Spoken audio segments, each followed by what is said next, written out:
guys, hello! Ignore me being late again today. How are you guys? What is up? My superior sound waves and my inferior audio. How are we doing, guys? How are we doing? Give me a second. As always, I'm gonna open my tablet and go to my actual channel so I can see the live stream chat more properly. And then we'll get into the game.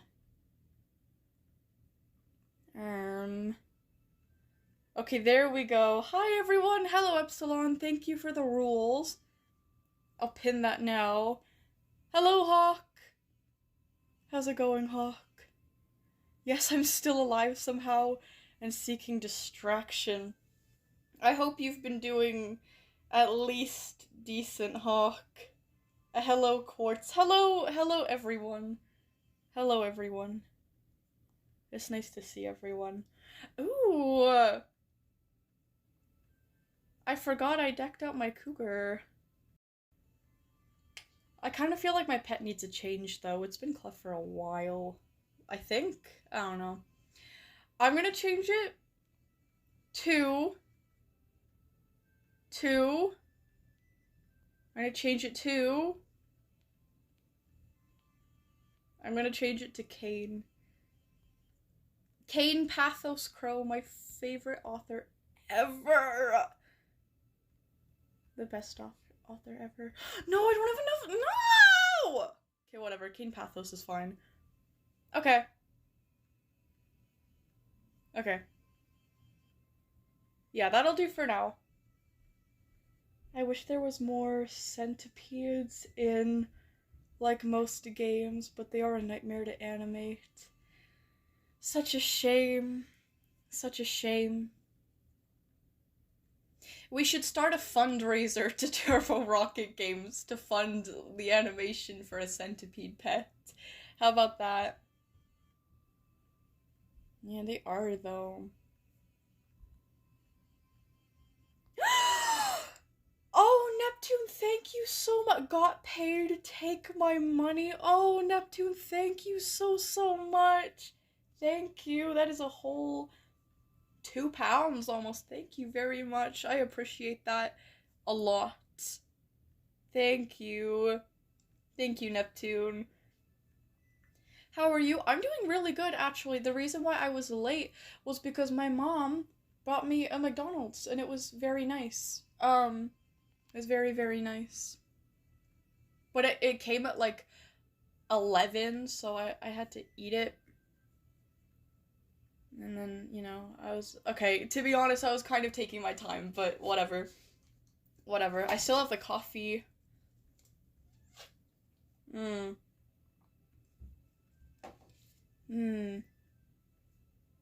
yummy. Also, Latopede, you may or may not want to check the Unity Theory channel. A certain fucker you've been associating with has appeared. Oh, one?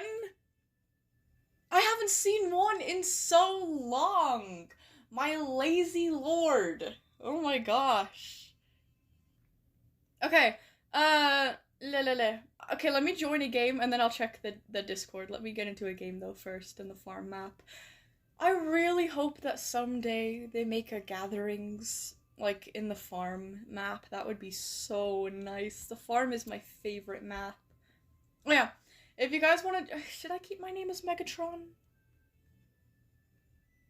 Why not, right? Why not? I mean, my theme is purple and black. So is Megatron's in Prime sometimes. When he's on space crack, so it's fitting. Okay, if you guys want to join me, my name is going to be Megatron. I'll be in the US East region and the farm map, so just request to join my game, and I will let you in.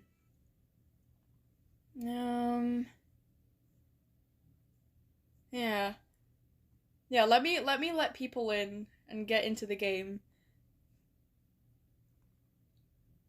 Oh, hey, add me to the list too, Millipede. Hello, Moosey, and it's not a millipede.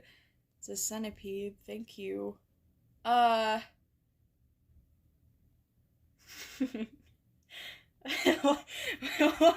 What was that name? What was I gonna say? What was I gonna do? What was I gonna say or do? What was I gonna do or say or no, I was gonna let I was gonna let more people in first before checking the Discord.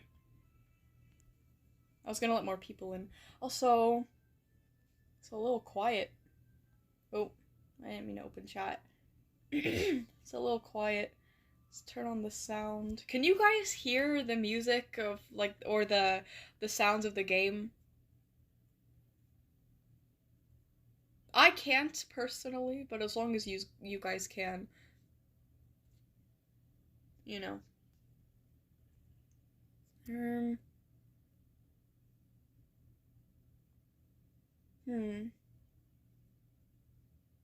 Yeah, Frumpy has indeed been cooking. I'm not even joking.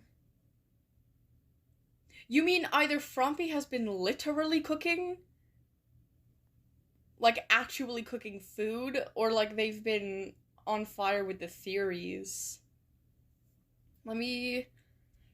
More people are not requesting to join. This is extremely unusual. I only have 3 other players in here. Where is Neck Hurt, by the way? Oh my gosh, thank you so much. This lion just gave me a hen to eat. Thank you. Thank you, my fellow feline. Oh, there we go. Oh, Frumpy just DM'd me. I will not hesitate to beat you up. What the hell? I just got here. What did I even... Oh. I will actually come for you. Add me to the list or else. Oh, that's what I was gonna do before the Discord. I was gonna add Moosey to the list.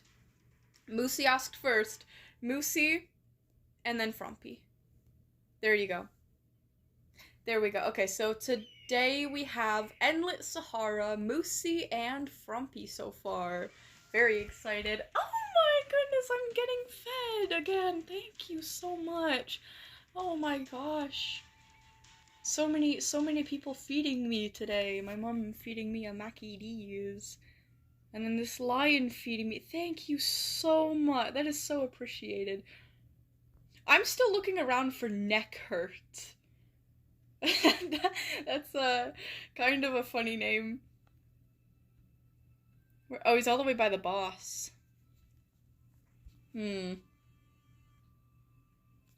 Oh, yeah, and also I was gonna check the Discord. Let me, multitask. Let me run to the boss while I open Discord. I know how to, multitask now, because I've been to the boss so many times. You know, I was just about to say I'm so efficient with it now. Okay, I'm just skimming through things. One only said, 2 lines. And one of them is well. How cliche. How corny. Well. My boss leaves for, ages, doesn't say anything, and this motherfucker has the audacity to come back with the well. Well.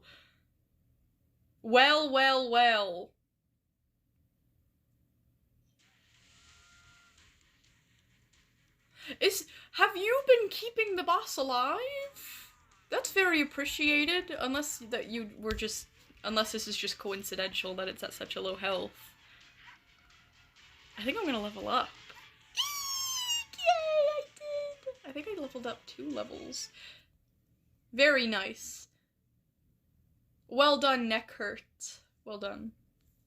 Okay, anyways, what is being said in the Discord here? In our Discord, guys, I feel like this is a good time to mention to, I guess, shamelessly plug our Discord. Guys, we have a Discord for this community. I just linked it in the chat right now if you guys want to join, but it is 13 plus, okay? Keep that in mind, it's 13 plus. Thank you. So you guys can join that if you want. And in our Discord, we have a channel that is dedicated to theorizing about One and Unity, which is like an ARG thing that's been going on. Sorry, Neck Hurt is kind of making me laugh. that's been going on in our community for some time, revolving around God, how do I even explain one and the Unity? Like, I don't even know. They're very vague. But essentially one is like this lion who is an amalgamation of like multiple spirits and souls, and his goal is to like amalgamate everyone and make everyone into a singular being. And then there's this other lion called Sync, who we assume is like a chunk of one that broke off and broke free from the Unity and is now rebelling against the Unity. And then there's this other guy named Malekith, who we know literally fuck all about, and that's literally all we know. That's literally all we know. There's also like there's also like a detective who's trying to figure everything out. I think it was Detective, like, Rachel White or something. We don't know fuck all about her either. Anyways. Unless... Bro said 2 things and none of them are helpful. Well, anyways, let me read, like, the full chat here. I got kicked from the game. Frick. I'll just make a new game, it's fine. It's totally fine. So one comes in, his corny ass goes, well, well, well. So Hawk says, ah, hell nah, who invited bro? Then Hawk replied to... Wait, what the fuck is this? Oh god, okay, I'm not gonna be reading all of this right off the bat. Can y'all summarize, if there's anything important that came out of the theory channel, can y'all just summarize it for me? That would be highly appreciated. Because I don't want to read through, like, a bunch of DMs as soon as I get in stream. It's not very entertaining if I'm just, like, standing around reading about some very niche theory. You know. Wait, not the Rachel White. What do you mean? What do you mean? I think that's her name. Ever heard of Lackadaisy? Yes, I watched the, like, the pilot for it. I'm really, really excited to see that series, like, become a thing.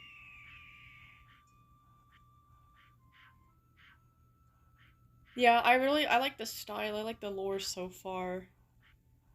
I kind of forgot most of the details about it, because I watched it very long ago. But I really like Lackadaisy.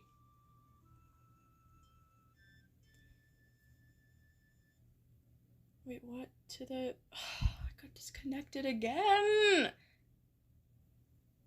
Damn.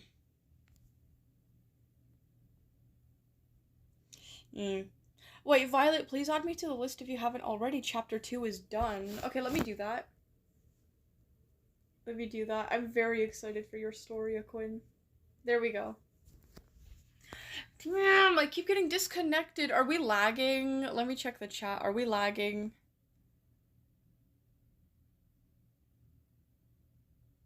Violet, you will read the messages in the Discord. They're not even that many. Well, why can't someone just summarize what was said for me so I don't have to go and read each individual message, especially if nothing came about it. Oh, we've been lagging a little, but it has stopped. Okay, thank goodness. I don't know if I'm that invested in this right now if nothing came about it. You know what I mean? So you lazy bum, you are reading it.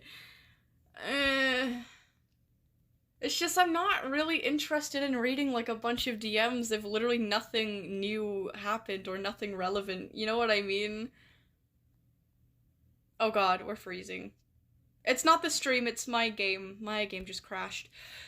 Great! We're off to a brilliant start. Literally not that many. There's quite a bit. There's not that many, but there's quite a bit. And then there's like screenshots and like replies, which means I have to go up even further and like reread things, and it's just not what I want to do at the moment. But fine. Fine, since you're so persistent, let's read about theories about unity in one. La la la la la. Where do I, okay, Frumpy, tell me when to start reading, because I don't feel like going all the way up and finding, like, the last message that I read and like, just tell me where I should start reading. I'm also low-key, I'm not gonna lie, I feel a little bit petty right now, because I thought that one was gonna say something important. Like, I thought that one was, like, finally gonna reveal something that mattered. And then he literally just said, well, well, well. It's been a while since I interacted with this community, but I've been watching you all the whole time. That's basically what he said. Then he just fucked off and didn't say anything else. Oh. Start with this bitch-ass message. Okay. Here we go. Oh, shit. Here we go again. Where's one? Where? Okay, now I've just lost my place completely. I need to find where one starts flapping his fucking gums. La la la.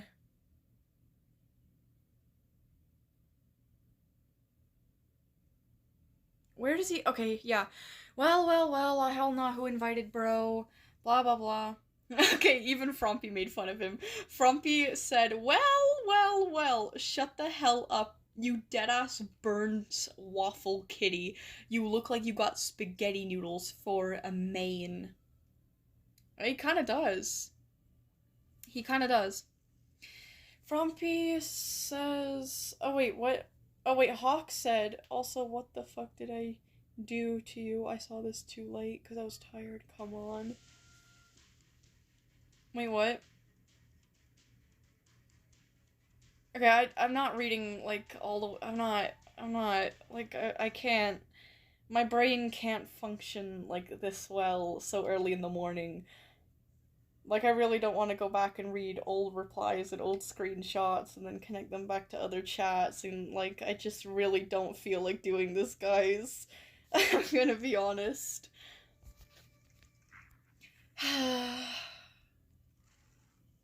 I'm gonna be real here. I'm gonna say something, like, very honest.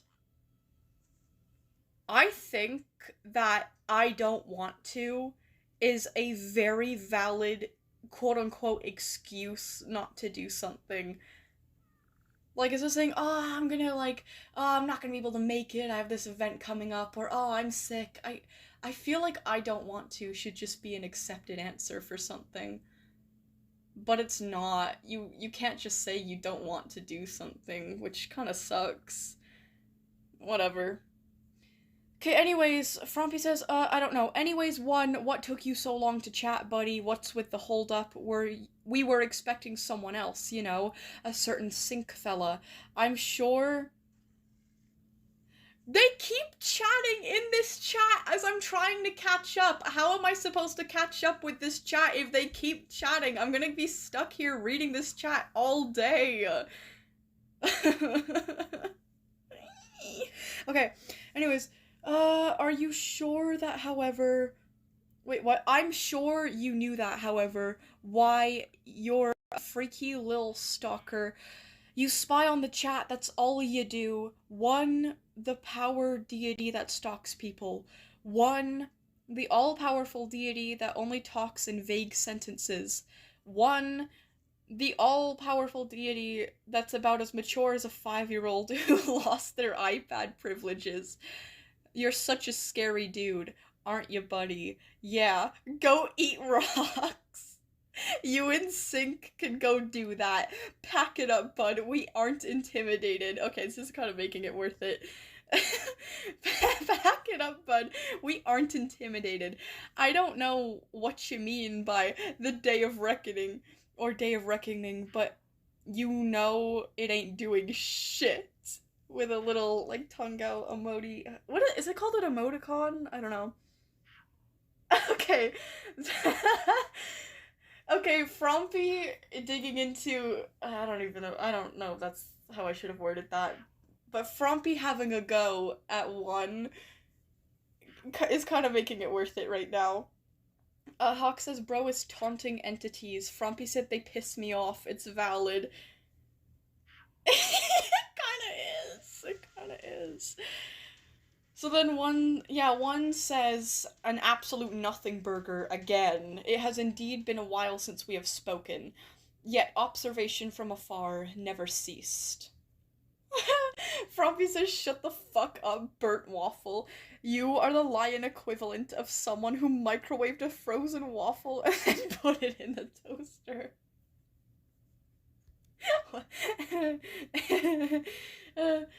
So Moosey says, damn, Frumpy. Frumpy says, am I wrong, though? Moosey says, nah, bro, what? Wait, then Frumpy says, what? In all capitals and screenshots. Oh, okay, so there was a message that got deleted. Quartz said, sync X1 Beauty and the Beast style, is it pronounced Yowie? I'm getting the hang of it. I'm like 90% sure it's Yowie, but please don't punch me if I'm wrong. So Frumpy screenshot that and says, okay, you're cancelled. Moosey says, Quartz. Quartz says, you can't cancel me, I'm leaving the internet in 6 months. And then oh my god, okay, yeah, then it kind of gets sad because Quartz might actually be leaving because of UK laws and stuff regarding the internet and IDs, which really fucking sucks. Then Epsilon says, Sync and One both have minors merged in them. No. So Quartz goes, oh shit. Frumpy says this. Quartz says, my bad. Frumpy says, Quartz. Quartz is like, I had no idea. Frumpy says it's quite obvious. Hawk says, yeah, no ship. Okay, this is just this is not even, why is this important for me to be reading right now? How is this important to anything?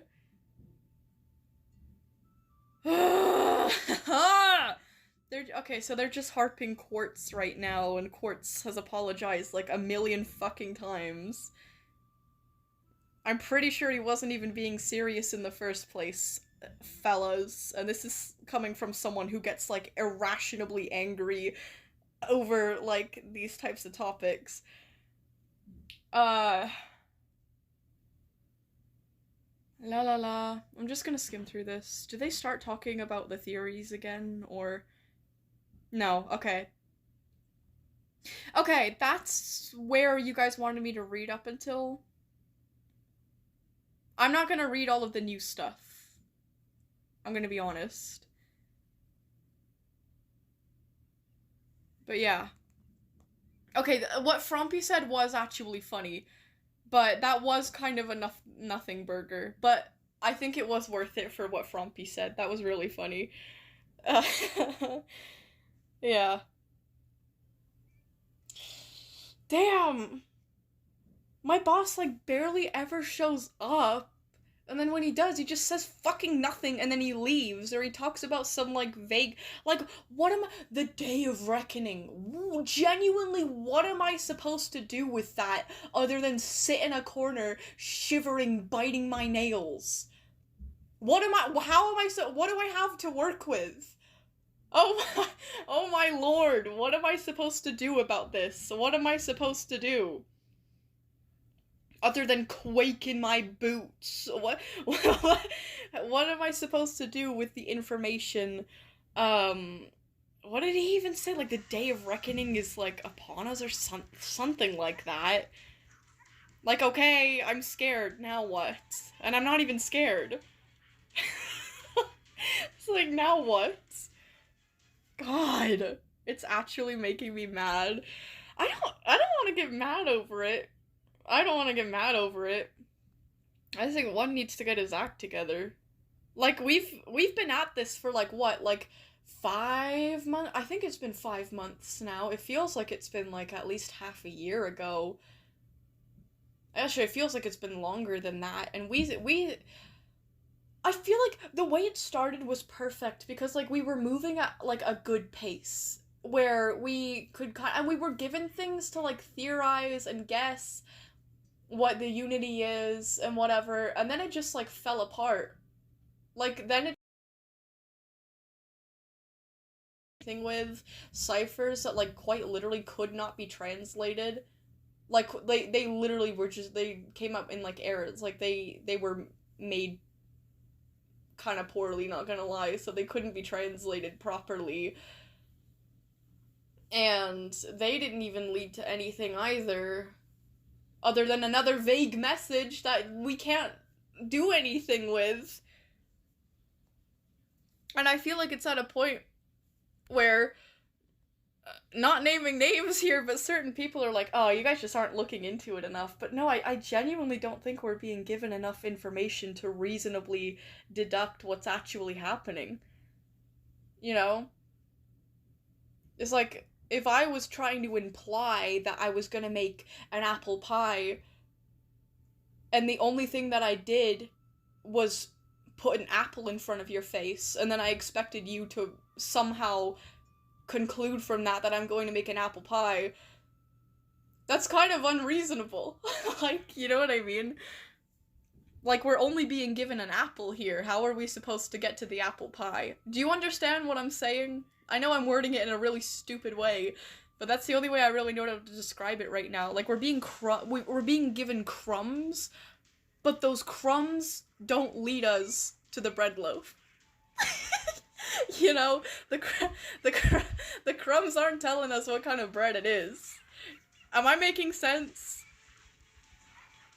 Like, the crumbs aren't leading us to, you know what I mean? I don't know. It's been 6 months, we have nothing, it's actually making me mad. Like, we got Frumpy's, like, obsessed with figuring this out, and Frumpy's been obsessed with figuring this out for ages. Quartz has been helping, I've given a hand here and there, and, like, the fact that none of us can come up with, like, anything, like, the best we have is, like, we're, like, remotely on the right track with one of the things that we've theorized about, but we still know absolutely nothing. So yeah, anyways.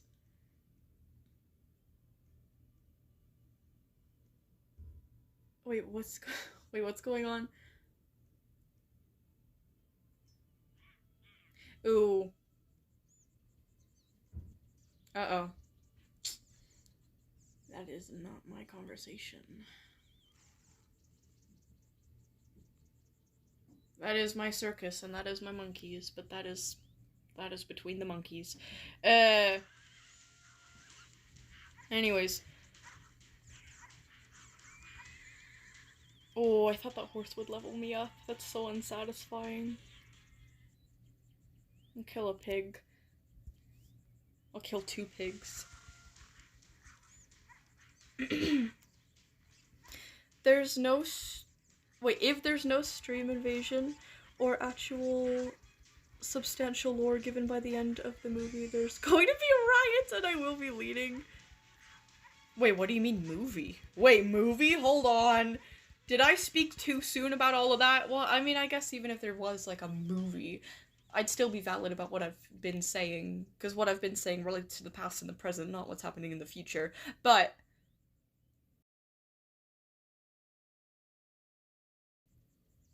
what do you mean movie? At the end of the movie? What do you mean movie? Oh, month. Oh. I thought... Oh god, because I've been, like, looking at the Discord chat as I've been talking, not really the live stream chat. So I thought that in the live stream chat they were saying, oh, we're actually making a movie. Like a, not like a full, like, obviously, like, not like a full movie, but, like, we're making, like, a long thing in relation to 1 and the Unity. Let me get back into a game. So I was like, oh shit, maybe they have been, like, working on something big. I don't know, though. There's a Day of Reckoning, though.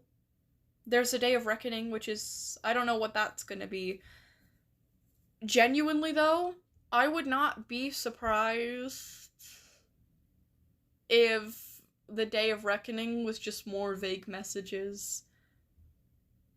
And, like, I think maybe, like, a new plot line that doesn't solve the existing ones. Like, I don't know. I don't know. Oh well. We're still working on the ARG. Just some bit of it are slower because we can't exactly access all the things we need for it. Can't access all the things we need for it? Now that's intriguing. I think that that's something to theorize about in itself.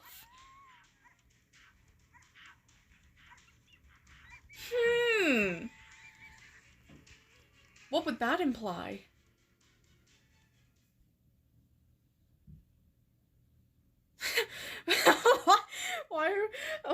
Why is Alistair here? Why is Alistair here, first of all? Ew, Alistair, you stink. Alistair says, stop talking, Frompy. Frompy says, Alistair, go eat bricks. Literally, what is happening, bro? A whole house mad. Oh no, it implies a lot. Yeah, but again, apple to apple pie. You're just telling us that you need something. That doesn't really... But I think that's worth looking into, because, like, what do you guys not have that would prevent you from being able to continue with the, lore? Like an object or something? Like, do you need to buy something? For some reason?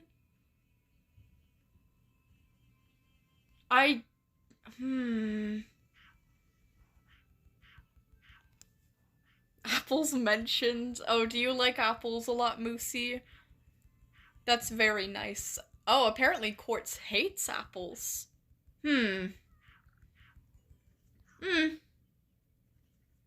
don't think apples are the best fruit, and I'm very picky about the apples that I like. I really like the Royal Gala. There's another type that I like, but I'm forgetting. But it's like, it's really good, but I forgot what it is. I forgot what they're called, but they're really yummy. But most apples, like, I don't really like. But they're okay. They're okay. They're fine. Mangoes are so yummy, though. Let's just say the lions move beyond 2D. The lions move beyond 2D? Like...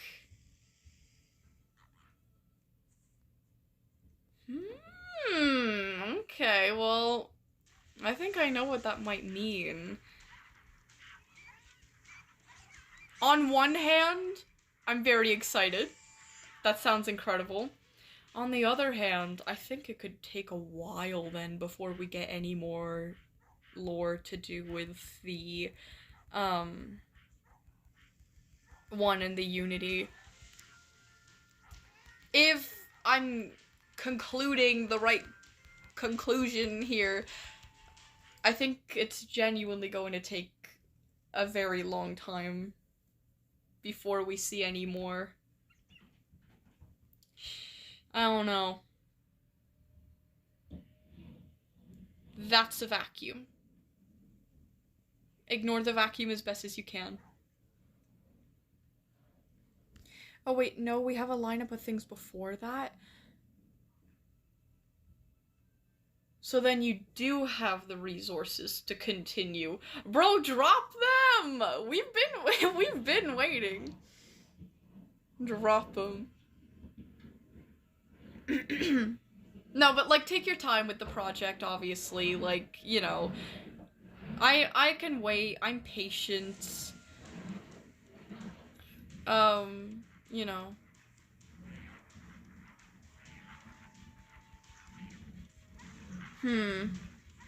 Still interesting, though. Wait, what's going on? Wait, what's happening with... Is there, like, drama with this Alistair person?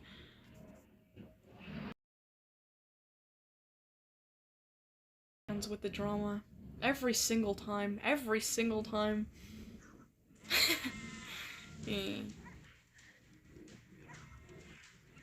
I mean, maybe not every single time, but I want to wager at least like 90% of the time. I'm not even exaggerating. I'm gonna turn Violet into soup, like a soup-like substance with salt made from Alistair's bones. Ew! Don't fuse us together!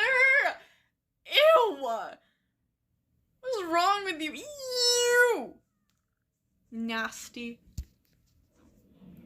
I got, you know what I got from the grocery store?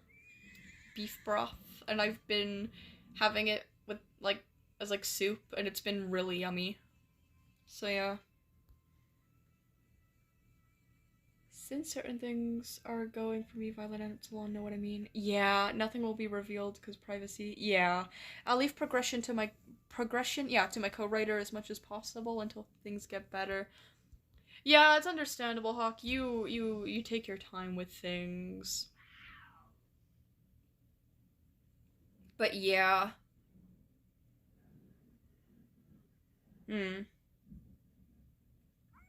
Over the last few months, loads of D&D things have opened in my area.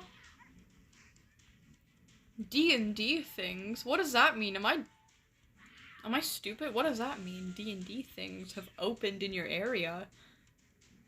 Like, I have no idea what you mean, but at the same time, that sounds really cool.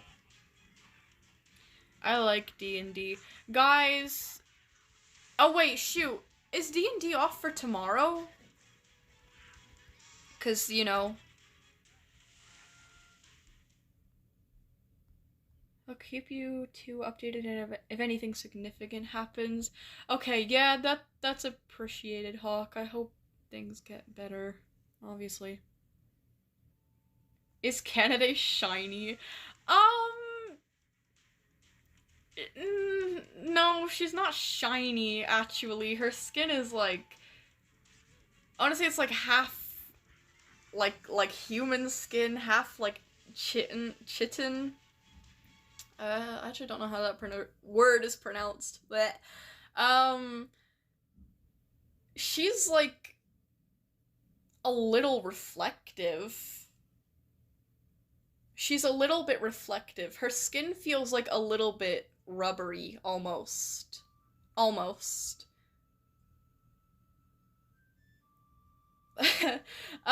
What is it called?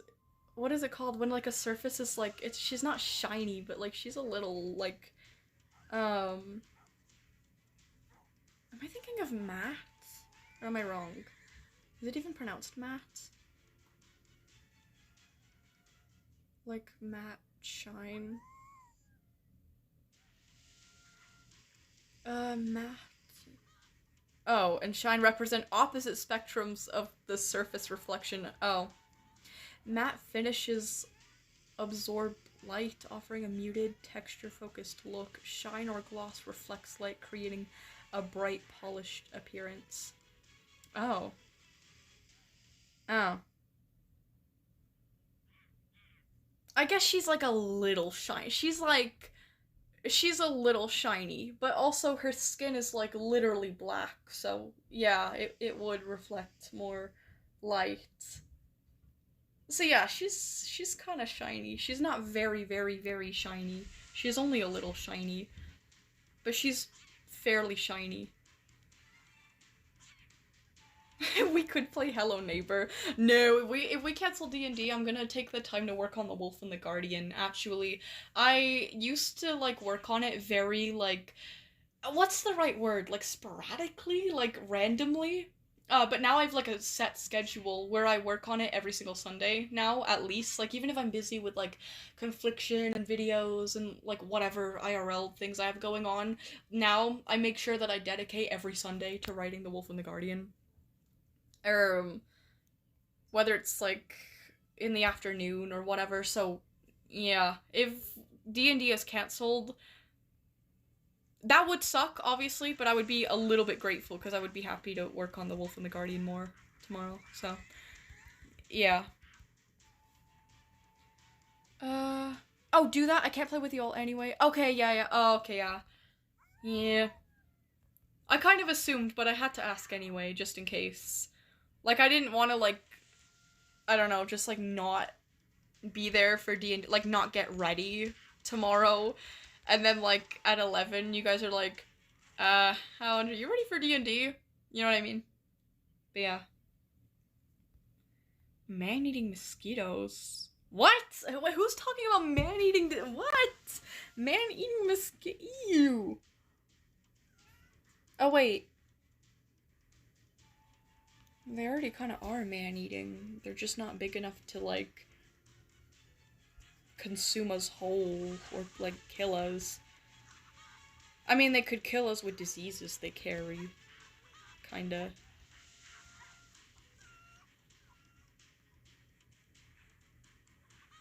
I guess, I don't know. Mosquitoes already are kind of man-eating.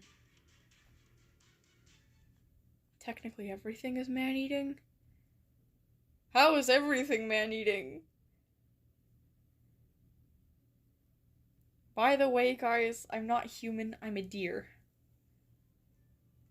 How are you typing, genius? Pretty sure you can't type with hooves. Are you talking as you, Neptune, or as Alistair? I know Alistair is, like, part deer.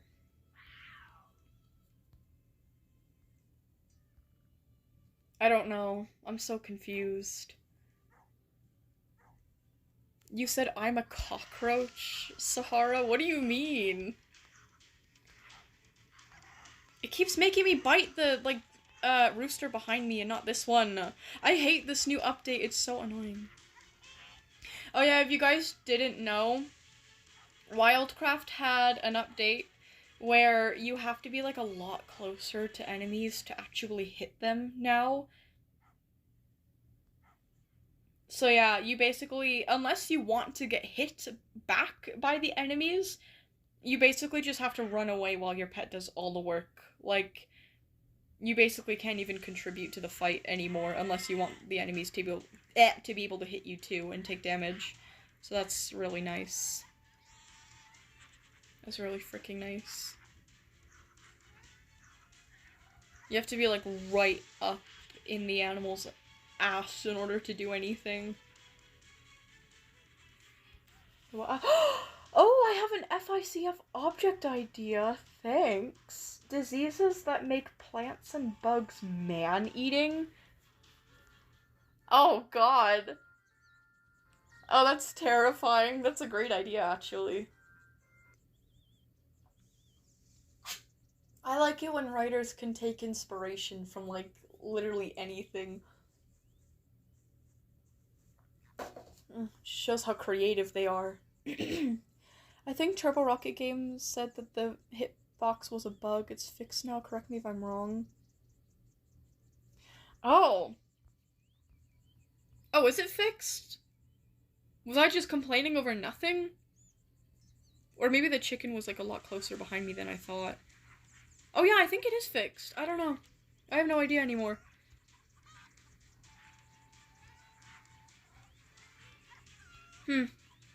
Well, I'm glad. Okay, yeah, it is fixed, I'm pretty sure. I'm glad they set it back to the way it was. I prefer it a lot more.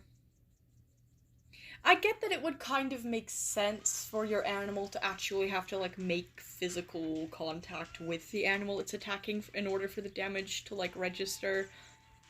But, like, I don't know. Just with the way that the, like, I don't know, battle mechanics of Wildcraft is set up, it's just not very...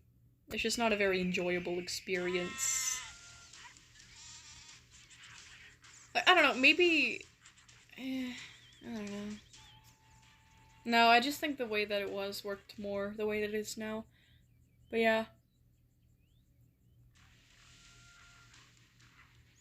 Wait, what? I am a human controlled by a parasitic rat-like species? Okay.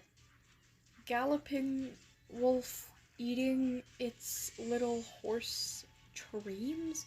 Horses would suffer a lot since they're gonna have to feed off animals. Their teeth- What are you talking about? Their teeth aren't adapted for that. Wolves would rely on humans. Yeah, horses would struggle. Quartz, literally, what are you talking about? What? Have I been like have I been not paying attention to the chat enough? Oh, I was talking about Epsilon's suggestion for another Pixel Gun stream. I've been grinding a lot, so I'm seriously over leveled. Oh wait, before stuff happened, so I'm seriously over leveled compared to you two. Oh, that's okay. I mean, I can. Oh shit. I like genuinely don't know when I have time to like sit down and level on Pixel Gun. I don't know, because if D&D's canceled tomorrow, I'm just gonna work on The Wolf and the Guardian. Then I have like a schedule for for making videos now, like the scripting, voicing, editing, whatever. I made like a set schedule to help organize my process a little bit more and get into a more consistent routine. Because I used to post a lot more frequently. And I know, like, before, I didn't have the second channel, and I only had one stream a week. I didn't have the D&D stream or the Friday stream, so I was free all Friday and all Sunday as well. But still, I feel like I can lock in a little bit more, so I don't know. I don't know. You Pixel Gun players will never play the peak that is Cry of Fear. I'd like to. What is the game Revolt? Because I know you play as like that, or do you play as that Simon guy? I don't know. But that Simon guy is really relevant, I know that much. But what do you do in the game? What do you do in the game? Like, I know he has like a lot of like mental struggles or whatever, and he's like maybe a serial killer. But like, what is that game about? Ah, I mean, I just remembered that I have plans tomorrow. I'm going to help a friend's friend record a video. Ooh, very exciting. I hope that goes well for them. La la la. Oh, thank you, Violet. Violet let me in. Thank you. That's very kind. I love being given roosters. Very generous. Is the boss alive? We will kill the boss again. No, the boss is not alive. That's okay. Actually, I haven't leveled up in a while. Let me claim my gift and then let me spend my money. You play as Simon Hendrickson, a teenager who was hit by a car and wakes up in a town devoid of people. Oh, except monsters that he has to kill using weapons found around. His main goal is to get home. There's 4 endings depending on what you do in the game. Huh, that's all I'm saying because you should play it for yourself. I'd like to. What, do I have to get like would I have to get like a PC to play it or something? I can be patient. Bro, I fucking hate my eyelid. Why is it twitching so strongly? Mine does that too every occasion. Like, it's very occasional, but my eyelid twitches too, and I can literally feel it, and when I look in the mirror, I can literally see it twitching. It's disgusting. Oh my god. Yeah, it sucks. I don't know if that's normal, but me too, Hawk. Also, I have like a bug bite on my eyelid or something. I woke up and I felt my eyelid and it really hurt. And I was like, oh, I must have like scratched it and like cut it with my nail or something. But no, then I went to go check in the mirror and there's like a bug bite. A bug tried to fucking blind me in my sleep, I guess. It hurts when I touch it, so I probably just shouldn't touch it. Hi, Silvers! Silver's plushies, hello! It's very good to see you again. Hello. How's it going, Silvers? Not the bugs. I don't see any bugs in my room. My room is relatively tidy. There's no, like, I don't, like, leave food around or anything. But the thing is that I like having my window open a lot. I like the fresh air, and I like the atmosphere. It actually really helps me focus on, like, writing and getting productive things done. But the thing is that there was a hailstorm 2 years ago that broke my mosquito net, so all the bugs could just get in, which usually isn't a problem because I have so much lovely, lovely spiders outside of my window that they just take care of it, and they have their own mosquito net made just for me with their webs, so I don't usually have to worry about bugs, but like, I wouldn't be surprised if one got in through my mosquito net.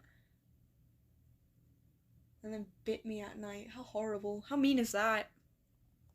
My eyelid, too. So rude. Anyways, someone said something about reading time, and I think it actually is reading time. Oh, no, it's not. Oh, yeah, that's right, because I was late today. I mean, we could start reading time early. Why not? Let me level up first. I want to level up my speed. I want more speed. Help, I'm scared about the husky pet. Priver is not real. I made Priver up. You're fine. Oh, okay. Okay, just maxed out my speed. I'm gonna go for health next. I don't like dying. Fun fact about me. I want to see how fast I am now. Oh, okay. Okay, I'm a decent speed now. I'm not incredibly slow. That's pretty good.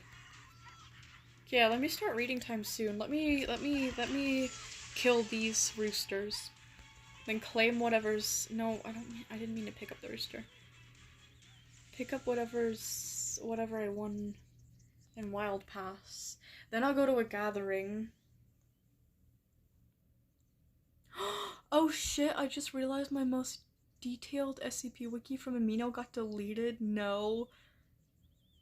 Brother, that was like that was months ago. Oh god. Oh shit. How did you just realize that now? Oh no, I think I archived like everything that I had from Amino.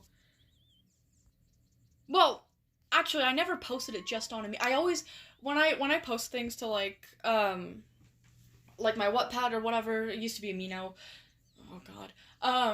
But I always put it in I made it in my notes app, and then I would copy and paste it and put it into whatever platform I wanted to post it to. Sometimes I do that for, like, YouTube posts, if they're, like, a big post or, like, something important. So yeah, technically I always have backups because I just make the draft on my notes app. So even if, like, the post gets deleted or the platform gets deleted, I always have it on my notes app. So yeah, I guess I have a reason to rewrite them again. Exactly. Hey, I saw that. You just hit me a bunch. Excuse me. Excuse me. That was not kind. Oh my god, he's doing it again. Okay, I'm just gonna ignore you then. I'm just ignoring you. Anyways. What was I saying? Did I claim my things? Did I claim my rewards? No, I did not. Okay, I have this skin already, so I'll just claim the acorns. Ooh. Ooh. If my Wild Pass runs out mid-season, will I still continue to collect Club Pass rewards, or will they just cut me off? I wonder.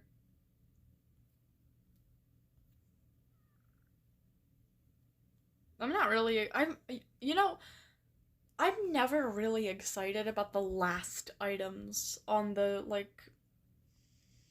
the Wild Pass. Like, very rarely am I like, oh, I really want, like, the like, I don't know. I don't feel like a tint is worth like all the effort of doing so many tasks. Like I feel like they should put like the best reward at the very end, and I don't feel like a tint and some clothes for like an unpopular animal is like a worthy reward for doing all the tasks. You know, like they have this cool pet that's in like first, which like I get it, like that would probably tempt more people to buy it.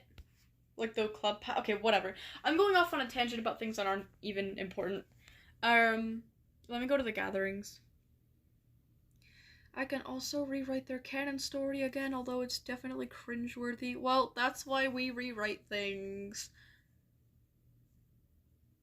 That's why we rewrite things. Even if it hurts to look back on old things we've written, you know.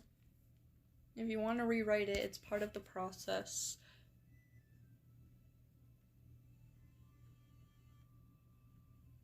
God, I hate that. That was like one of the worst feelings, like, ever. Like, feeling cringe about, like, old things that you've written. Especially when it's on the internet and, like, a lot of people have seen it. That's great. That's the best feeling in the world. But, you know, on the bright side, it is a little bit, like, reassuring because it means that you've come a long way, you know? And if people liked what you've written back then, you know, it probably just means that you're, well, you know, you're, like, even better now. I don't know what I'm trying to say. Okay. Guys, if you guys want to join me, I am going to be going to the Wild Plains. In the gatherings in the US East region. So you guys should totally join me. I don't mean cringy as in terrible. Oh. I mean it will make you cringe if you hate spiders. Oh. Huh.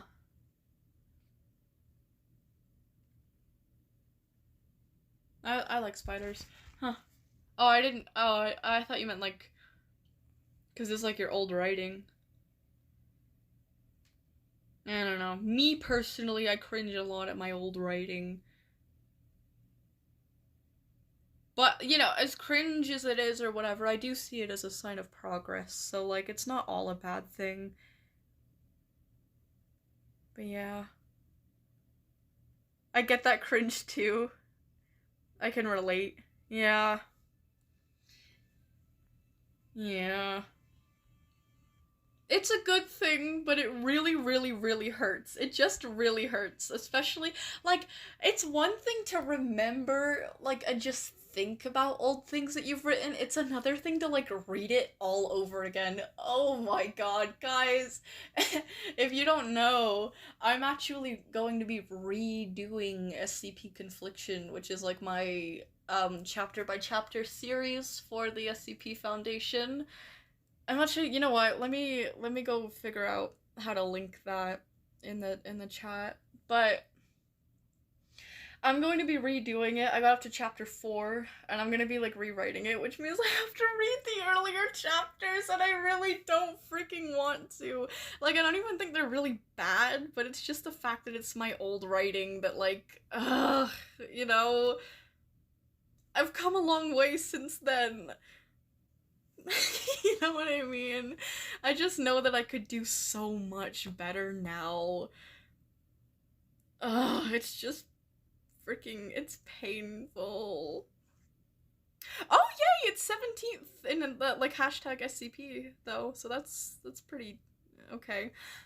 Okay, I'm just gonna share the most recent chapter, but you guys should, like, just, oh, by the way, okay, the story that I'm gonna link though, it is, like, 16 plus. I should say that though. If you're not like 16 plus, then don't read it. It's not like freaky or anything, I swear. It's just, it's got very mature topics. Very mature topics. So yeah. Anyways, okay, there. I posted it. You guys can check it out, please. If you like it, give it a star. I would really, really, really appreciate that a lot. But yeah, I am actually going to be reworking it soon. Which, like, Oh my god, I have to go back and like read old things that I've written. It was from 4 months ago, and I genuinely don't think it was terrible, but like, uh, you know, just, I made a summary on chapter 4 on the stream. You read it? Do you mean can I read it? Yeah, I would appreciate that. I would appreciate that a lot, actually. Maybe I'll do that before I start reading session or reading time, because we are. Well, we're not late for it anymore, but, you know. Let me go into the second channel.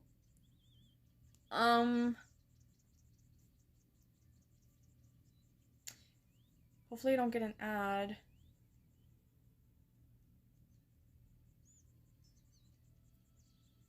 Oh, there it is.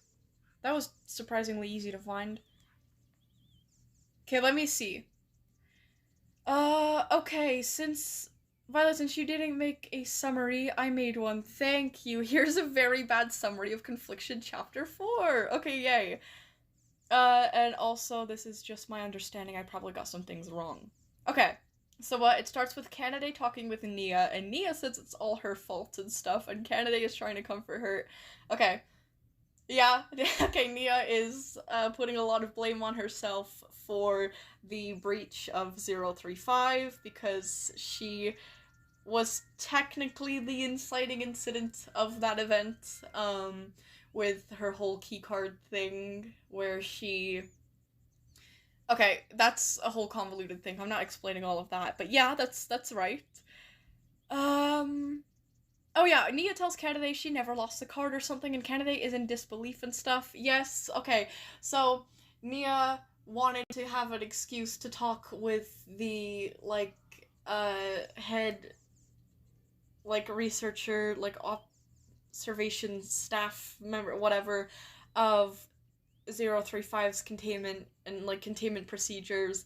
So she said that she lost her own key card to borrow his, and that she was gonna, like, return it. But I'm not gonna spoil anything, and I'm not gonna get into it because it's like a very, very convoluted scheme of 035's, but he basically uses that whole thing to his advantage to get out of containment, and then a bunch of people die as a result of that, so Nia blames herself because she, like, wasn't really thinking that that could go wrong, and, like, affect other people. Anyways, and then Cliff or Clef. Okay, it's not Cliff, it is actually Clef. The reason why Kanade says Cliff so much, I'm not even joking, this is the reason why. She knows that his name is Clef. She knows. She just says it wrong on purpose because she doesn't want to, like, give off the impression that she remembers his name because she doesn't want to seem like she cares about him that much. So that's why she calls him Cliff, but it is Clef, like, Clef. Anyways, I genuinely don't know how it's spelled. Violet pronounces it like Clef, but it looks like a misspelling. No, it actually, I don't know, it's something music related. I don't know anything about, like, music. Clef means like alto clef. I'm pretty sure it means like a low note. I'm not really sure. But yeah. Anyways, it turns out Cliff was there the entire time and heard about how Nia never lost her card and caused all of those men to die. Yes, that's true. Cliff Cliff makes a deal with Kanade, that if she helps him find 035 Dio Polonoi, I think. Yes, that's correct. Well, it's more of a blackmail said by Cliff himself. Okay, it is Clef, but I like the way that you keep saying Cliff, so I'm just gonna say Cliff from now on. Like, I'm not even gonna correct you. But anyways, then Kanade finds out he's an anomaly. No, she already knew that. Admittedly, I kind of forgot how. I think she finds out in chapter 2, but she doesn't know how he's anomalous. She just knows that he is. Wait! Oh, it was something that fucking Cliff said in the infirmary that, like, kind of accidentally implied that he was not human at the very least. And she caught on to that. Well, I forgot what he said exactly. Anyways, la la la. Kennedy wants to, like, fight him, but she knows she can't defeat him. No. No, that doesn't happen. No. No, Kennedy is very abrasive and aloof, but she's actually very docile to, like, humans. She does not want to fight any of the humans in the series. No. No. No, I don't know where you got that from, but she doesn't want to fight Clef, she's just not really happy with him. And she doesn't really enjoy being around him, because he just irritates her a bunch. But anyways. So she agrees to the deal. She agrees to the deal because if not, Clef will literally just go and report everything to the site's director. That's why she accepts the deal. Anyways. Now they're sneaking by in a random hall. What? They're just casually... Wait, just talking casually, but then Kennedy sees... Okay, they're not sneaking by, they both are allowed to free roam in the halls. They're searching for 035. Kennedy is essentially allowed to free roam, because it's kind of expected of her to help the personnel, so it's kind of also part of her job to do things like assisting personnel. Sorry, I feel like this is taking up a lot more time than I thought. I'm just gonna have to make a summary myself, but this is, I mean, there's a few inaccuracies here, but, like, I think you have the main gist of it. But yeah. No, they're not sneaking, they were searching. Like, you got the main... You got the main gist of it, but, like, that's not exactly what happens. Whatever. I'm just gonna make a summary later today, maybe. Yeah, anyways, back to the live stream chat, back to reading time. Anyways.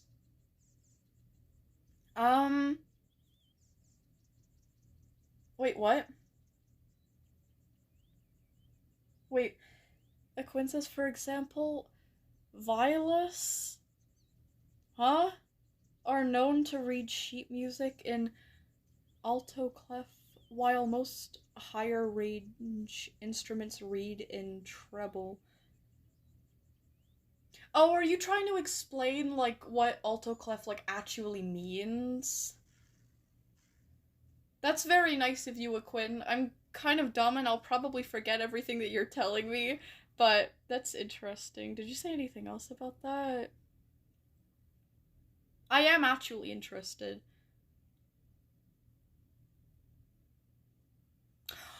Hello, Theo! Theo, when did you get here? Hello! Great weekend.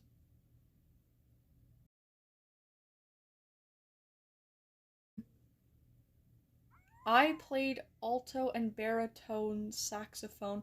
Yeah, I have no idea what you guys are talking about. I can explain it better in Discord when I'm not distracted. You know what? I would actually appreciate that. I would like to learn about that. Please and thank you. I'll check the Discord after the stream. Guys, I'm gonna be so educated. I'm be so freaking educated. Theo has been here for the past 15 minutes. Yes, and I've been on my second channel reading in the comment section of that for the past about 15 minutes. Implying that I'm stupid for not seeing them when I obviously wouldn't have been able to. Anyways. Hello.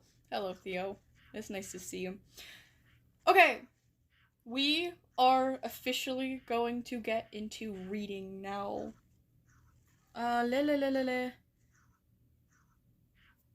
Okay, let me check the list to see who's, like, first. Okay, Enlit is first, and Enlit, as per usual, Enlit, whether they are here or not, wants me to read their story anyway, so we're gonna go through with that. And their story is on Wattpad. And I can find them easily because they follow me on there. So yeah.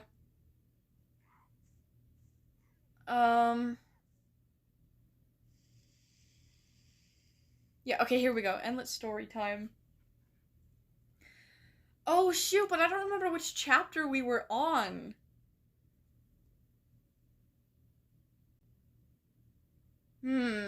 Which chapter were we on for just beginning? I'm Did we get through? Yeah, we got through chapter 9, didn't we? Chapter 9 Chapter 9 came after chapter 10 in this story, which I think is so interesting and cool. I've actually never seen something like that done before. Okay, I think we read chapter 9, right? So after that, there's Memory 3, One-Sided Love, and then there's Prologue 11, The Destination. I think we're on Memory 3, but I have no idea. Let me skim over chapter 9. Okay, yeah, I remember reading chapter 9. I think.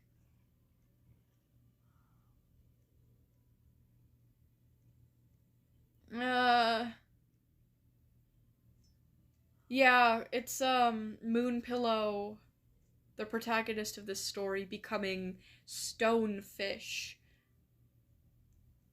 Because I think he what happened again? He lost his memory after a fire or something, and then he got brought to this beach clan by these two other cats, I think, or something. No, wait, what happened? I forgot. I think it was something like that. Maybe I'm just dumb and getting it wrong though. But then Stonefish was fighting another fish and another cat in the water, as part of a tradition within the clan. It wasn't an actual fight, it was more of a duel or a battle. It was part of their culture. And Stonefish became a warrior of the clan because he won the battle or whatever. Yeah, okay. Yeah, I remember this. Okay, we definitely read this. So now we're on Memory 3. One-Sided Love. Okay, very interesting. Let me just drink my coffee first. I don't want it to go cold and nasty. You know what I mean?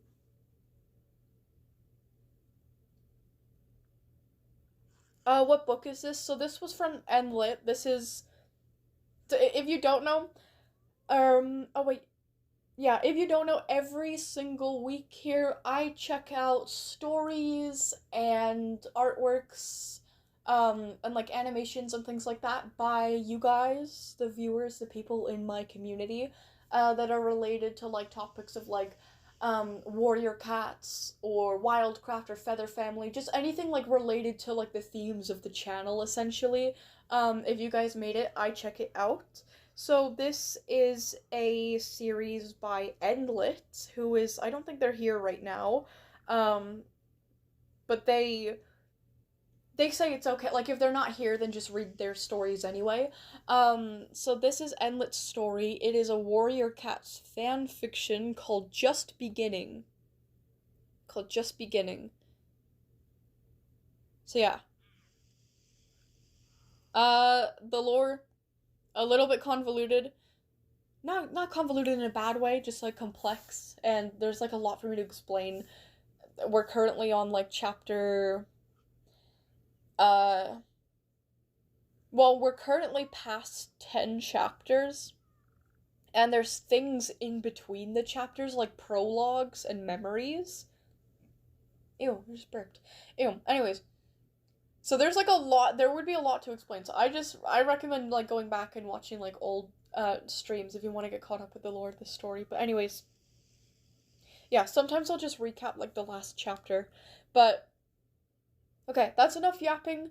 Time to get into Memory 3, One-Sided Love. Okay, here we go. Dunekit shook her fur and awoke to her paw, picking Shrimp Paw off of her. Oh my god, picking Shrimp Paw up off of her and placing him separate from the others. He then laid in between them and used his thick belly fur to make the larger ones warmer, coldly turning his back on the youngest. Oh, that's so mean. Paw, why did you move Shrimpy? Dunekit tiredly asked, shuffling to be as close to the warmth as possible. Boar Tusk grumbled. To toughen him up. He's weaker than you. Less trouble to just let him care for himself than to care for him ourselves. So mean and so illogical. But whatever. He said, which was when Dunekit knew he'd had Catmint recently, because he was never this honest when he hadn't snuck any out of the medicine den. Oh, he's a junkie! Oh no, no! Oh god. That's actually a very creative way to make a character a junkie in a world where the characters are like feral cats in the woods. That's... I have to give it to Enlit there.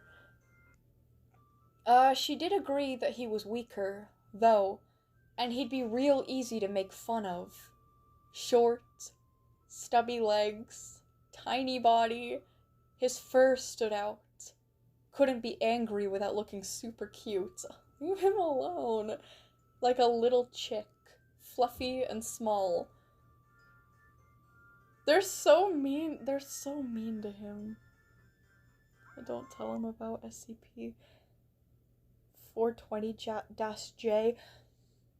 Fun fact, okay, I'm just gonna put a bookmark in this for a second. Fun fact, SCP 420-J was meant to make an appearance, kind of, in Chapter 4 of Confliction as, like, a quick little joke, but, like, the end, like, scene was so crammed with, like, random nonsense already that I thought it would be just too cluttered to include the joke, and, the like, scene kind of changed from how I originally had it planned, so unfortunately it didn't make it in, but it would have been a really funny joke.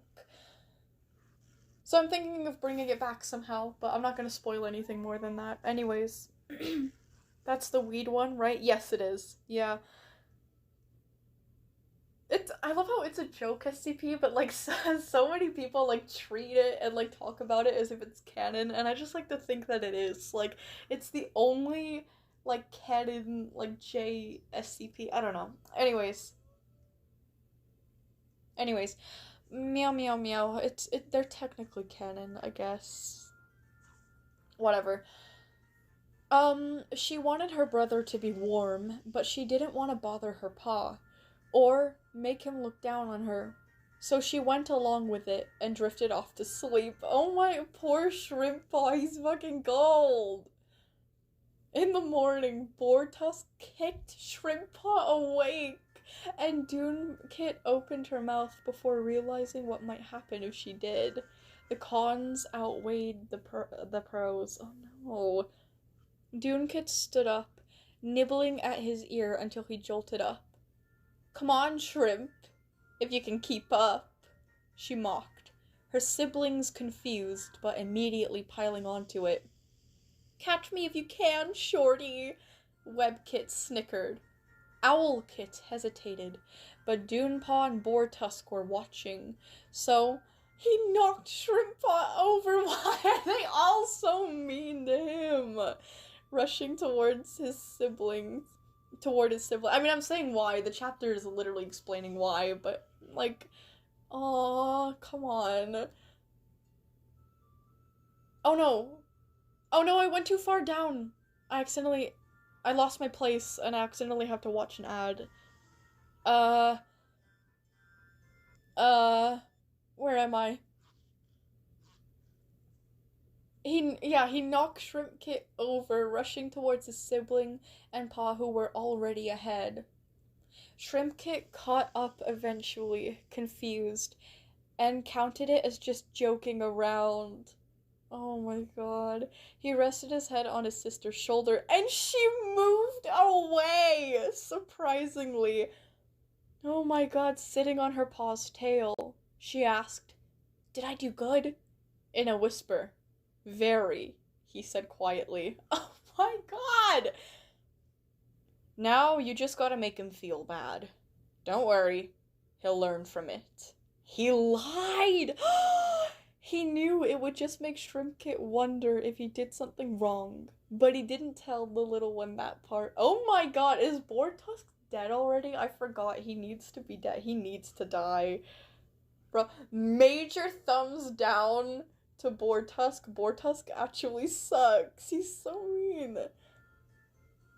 Anyway, Doonkit continued to make her youngest brother suffer ever since. And then she kept going until it physically hurt her. Damn.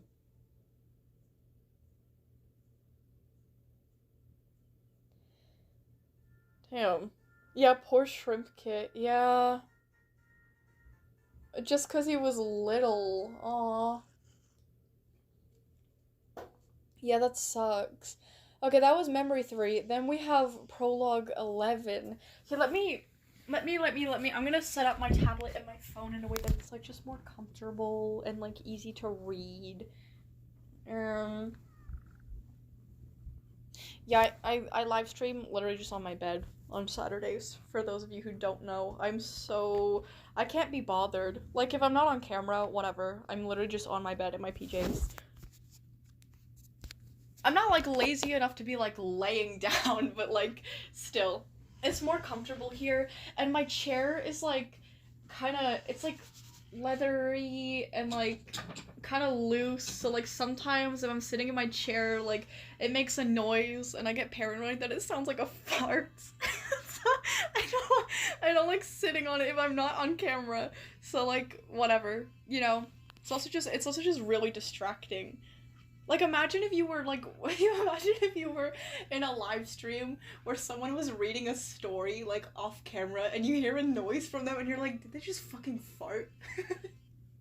So, yeah, there's there's practical reasons that I don't, but anyways. For some reason I thought there was two Soundwaves in the chat for a moment and they just like had the exact same username. But no, it's just differently colored.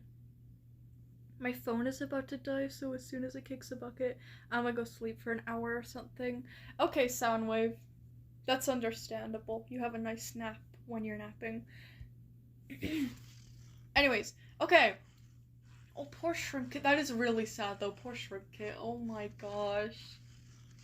And Shrimp Kit is so, like, he's such, like, a kind-hearted kitten, too. I mean, I guess he's not, like, a kitten anymore, but, like, oh. Okay, Prologue 11, The Destination. Oh, yeah, because Shrimp Kit ran away, didn't he? I don't know if it was chapter 9 or 10, but he found a dog that was, like, abandoned by humans. I think it was like a bad hunting dog. Like he was a puppy and they were like seeing if he would be a good hunting dog and like he failed a test or something. So they beat him up and like left him in the woods or like something like that. I'm obviously I feel like I'm getting details wrong, but I think that's the main gist of what happened. Anyways, he has a dog friend now and the dog is called Buster. I forgot if Buster can speak though. I don't know. I don't know how I'm gonna be honest, I don't know how dogs would work in like the warrior cat world. Like could they talk to them normally? I don't know, because the cats can talk to each other. Anyways. I guess I might be about to find out. Okay, Shrimp Lion opens his eyes, curled up with Buster. He yawned and slipped out of the den, stretching. He didn't realize the hound had been awake. It was early morning. The sun was just coming up. Golden hues hit the trees and grass in front of him, and he had to adjust so the sun wasn't in his eyes. The clouds turned a beautiful purple pink, and he viewed the sky, a gorgeous orange.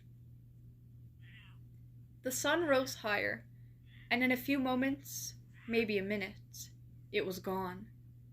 It was just a normal day. Blue sky, white clouds, and a growling belly. Buster shook his fur and rushed up, landing next to Shrimp Lion. Buster gave an affectionate nuzzle and stood up, already sniffing out today's breakfast. Oh yeah, 'cause he's a hound. He caught a squirrel trail and walked a little toward it, looking back for Shrimp Lion to follow. "Yeah, I'm coming," he said, staying at the dog's heel.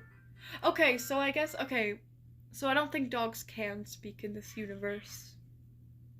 Or at least Buster doesn't speak. Anyway, soon enough, they saw the squirrel, back turned and a nut in its tiny paws. Buster huffed quietly to Shrimp Lion and watched him pounce on it. He didn't manage to catch it, but Buster bounded after it, catching it in his teeth as he was taught to do with other animals. He dropped the fat squirrel in front of his friend and sat, waiting for his turn to eat. He got a fair share, as was usual. Shrimp Lion stretched and looked around. The sun was behind him, and he started heading that direction until they found a thunder path. For those of you who don't know, warrior cats, when they say a thunder path, they mean a road. Obviously the cats don't know the name of a road. They don't exactly understand how a road works or why it exists, I guess. So they just call it a thunder path.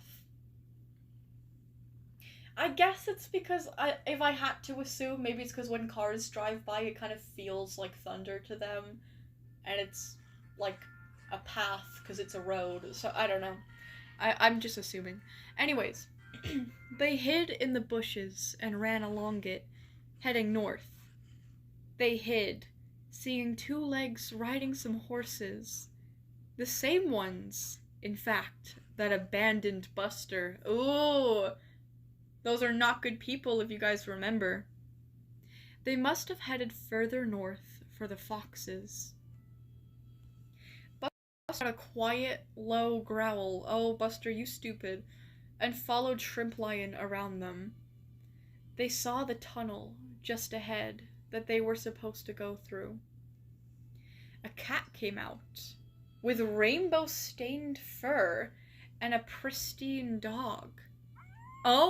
The tag said Wallace, and he trotted beside the brown and white cat.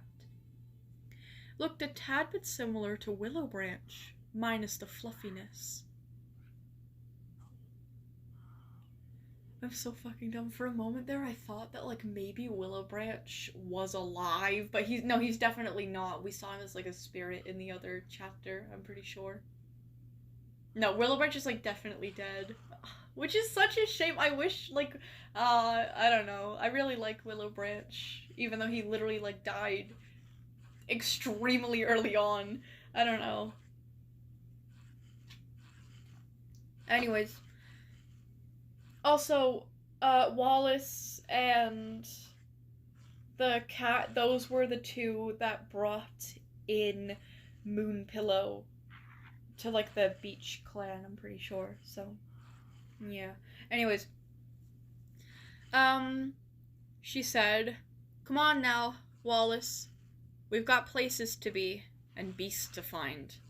If that, who's it, Redfin wants a harder fight, then one of them foxhounds will do the job." She rolled her eyes. Wait, what? As Wallace in question growled at the bush the two were hiding in. "Come on, big fella," she said, dragging him along by the collar. He reluctantly followed. Shrimp Lion sighed with relief. "Let's go. They might come back any minute," he whispered to Buster. The dog growled. Buster needs to stop growling when they're hiding or like trying to avoid people. But anyways, and held him back. Shrimp Paw thought about it for a moment. "Yeah, not much cover, huh?" he thought out loud. They agreed that they should go past the tunnel and see if they could find anything from above. It's a whole clan. But where's Moonpillow? He wondered, stalking along the rocky cliff. Oh! Are they going to reunite? I hope so. As a seagull swooped in front of his face, causing him to lose balance. He slipped a little down the edge, just as Buster grabbed him by the scruff and yanked him up. Just then, Wallace and the strangely scented cats appeared behind them, blocking them from escape. "Well, well. Looks here like we got a challenge without even having to look," she hissed, the dog creeping even closer to Buster. He was too big to take on with just the two of them, let alone with a cat too. Shrimp Lion had a bizarre idea. It'd land Buster scratched up, but he would recover. Oh, he could recover. Okay. "Buster, trust me, will you?" Shrimp Paw asked the confused pup beside him, backing further toward the edge with his friend following, the two enemies coming closer, until... Shrimp Lion turned and leaped onto a loose rock, causing a small landslide. He held tight to it, and Buster yelped, jumping down after him. Shrimp Lion waited for a second before the boulder hit the ground to leap into the sand and get crushed. What? By a terrified and worried hound. Wait, what? I need to read that sentence over again. What? Shrimp Lion waited for the second before the boulder hit the ground to leap into the sand and get crushed by a terrified and worried hound.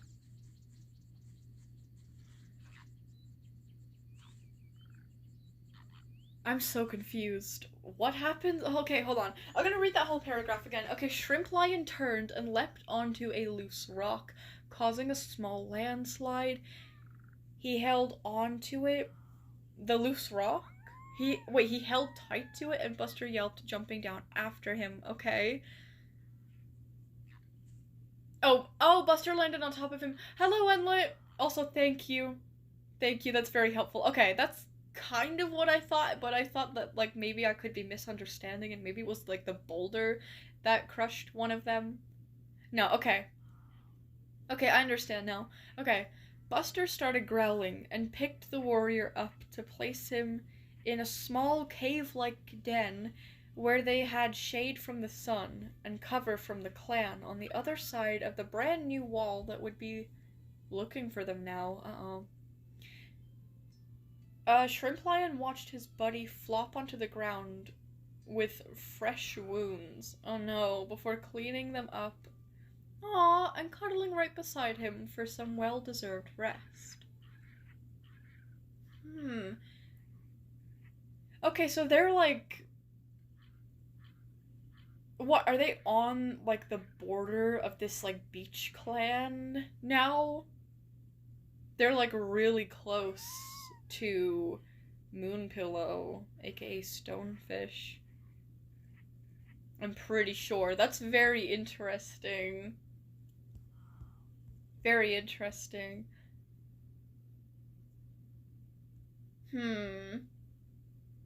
Okay, well that wraps up just beginning for today, because that's the last chapter so far. I wonder what's gonna happen in the future, though. Wait, did we read the chapter 2? The one before this? Yeah, the memory, yes, we read that. We read that, Emily, don't worry. And we read chapter 9 before that, too. That wasn't that week, that was last week, but yeah. Oh, the landslide made a barrier, and it's the only thing separating them from Tide Clan. Oh, and the reunion will not be wholesome. Oh no! Oh no, it won't. That sucks. Why is Shrimp Lion is always going through it? Like, oh my god. Shrimp Lion can't catch a break. Shrimp Lion's always got something going on. Like, holy shit, poor Shrimp Lion. Damn. Be prepared for Shrimp Lion to, need to do some things. Do they fight or something? Oh no. Oh no, oh, that freaking sucks a lot.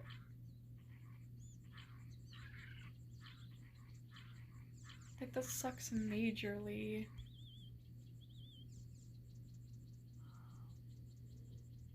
Wait, what? What do you do if you eat a bar of soap? What do you mean, what do you do?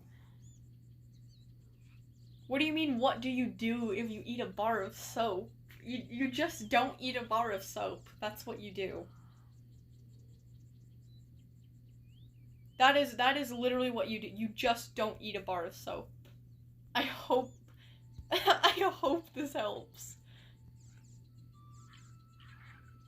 How do you eat a bar of soap on accident? There's no way somebody ate a bar of there's actually no way somebody ate a bar of soap on accident. I refuse to believe that somebody who supposedly ate. Is it you? Amenana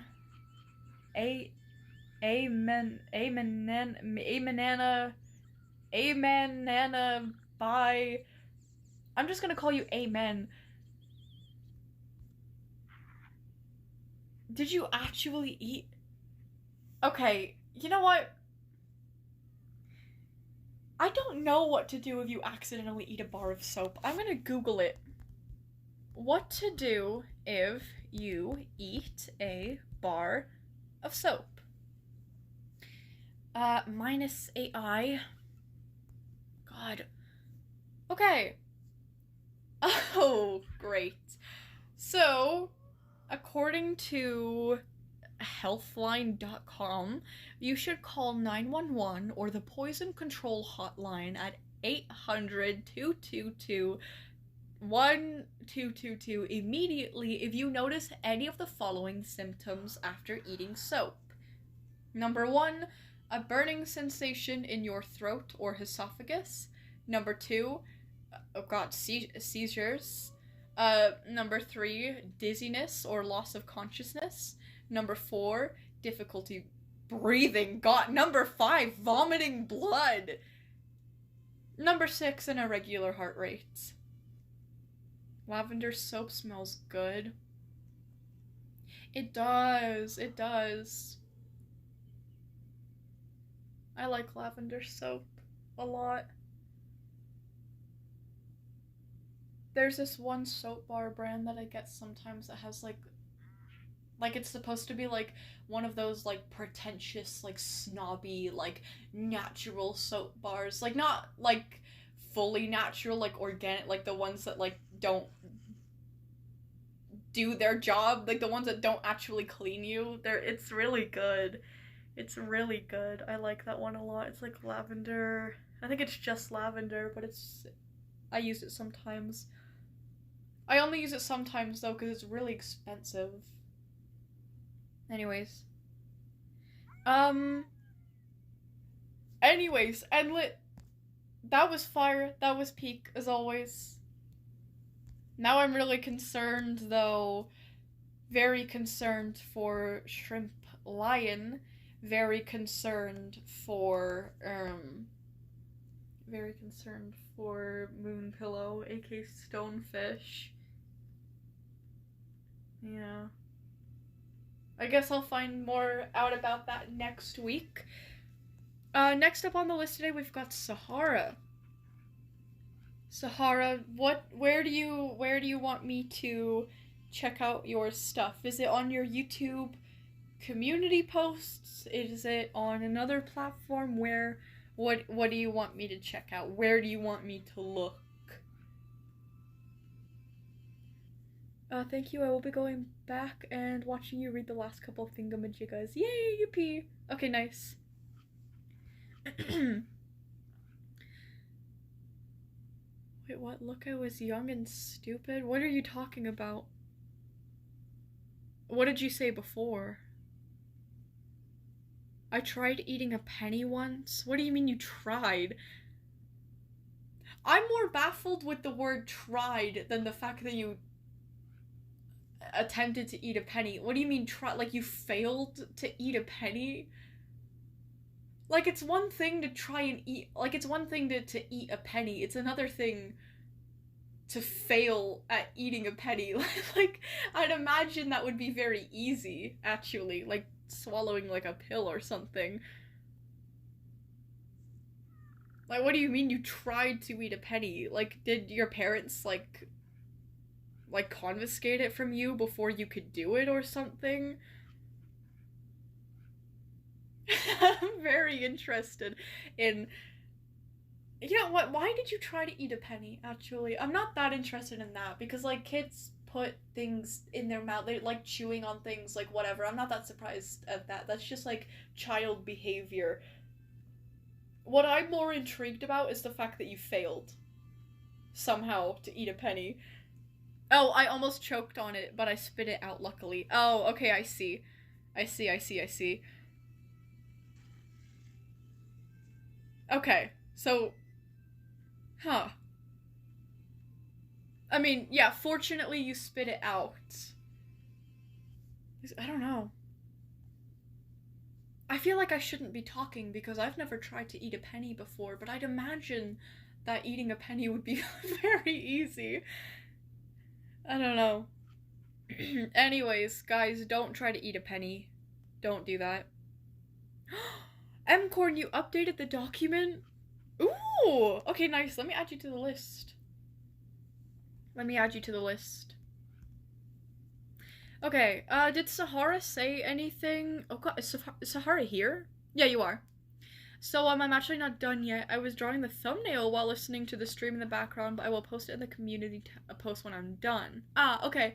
You can go to the next person on the list. Okay, sounds good. Don't worry about finishing it by the end of today. Like, if you don't get it done, then that is completely chill, and I'll look at it next Friday or Saturday or whatever. You just take your time. Okay, let me have my coffee. Who is next person? Oh, it's Moosey. Moosey is up next. Where's Moosey? There's Moosey. Why Sahara answered, look at it, blind OP. I just did, Moosey. Blah, hi, I'm here. Okay, yay! Okay, what would you like me to check out, Moosey? Is it on your posts, or your videos, or another platform? I don't know.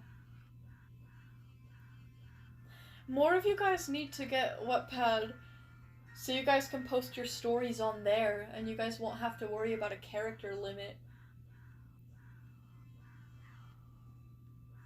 If you can, though. If you can get Wattpad. Like, if you're of age and your parents allow you to and whatever. And don't be naughty on that site. Okay, don't be like reading stories you shouldn't be.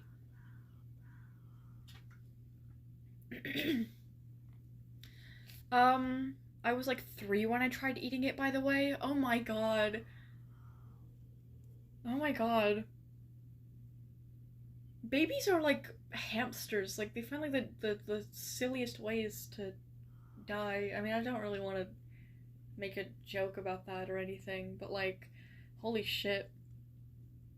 My little sister, as a baby,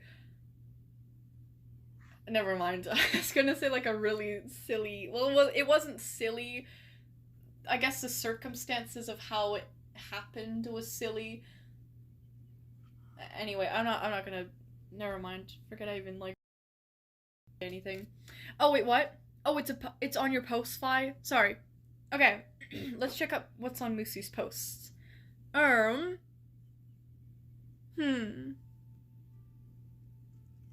What the hell? Why is your profile picture about apples now? What?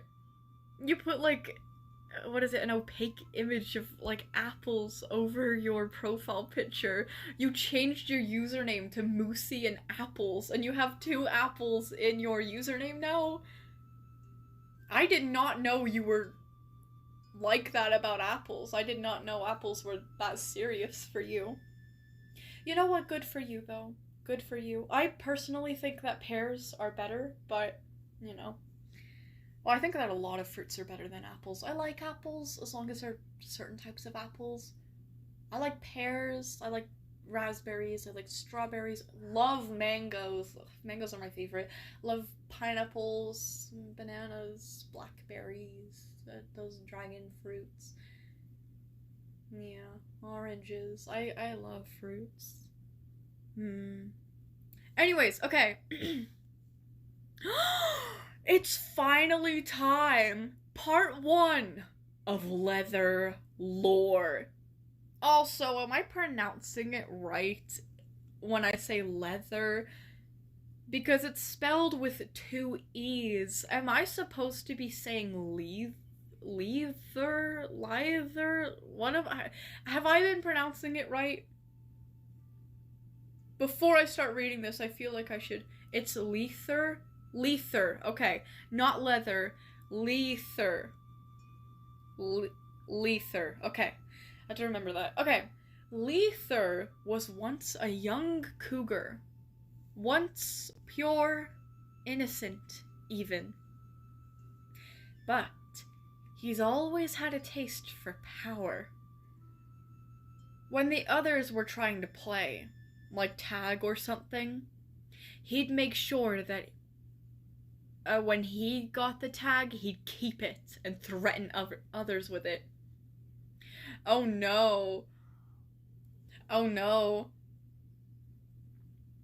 That's the type of thing that, like, parents will let their kids do, and then their kids will grow up to be, like, horrible people and commit crimes, and the parents will be like, there were no signs, we had no idea. Anyways, when he grew up and left his den, he decided he didn't want to start small and stay small. He needed something or someone. Rumors that the infamous Sightseer and Disease stopped their partnership. It was perfect for him. One cloudy day, Sightseer met someone who's, let's say, didn't cooperate. She made them happy, forcefully. Sightseer, Lether witnessed it all, and steps out of the bush he was observing it from. So, you're Sightseer? This sure is messy. Sightseer turned quickly. I don't know how to... Lether cuts her off. Shh. I have a deal. You give me your power, and I'll make sure no one hears about this. Got it? Sightseer hesitated for a moment. Oh. She didn't want anyone to know about this, but why would she give power to a random cougar she just met? Against that thought, she said yes. Lether already had a plan. He started to do public speaking, and said his powers were from a divine goddess. Oh. Okay. Epsilon, just skimming over your message, that is totally cool. assuming your plans are good plans, you have a good time with those. And I'll see you later. Okay, what was I gonna say? He started to do public speakings and said his powers were from a divine goddess. Ooh. And that if they follow him, the goddess will bless them. The worst part is, most animals believed him. Okay, Lether is, like, actually a little shit. Like, I've met people like Lether. I fucking hate him so much. like, currently. 4th of July related things. Very exciting. Like a barbecue or something. Don't blow. Listen, before you go, you Americans are so freaking stupid with your fireworks. Don't blow your hands off, okay? You have a great time, but, like, literally watch your fingers today, okay? Don't be freaking stupid. I don't feel like I need to clarify that to you, Epsilon, but I'm just making sure, you know? I'm just saying it. Fireworks are banned here because of the fires. Oh, I see. Huh. It's probably for the best. Anyway, sorry, I have my coffee. The worst part is most animals believed him. That's infuriating. After a while of this, protesters from a different kingdom came and protested. Oh, okay. See you later, Epsilon. You have fun. Yeah, protesters from a different kingdom came and protested. Yeah, let's go, guys. They said they did this for their kingdom, although the ruler of their kingdom didn't do this. The people did it on their own. Now, Lether didn't know this, so he decided to actually test his abilities he was given. When he got to the kingdom, he conjured up a fire and set the kingdom on fire. Huh?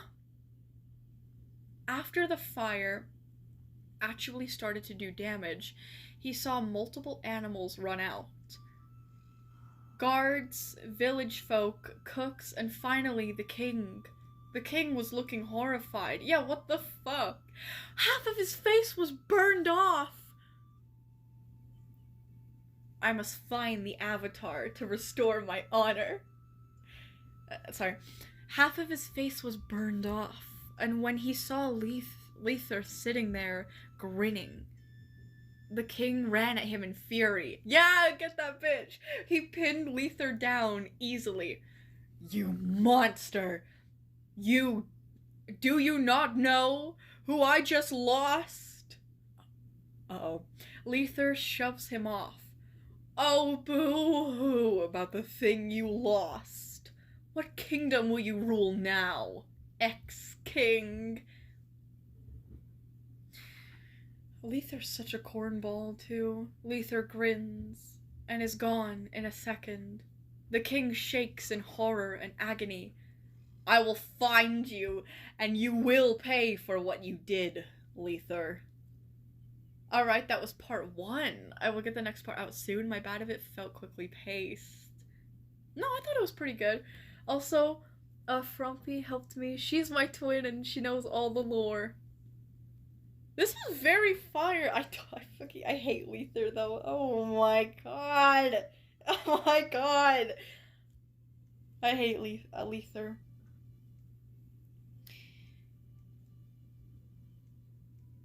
What a fucking lying bastard. Literally.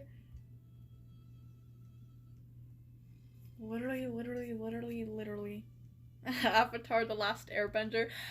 When I heard of like a burned off face, at first I thought of Mello, actually, from Death Note. But then I was like, wait, no, Zuko is more fitting. Mello got his face fricked up in an explosion, but Zuko actually got his face like burned by fire. I never realized Mello and Zuko have such similar scars. Do they? I think they even have it on the same side. Sorry, I'm getting a little sidetracked here. Zuko, then Mello, Death Note. Yeah, they do. How interesting. Anyways.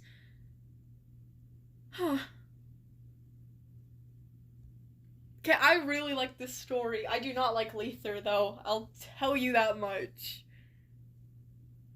But yeah, this is really fire. I need more lore about Lether. And the king. Who's the king?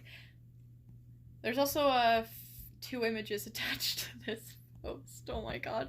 Okay, one of the images is a screenshot of, I believe this is a tweet. I'm not really sure. Not really on Twitter. Of somebody saying, "I'm so fucked," and then they post an image of their DMs. What the hell? They got DM'd by Jeff the Killer, and Jeff the Killer says, "I am going to Jeff the Kill you." Oh god. And then the second image is, me with what historians would call my best friend. Anyways. Okay, I think that's all for the Moosey's post today. Very fire.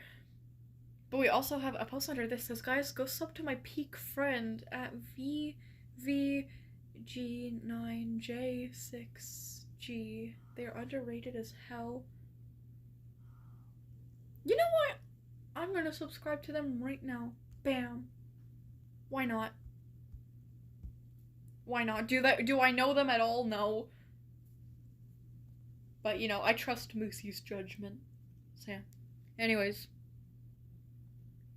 Okay, that was Moosey's, thingy. That was Moosey's creepypasta. Well worth the wait, by the way, for Lether's lore. Very interesting. Hate him, but I do like how you set up, like, with the childhood, like, how it started with, like, small petty things, like, how he would, like, hold power over other kids by, like, remaining, the tagger.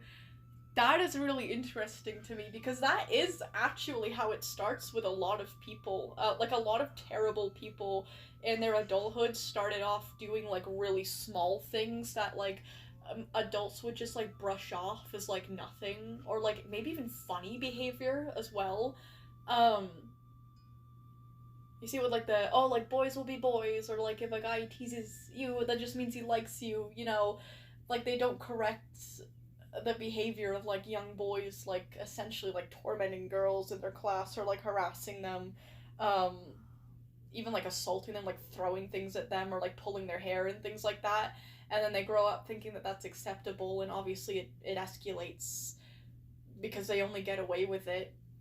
But it's not just like a guy and girl thing, obviously. I'm just using that as an example. Another well-known one is, like, tormenting, like, animals or, like, insects. How, like, a lot of serial killers start with, like, tormenting insects. Yeah. So anyways, it's very, very, very important to correct young people for concerning behavior, even if it might seem not that deep to you. Just saying. Because, yeah, if they're not held accountable, they will just think that it's acceptable, and it will escalate because they think that they can get away with it. Anyways, I think that Lether is, like, really well written for that, even though it's, like, a really short, piece here. Very interesting. I do really like that detail. I think that's, like, probably my favorite part about Lether is, like, how realistic he is. Oh, it's kind of based off of that. I do listen to a lot of true crime with my mom. Yeah, you see it a lot in true crime. I don't really watch, like, I don't really watch true crime. Oh my god. No, I said it right that time. True crime cases anymore. But I used to watch them, like, religiously, like, when I was drawing, like, scripting, like, well, maybe not scripting, but, like, doing anything, essentially. Even sleeping. When I had my TV set up in my room, I would put Netflix on my Xbox, or YouTube, it was YouTube, I would put YouTube on my Xbox, and I would just fall asleep with my headphones plugged into my remote, and I would have, like a movie night watching, like, true crime. It's true. It's true. If you do not, like, really, really, like, have young people for those behaviors, they will, like, grow up thinking that they can get away with it, and it will escalate, and not a lot of the time, but, like, a concerning amount of the time. It shouldn't happen at all, but they will actually become criminals and do terrible things. So yeah, well done, Moosey. All that to say, sorry, that was kind of a long tangent. All that to say, well done, Moosey. You wrote a very realistic villain, and so did you, Frumpy, because I know, Frumpy, you, like, collaborated. But anyways, oh, Frumpy says, my turn for stories. I don't know if you have to reset YouTube, though. Let me see. No. If the thing that you wanted me to check out was posted 14 minutes ago, no. Also, what is this image? Oh my... Ugh, that's disgusting. Oh my god, it's like a watermelon human. Oh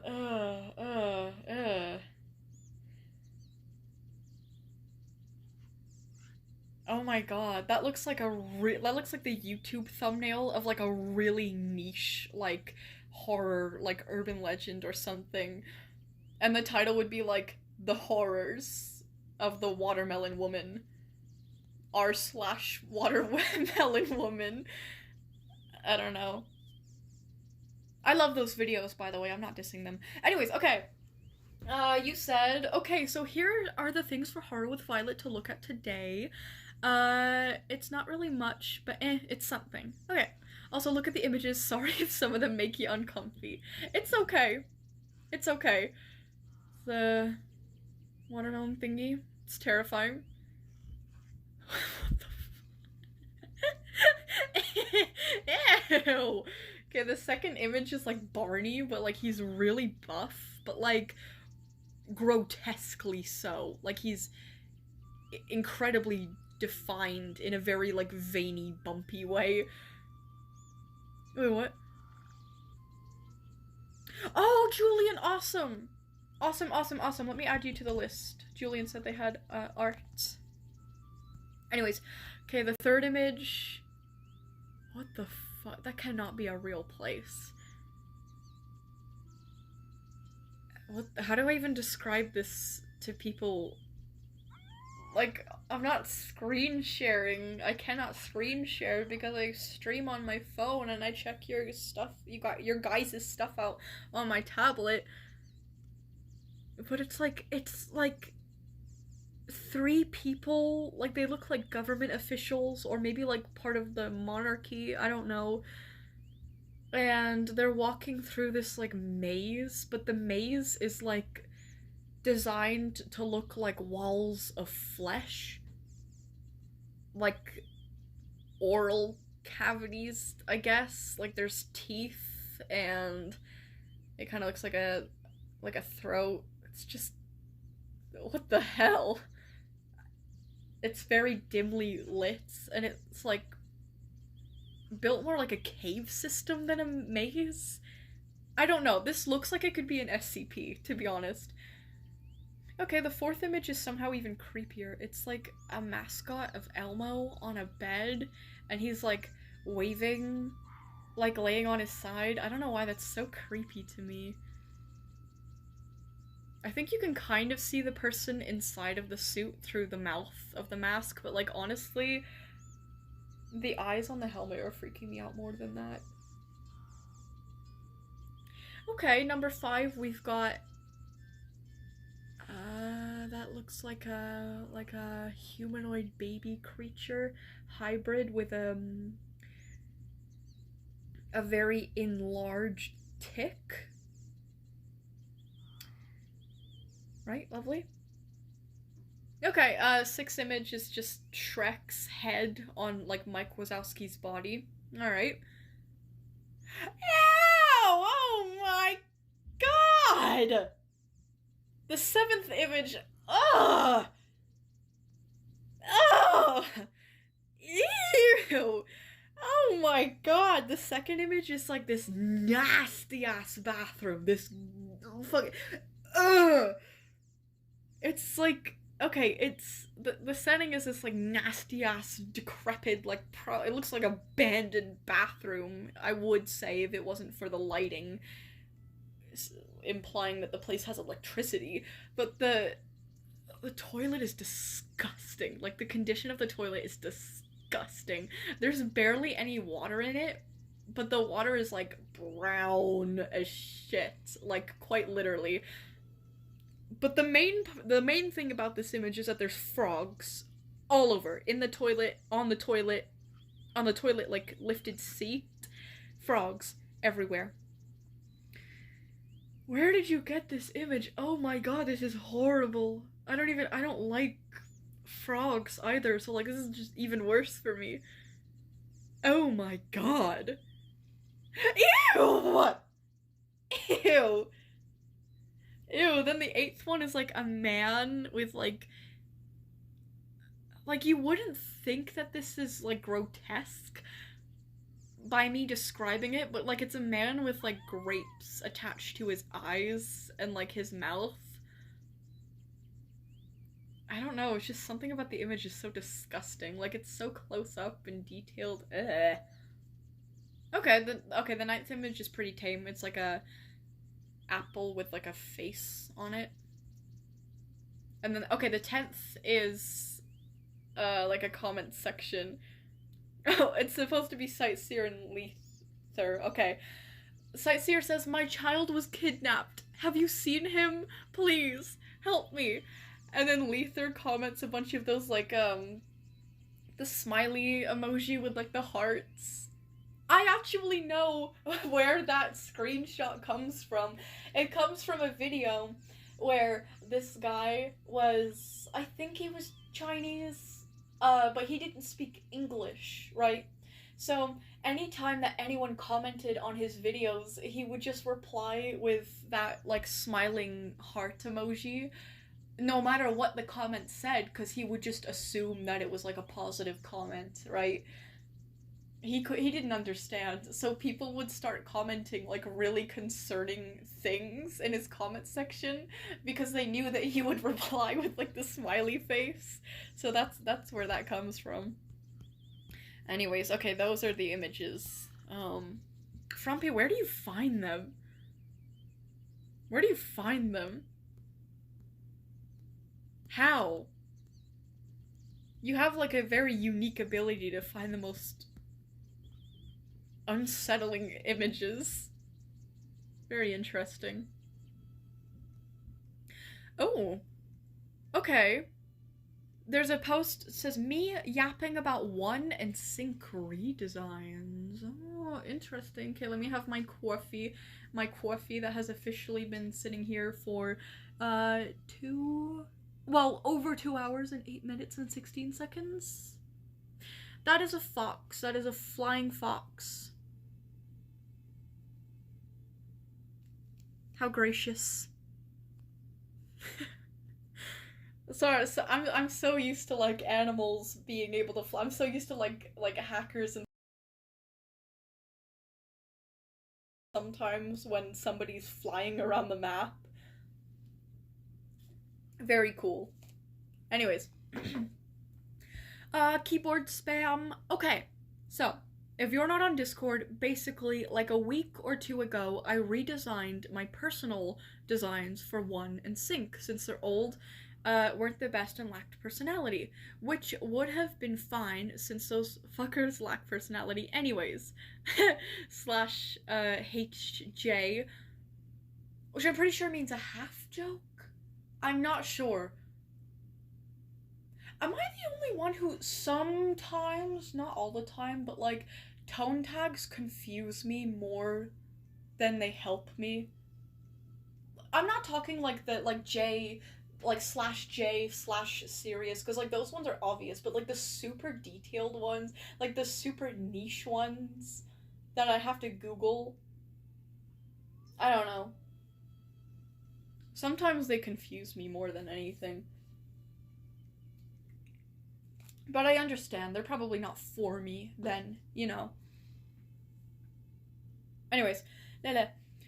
But I decided to add more things to them, wouldn't hurt, and I cooked. Oh, because I really like my design choices and I don't want them to go unnoticed, I am making a post so I can yap about what I did. Ooh!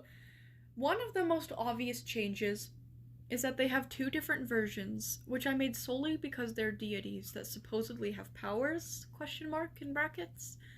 Both characters have poisonous berry accessories because, well, poison and shit. Oh my god, do you remember when I mistook the berry for like a yellow flower?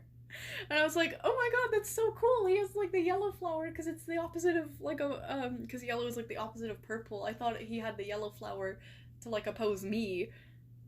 No, it was a berry. I'm a dumbass. But anyways, one has deadly nightshade berries. Ooh, the fifth image, and Sync has holly berries. Huh, the sixth image. In both cases, the berries leak juice onto their pelts that glow in their second forms. Oh, that's cool. This doesn't mean anything, I just thought it would be cool. And it is. Just like the berries, the little broken tectonic looking things on their bodies that glow in their second form don't really mean anything aside from being cool.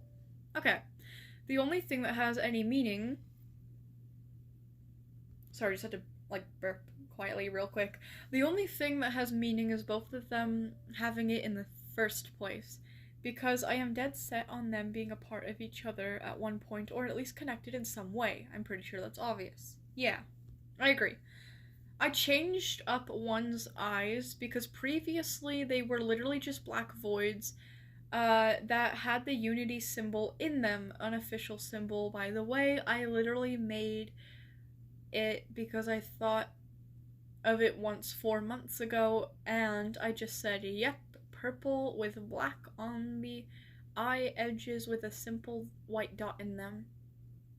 Hell yeah, purple and black. Sync's eyes have remained the same, however, brackets orange with red lines down the side, and 2 red vertical slashes in each pupil. Ooh, very cool. Sync's tail is meant to resemble a rattlesnake's tail. That's it. I don't know what else to say.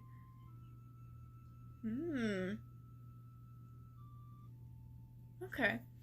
If you squint really hard at their second forms, you can see a diamond shape on both of their foreheads, which is basically synonymous with my theory.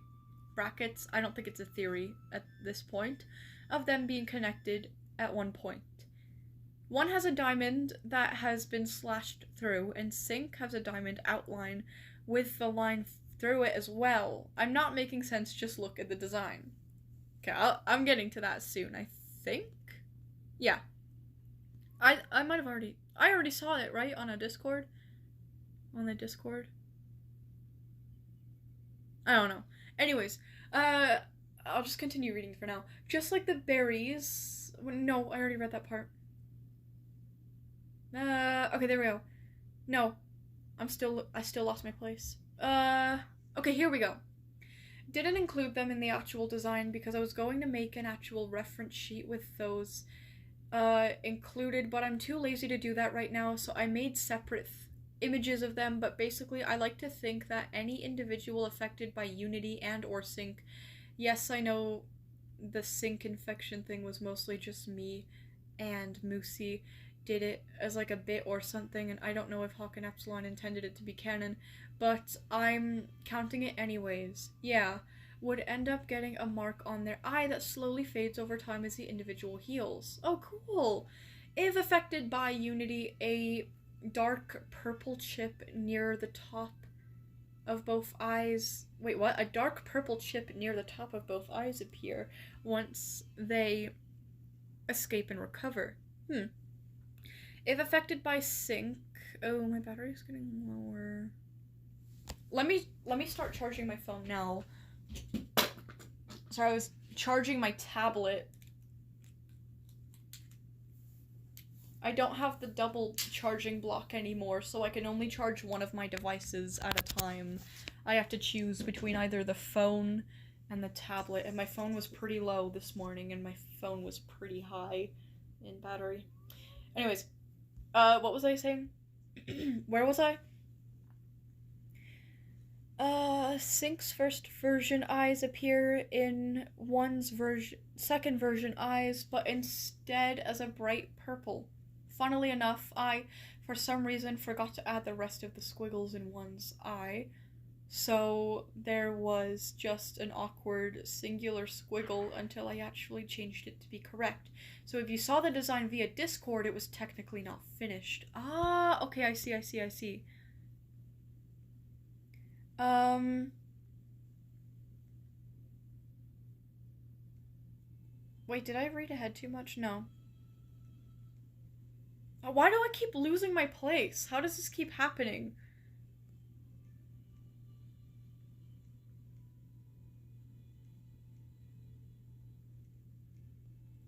Wait. Oh my god, actually, where was I? I've completely lost my place.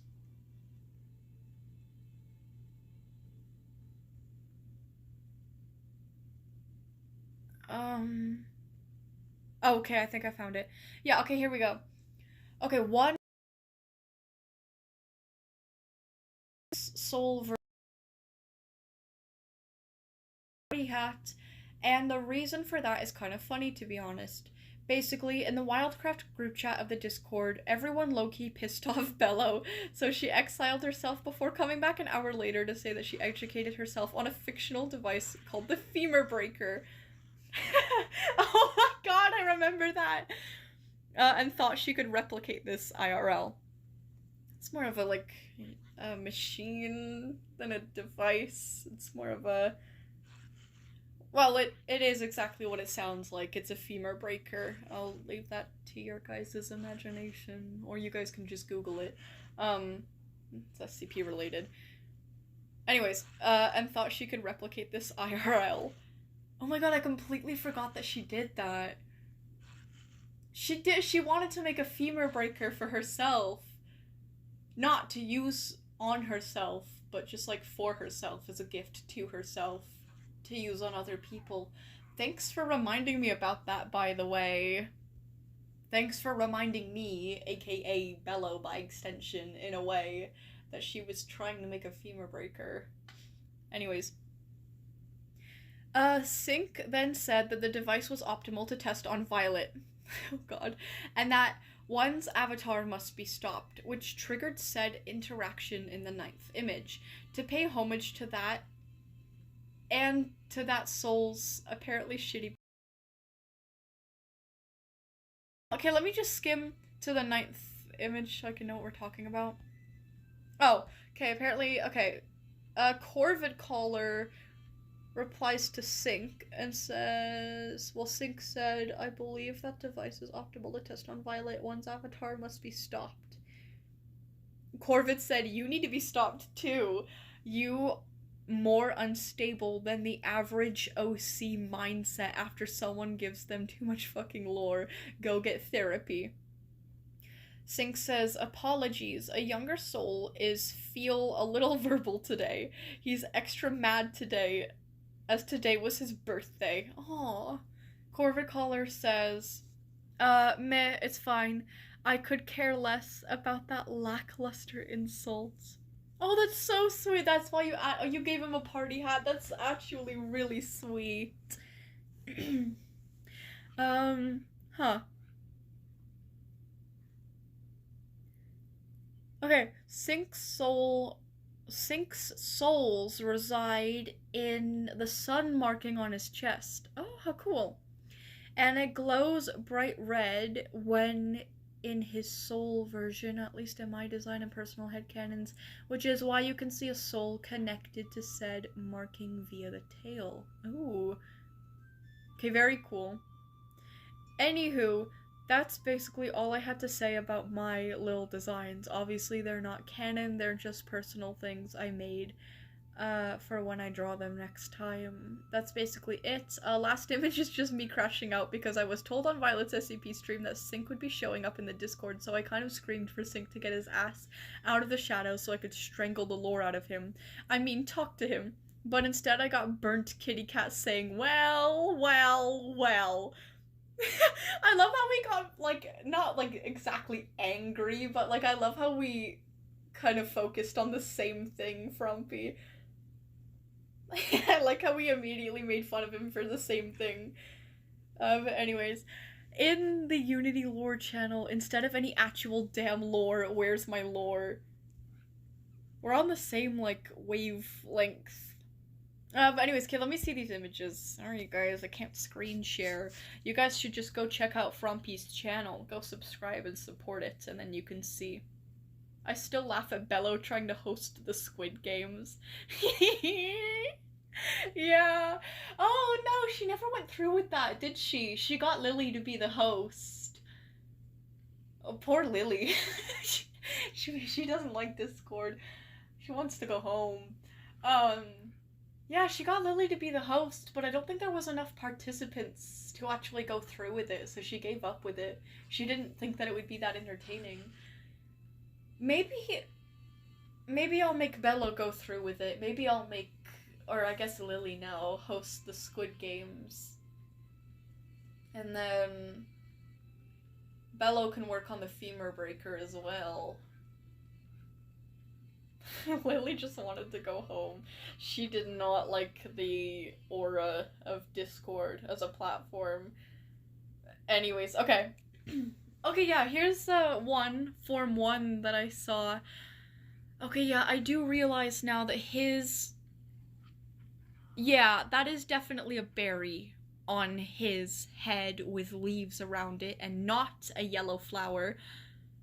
I thought that the highlights for the leaves was like its actual color, and the actual color was the shading, so I mistook that as being a kind of off yellow, and I just thought that the flower had like a very big center. I didn't realize that it was a berry, so I thought that you gave one a yellow flower because like yellow is kind of the opposite of purple, so I thought it was like they'd be like rivals, you know, even though we're best buddies in the world.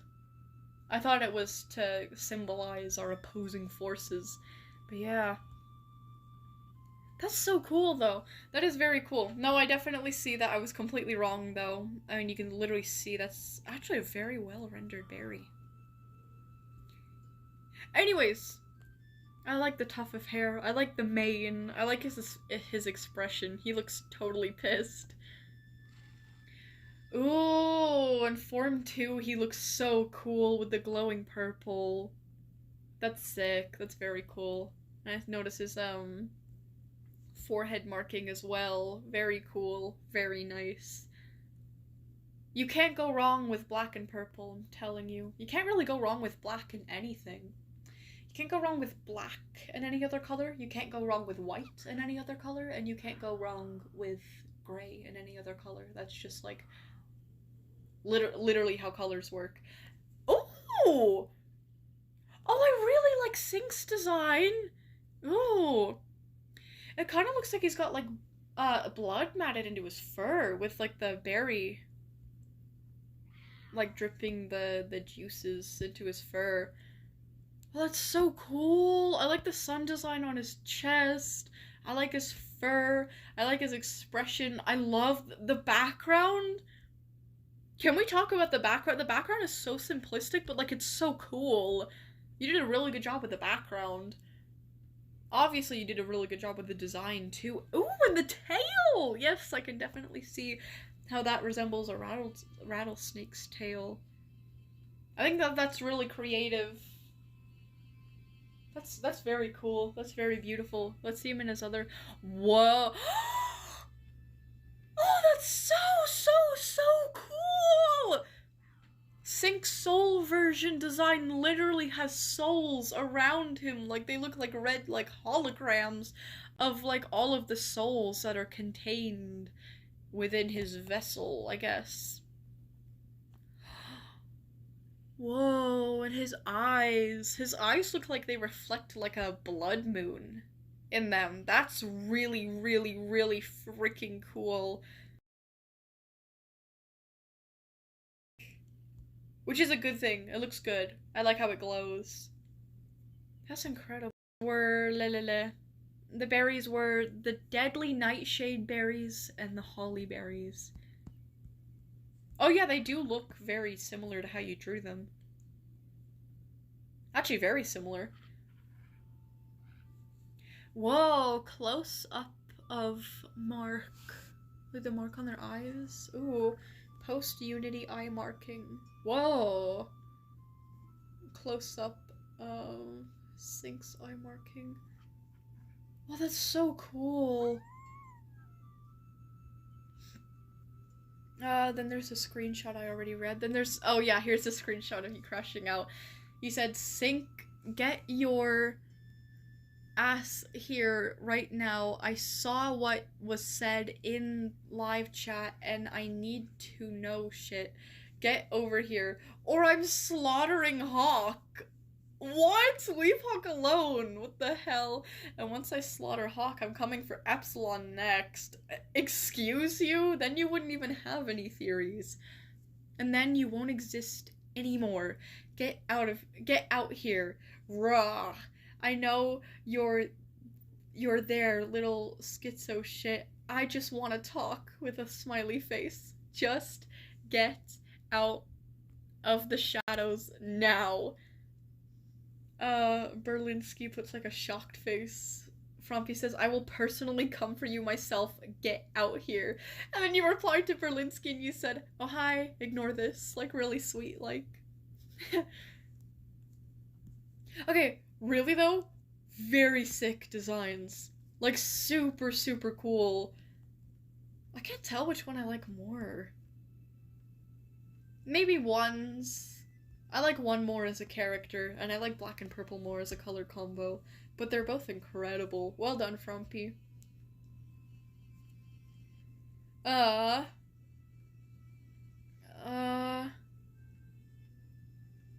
was I gonna do or say? Oh yeah, we still have more to see from Frumpy.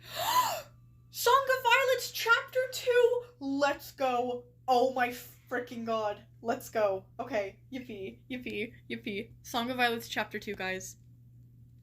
I'm getting into it immediately. Well, I'm gonna have my coffee first, but... Oh, it's like past lukewarm now. I kind of feel like going and microwaving it.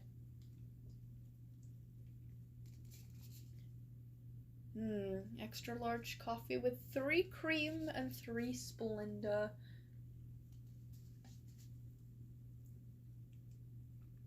You know, I should start getting 3 milk and 3 sugar. I don't like Splenda, and I'm not that much of a health nut. Anyway. Song of Violets! Let's go! I'm so freaking happy. Okay. Alright, so we read the prologue, we read chapter 1.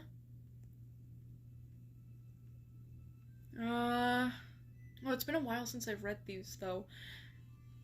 Okay, yeah, prologue was just like the creepypastas gathering and basically discussing that they want to get, like, revenge or something on, like, the regular animals. I think, I could be completely wrong, though. Chapter 1, we get, like, the perspective from the regular animals, more specifically Violet, aka me, but, like, it's another version of me. It's, like, my cheetah. And then I think Violet has a little brother called Shrimp, so adorable. And I think Violet is a kit. It's a kit, right? A baby cheetah is a kit. Not a pup, not a cub. It might be a cub, actually. Lion cub, cheetah cub. Maybe a kit works too. I don't know. Anyways, she's a wee one in this story. Violet, do you want to fly? Not particular, you know, of all, like, superpowers a person could have, I just feel like flying would look so stupid in real life. Like, I would never want to fly. Imagine just like hovering around in the air. I feel like that would be like not as much aura as like the movies make it seem like. Like I feel like flying would genuinely be so embarrassing. I don't know. Maybe I have social anxiety. I don't feel like I do, but I'd feel very insecure about flying around. I feel like that'd be just so embarrassing. Like imagine just being up and floating around in the air and so many people can see you and you'd look so tiny like up in the air. I don't know. Want to fly, Violet? No. Not particularly. Sorry, that was. Sorry. No, I don't want to fly. Are you threatening to throw me or something? No, why would you ask me that? It's fun to fly? Oh, I don't care if it's fun. I care about how I look. It's like an ego thing. I don't care if flying would be like super fun or helpful or practical. I care about my self-image. Not all the time, but when it comes to flying, yeah. Anyways.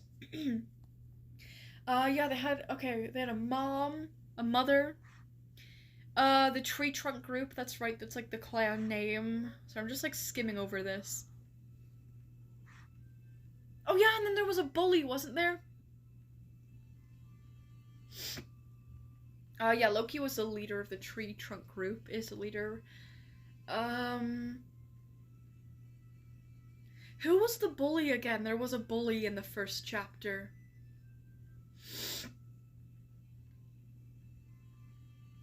Is it Dandelion? Is Dandelion the bully? I think there was a bully named Dandelion.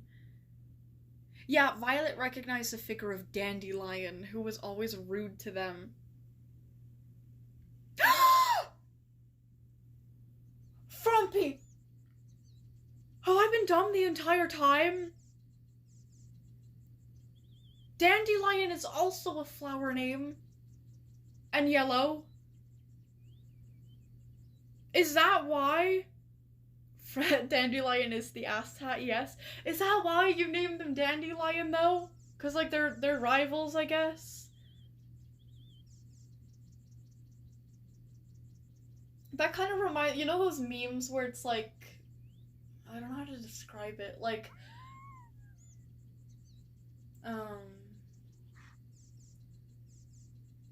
Like Lady Gaga when Sir Gugu walks in, or like I'm just using my name, like Violet when Ultraviolet walks in, and like it's like a meme showing a person like getting scared all of a sudden or like being intimidated by another person.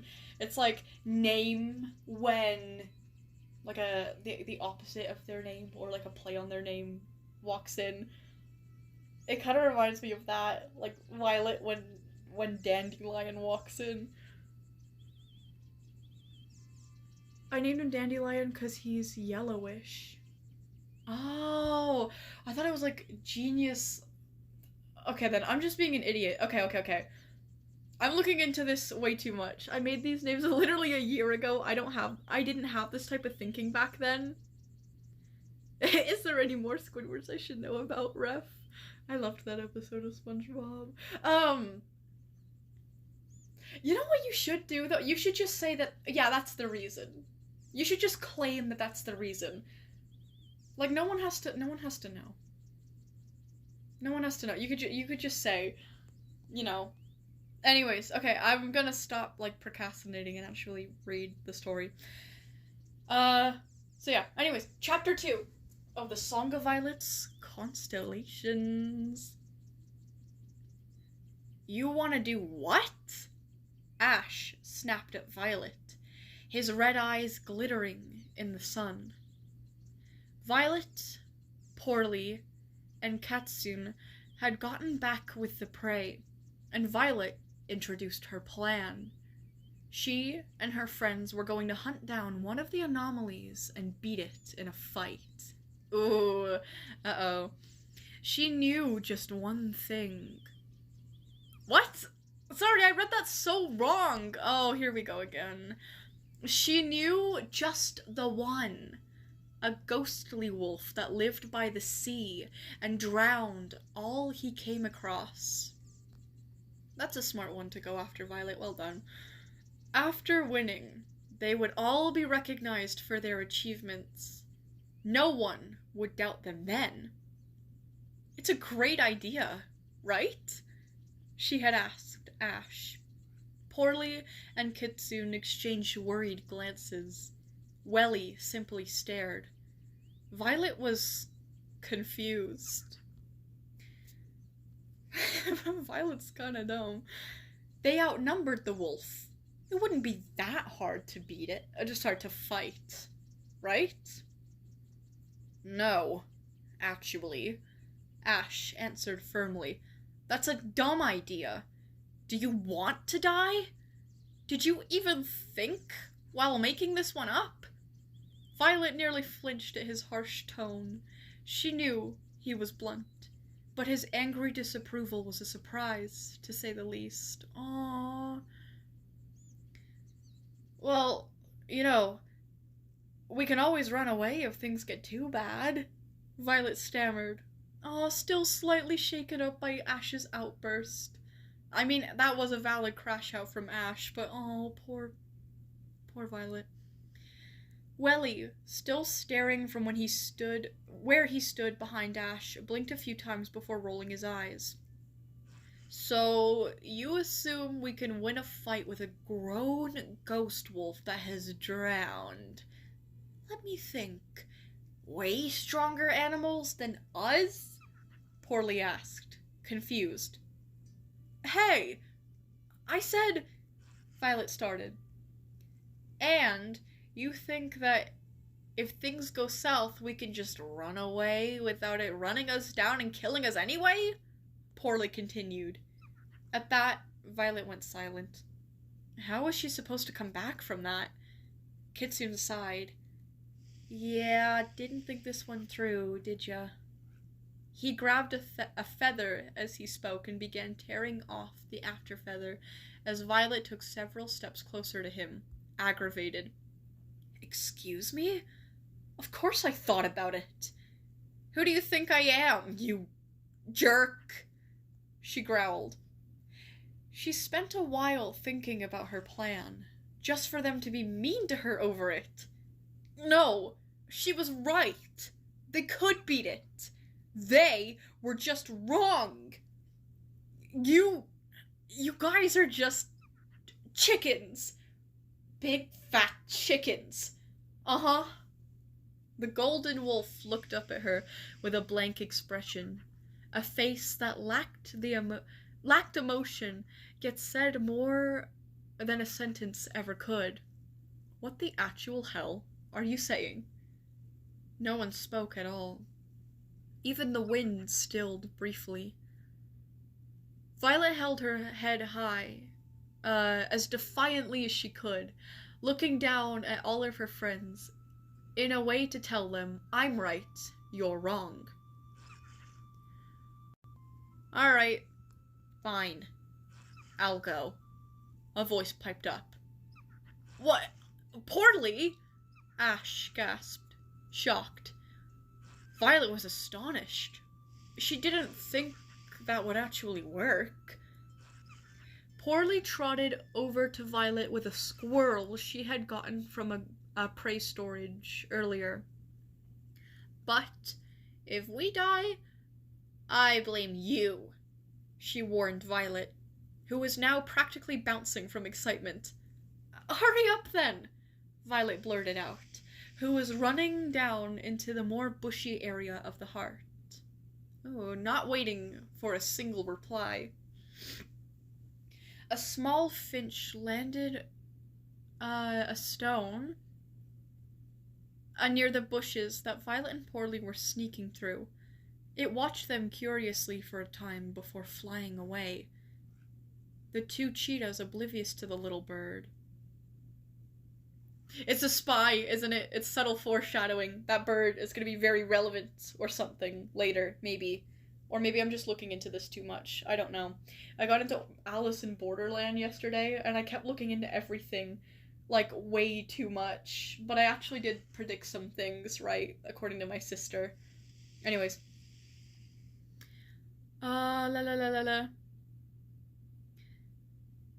So, when we get to the beach, we leave the squirrel at the water's edge and hide behind a rock, Violet whispered to her partner, the two sneaking further and further out.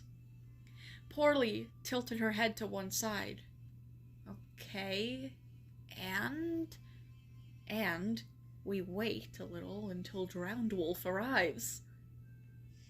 Yep, then we go back home and keep our tails on, Poorly smirked, as the words left her maw and she made her friend stop dead in her tracks. What? No! Violet hissed silently as silently as she could. We're gonna fight him, and we're gonna win. Poorly nodded silently as they continued moving until they broke free of the heart. As Violet and Poorly made their way down to the beach, they were careful not to run into any heartmates, approaching closer and closer until... We made it! Violet shouted, stepping foot onto the beach. Poorly cuffed her over the ears lightly and growled, Shut up! Do you want to get caught? Sorry, Violet mumbled. Now, put the squirrel right by the water. Poorly took her prey further down the beach and carefully placed it by the crystal sea. It glimmered with sunshine, and a couple small leaves fluttered down into its inviting presence. For a moment, Violet looked out into the ocean as the waves crashed down into itself. For a moment, Violet forgot what she was doing, until she looked down at her paws and remembered that they were supposed to be dashing off behind a stone. The cat leapt up and jumped behind the largest rock she could find, a stone just big enough for both of them to barely hide behind. Poorly followed suit after she dropped off the scrawny mule. Shh! He's gonna come back any minute now, Violet whispered as her tan buddy peered out from behind the rock. I said shh! After a couple minutes, however, it didn't seem like he was coming. Huh? Poorly said mildly. Looks like Drowned Wolf didn't come. I guess we have to. Suddenly, a figure rose out of the water slowly. Violet stared at the dripping silhouette, then to her friend, who was about to get spotted. Violet grabbed her by the scruff and tried to pull her back. Ow! Hey! Violet, you little... Shut up! But it was too late. Before Poorly could start her colorful language... Bro, Poorly and Canada would get along great. Before Poorly could start her colorful language, the figure began facing towards them at speeds the two didn't think was possible. Casting a bitter glance towards Poorly, Violet stood her ground, every ounce of reason in her body telling her to run, to go back. But she didn't. She just didn't. As the large hound barreled towards them, jaws agape and eyes blind, Violet sped forward and leapt, closing her eyes as she flew towards the deadly jaws. However, instead of fur, she was met with slippery wet sand that sent her stumbling onto her back. Oh, she's fucked. She bit back a loud yell and laid frozen with fear and adrenaline on the ground. Poorly, on the other hand, ducked under the wolf and out off of the sand. Unfortunately, the canid's teeth snapped her up before she got away, and, grunting with fear and effort, was thrown to the ground by the vicious thing. No! Oh no.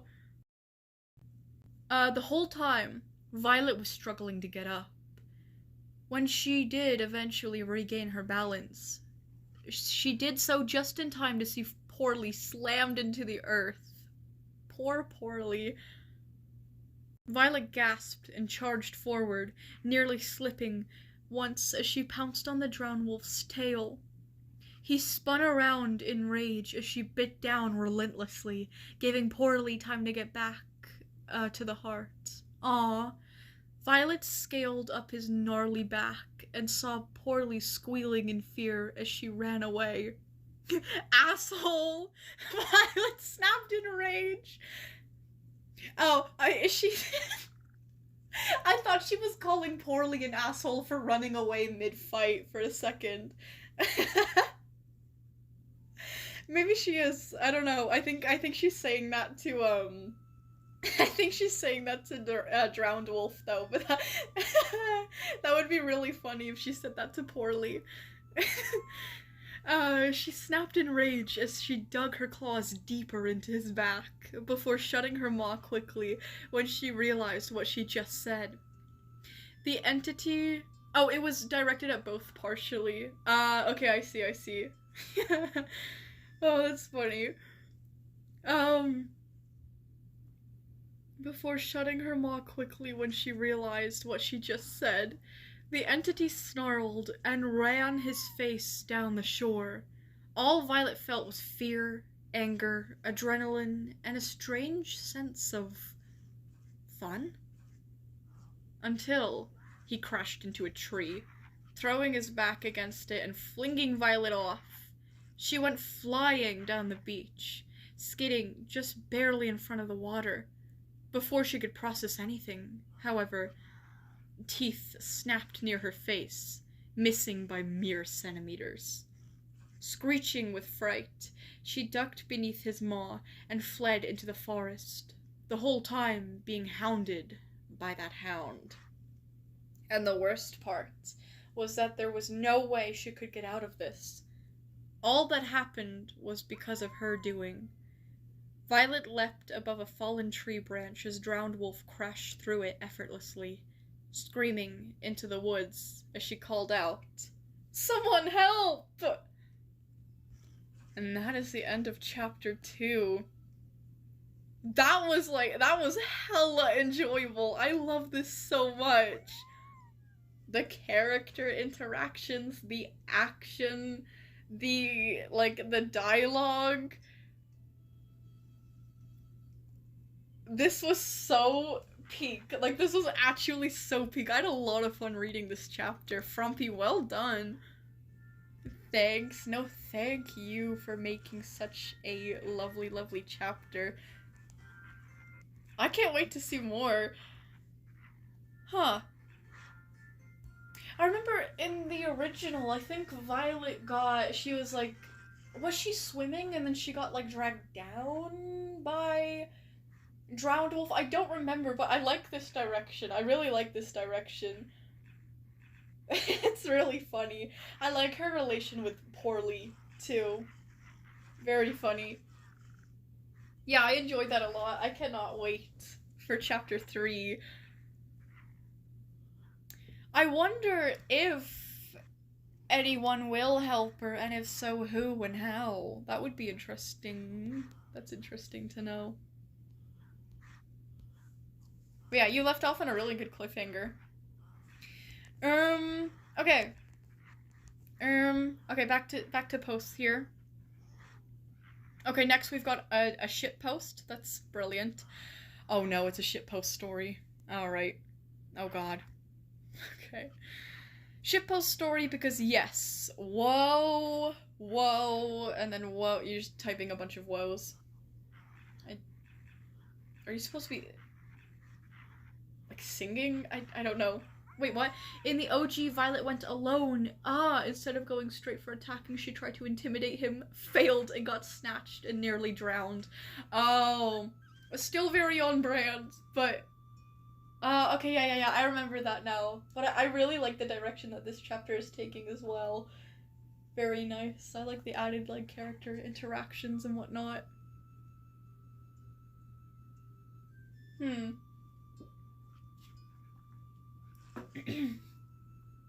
I love how she, like, essentially, like, gave the opportunity for, like, Poorly to be free and, like, run away.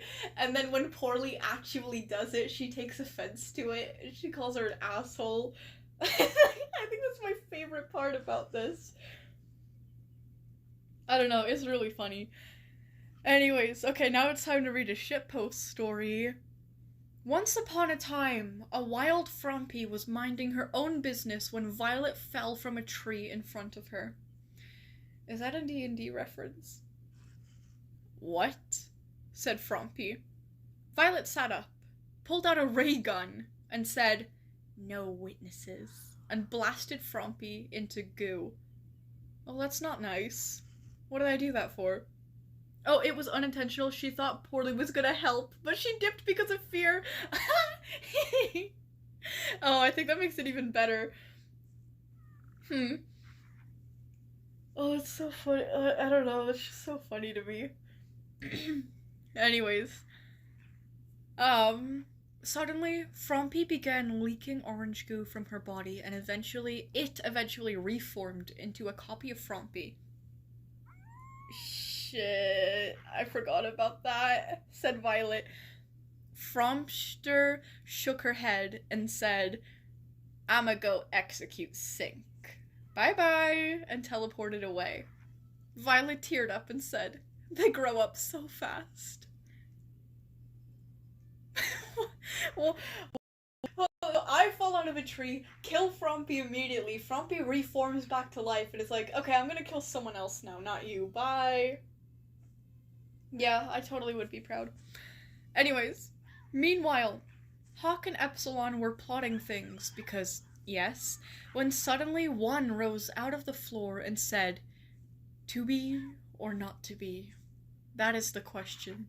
Oh, for fuck's sake. Whether 'tis nobler in the mind to suffer the slings and arrows of outrageous fortune, or to take arms against a sea of troubles, and, by opposing, end them. To die, to sleep, no more." What the... One... to die... Wait. Yeah, to sleep, no more.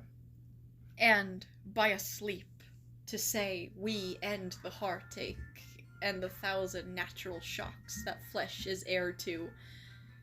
'Tis a consummation devoutly to be wished. To die, to sleep, perchance to dream. There's the rub. What the fuck is he on? I genuinely don't know what this means. What the hell is he on about? Like, actually, what is he talking about? For in that sleep of death what dreams may come, when we have suffered off this mortal coil, must give us pause. There's the respect that makes calamity of so long life, who would bear the whips. Epsilon then proceeded to shove one into a plastic bag.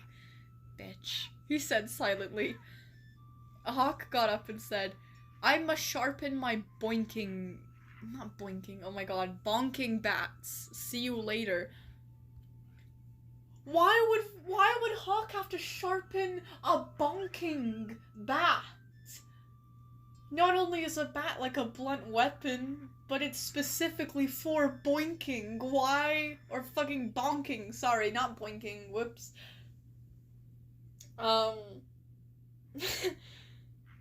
Why would she have to sharpen that?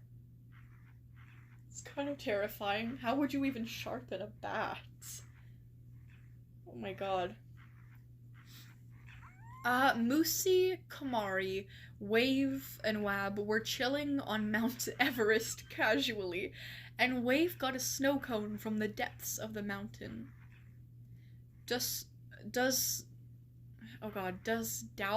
plan to consumeth that? Wab asked. Wave threw it at him instead, before dying casually and whisking his soul away to a far away location. Okay. Can we burn his corpse? Asked Musi. Komari gave, with a million G's, a big thumbs up, and Musi got a lighter, when suddenly Frumpy materialized and says, "Hey!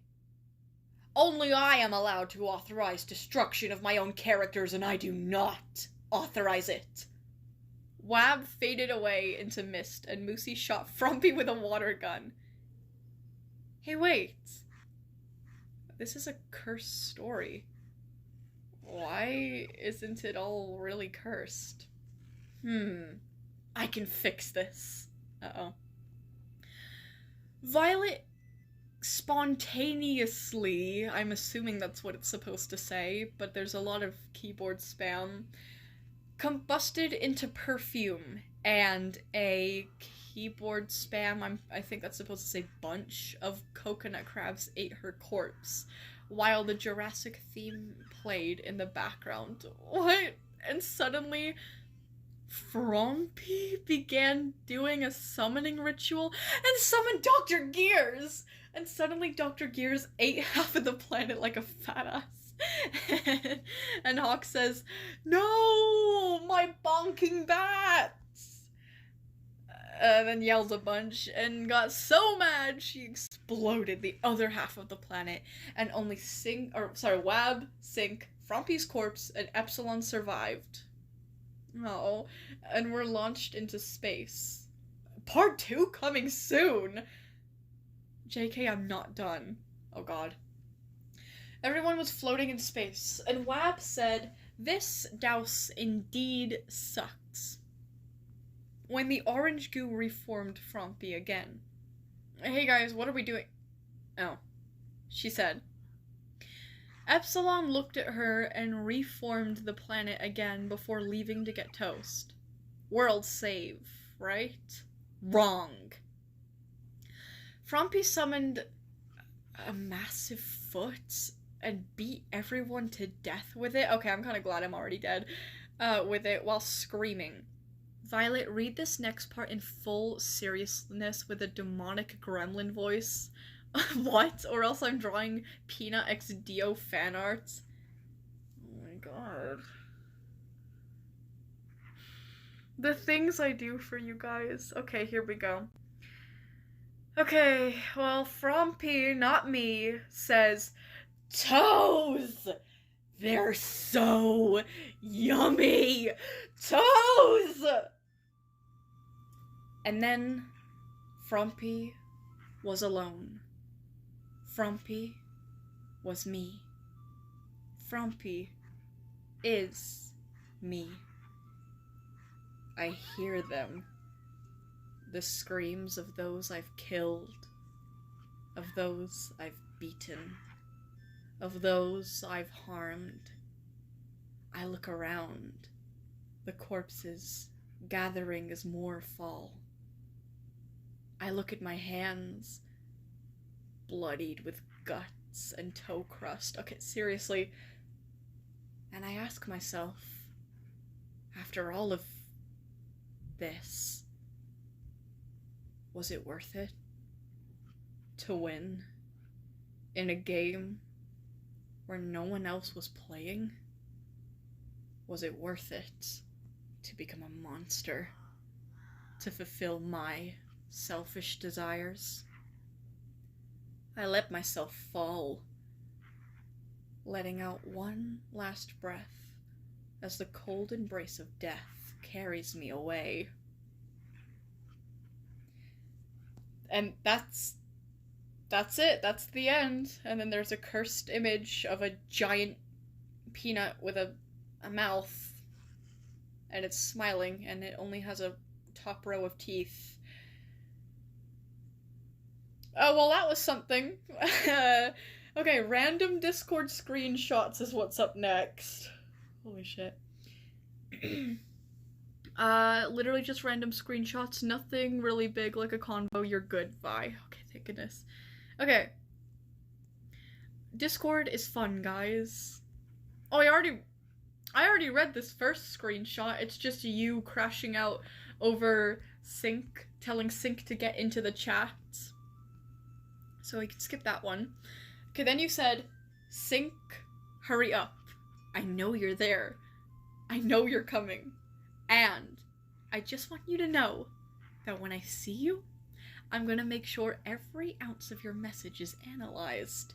And I'm gonna uncover your little secrets. You hear me, Sync?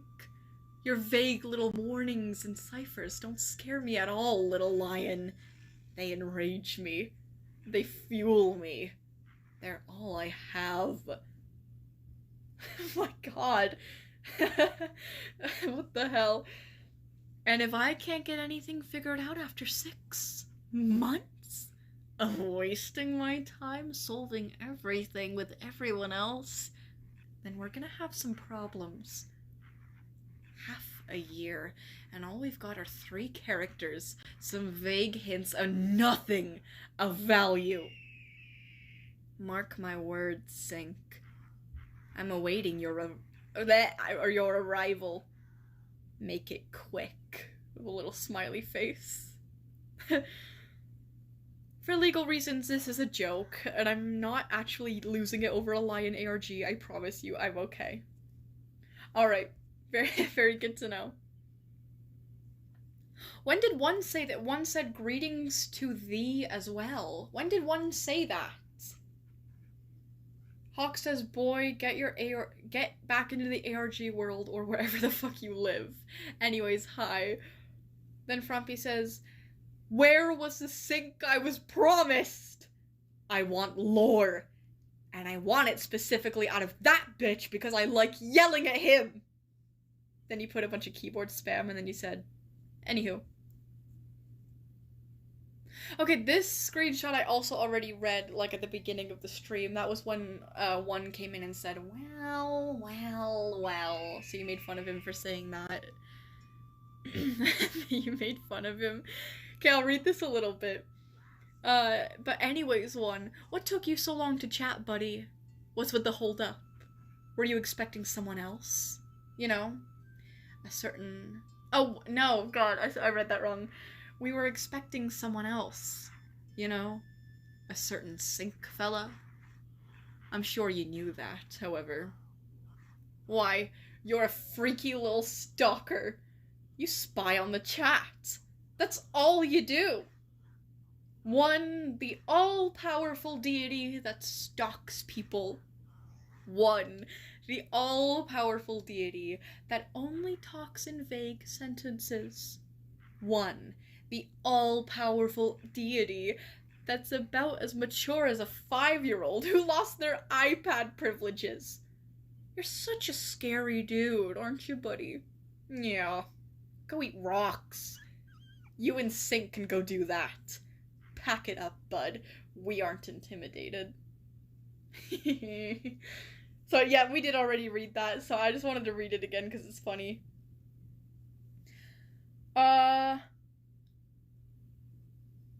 Here's another screenshot. Frumpy says, someone needs to take away my thought privileges, because what do you mean I sat down for 30 minutes and basically cried due to my slight dilemma with religion, the afterlife, and death in general?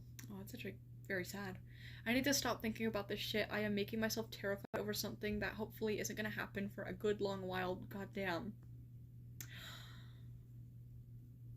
Well, that got dark out of nowhere, but like, oh my god, I relate so much. Like, this barely happens to me anymore, but this used to happen almost every night when I was like 9 years old. Oh my god, the fear of death is so much different than any...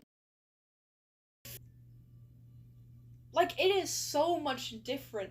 Like, there's just such, like, there's, like, phobias, and then there's, like, rational fears, there's, like, whatever, but, like, the fear of death is so much different. Frumpy are not the only ones who relate to this. Like, the fear of death is just such, like, a different type of fear. It's so... Like, it's just got, like, such, like... It is, like, it's, like, the poster of, like, the saying, like, an impending sense of doom. That is literally what it feels like. Like, the absolute dread that the fear of death brings.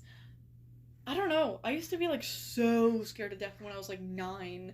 But, like, now I barely even think about it, and I don't really, like, care about it not that I, like, don't care about death. Like, I'm not trying to imply that I don't care about death or anything like that. It's just, like, I barely, like, think about it like that anymore, and it's, like, I'm not really, like, afraid anymore, to be honest. Like, not in, like, a edgy way or whatever. It's just, like, literally. But, yeah, I don't know, man. Like, just, I don't know. Like, it was, like, very occasionally, like, very, very rarely, especially nowadays, but, like, oh my god. Do you guys ever, like, randomly just fear death out of nowhere? Like, like, the concept of death just, like, really sinks into you, and you start thinking about it in, like, a quote-unquote, like, realistic way, where there's, like, no afterlife. Okay, we're getting, like, way too dark, but, like, oh my god. Anyways. Anyways. Yeah, Frumpy, relatable, but whatever, we're gonna move on. This next screenshot says, okay, it's Koi, or Theo, says, ugh, why is my nose bleeding, dude? I'm so confused. Aquin says weather, most likely. Frumpy says, oh, that's just me chopping off your nose with scissors, my bad. Koi, or Theo, puts a bunch of question mark emojis, and Frumpy says, I drank an invisibility potion, and the scissors drank it too. We are both invisible. Aquin says, what? That's silly. Okay, here's another screenshot of Neptune. Neptune says, hee hee hee. BSTH. I have no idea what that stands for. Oh, actually, I think it's just keyboard spam. I'm going to this fun day and carnival tonight. Oh, that actually sounds really fun. Frumpy says, yo, have fun. Anywho, I literally broke the first ice cream cone I got because the ice cream is a fucking brick and had to throw it away, unfortunately. Which sucked because 1, I lost precious ice cream, and 2, my trash can always tastes like death and despair all the time. I'm sorry. Let me read that again. My trash can always tastes like death and despair all the time.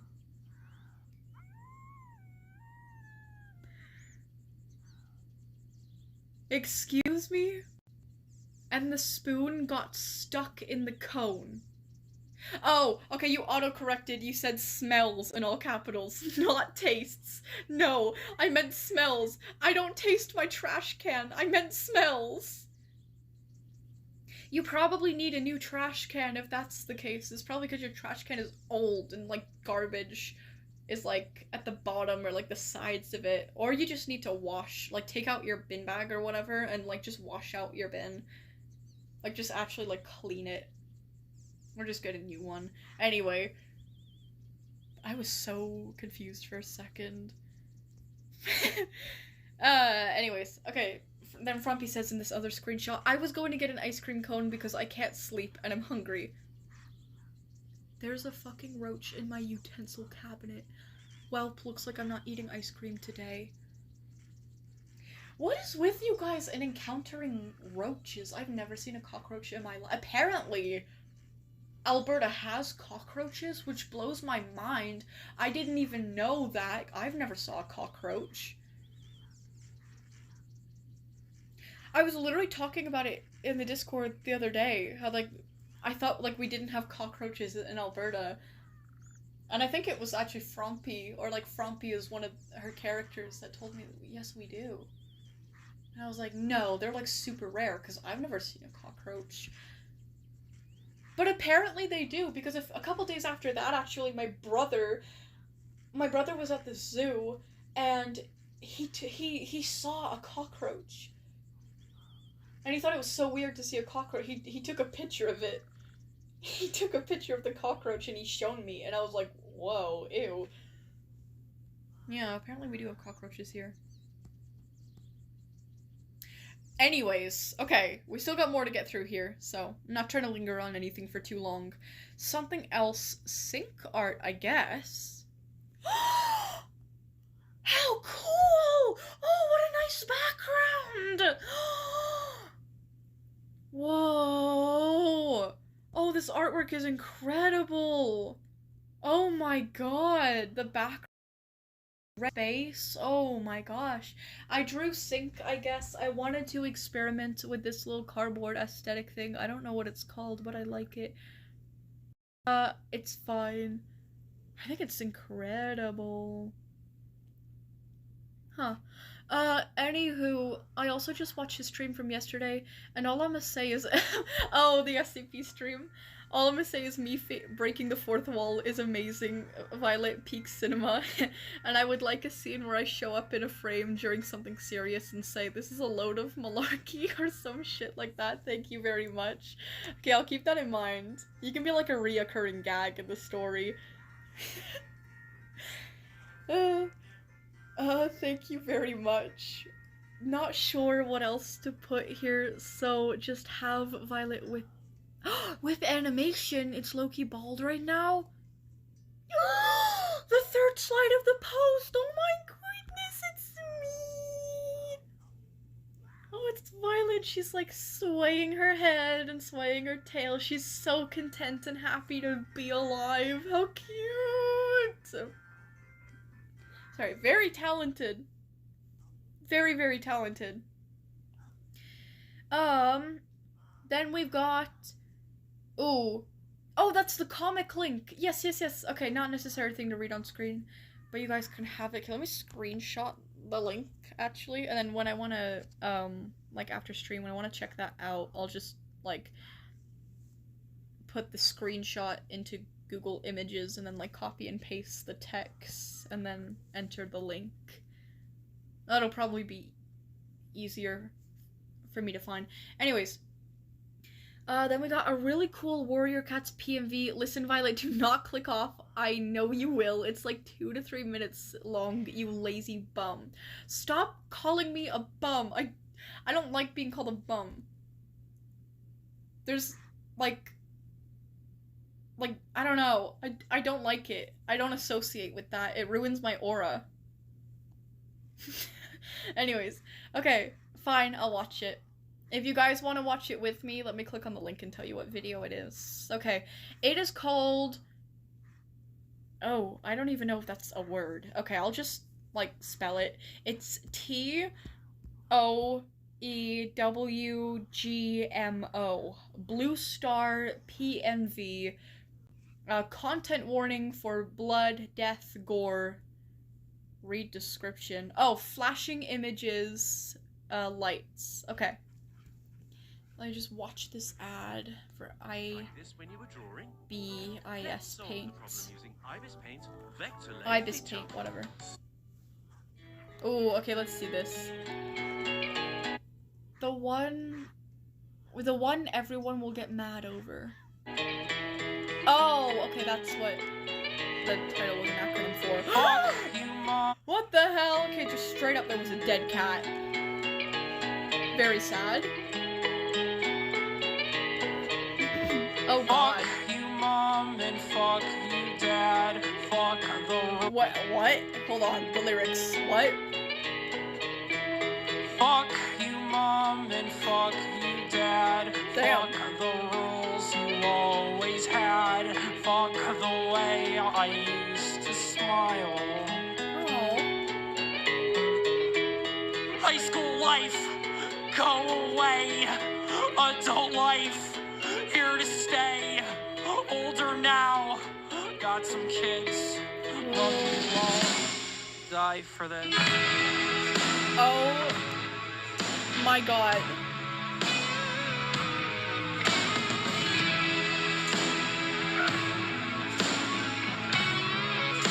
Okay, lots of fighting going on here.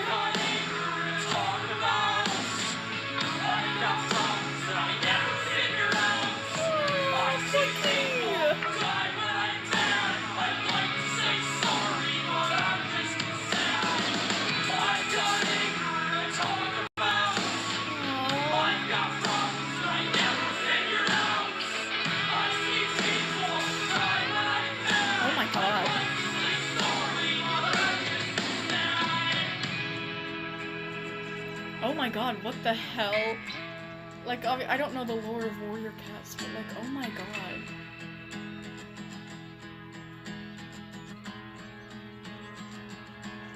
Oh, poor cat. How did I get like this?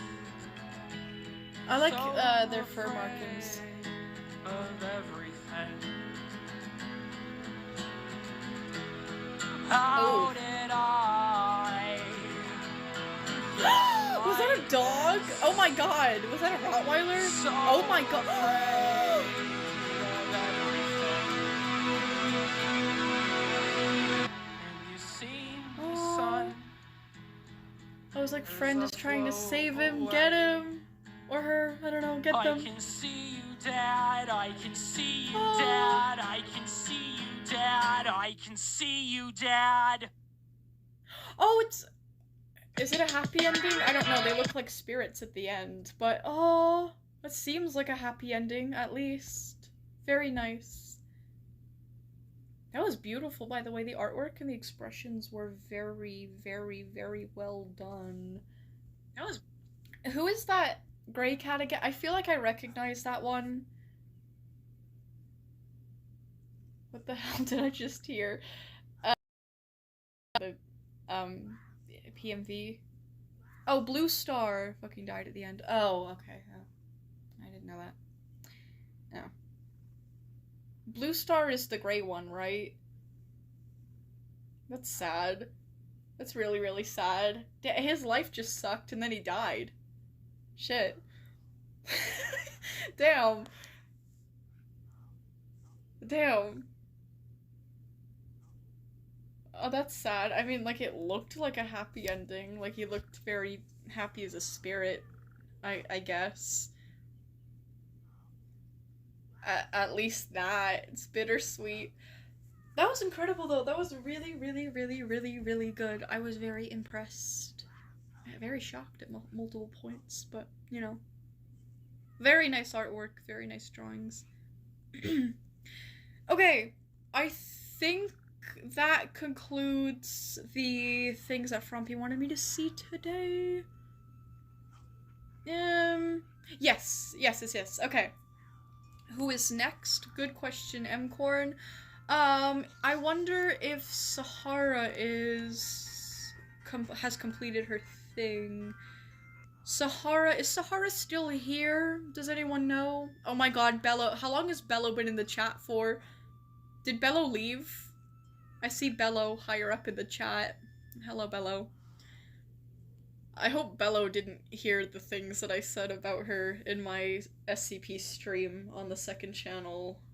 That would be, not very fortunate for me. You said, Quinn, you said a long time Bello's been in the chat for. Oh, yay! Okay, Sahara is here! And Sahara finished the drawing. Sahara says, posting it right now. Okay, I may have to restart YouTube, but, you know. I don't really remember what exactly I said about Bello, but it was like something about like disowning her or something, or like not being proud of her. Whereas I'm really proud of Lily. Bello will Merca's like Prime Vaughn. Who is Prime Vaughn? Also, hello, Ashen. Wait, also, literally, like, everyone in her family is dead, so... Oh my god. Oh, you were explaining the, lore. Okay. Frumpy says, basically, she had kittens with some guy from another clan, and was just raising the cats in her clan, but she had to give them to her mate's clan to prevent a horrible cat from getting the deputy position. Oh, that's so sad. When she became leader, her deputy tried to kill her and became paranoid, and the cats got attacked by a dog pack. No, trying to save her deputy from dying and died in the process. Holy shit. Also, like, literally everyone in her family died, so... Oh, is that what the ending frame was? She was like a spirit reunited with her family? Yay, I guess. What did you just send me? Oh, what the hell? It's like a dog with like a human smile, and he's like putting things into like a meat grinder? No, he's... got some kind of contraption that turns, like, ground meat into sausages.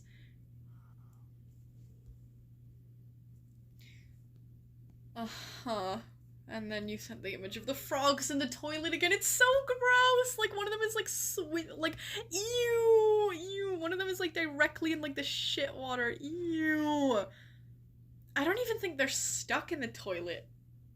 Like, they seem to be hanging onto the sides fairly well.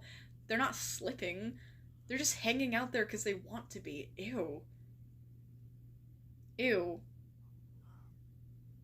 Centipedes would never do that, by the way. Centipedes are, like, actually so hygienic. They're always cleaning themselves. Always, always cleaning themselves. I think that might be something that I add for the rewrite of Confliction. Stop sending me cursed images! I have a centipede.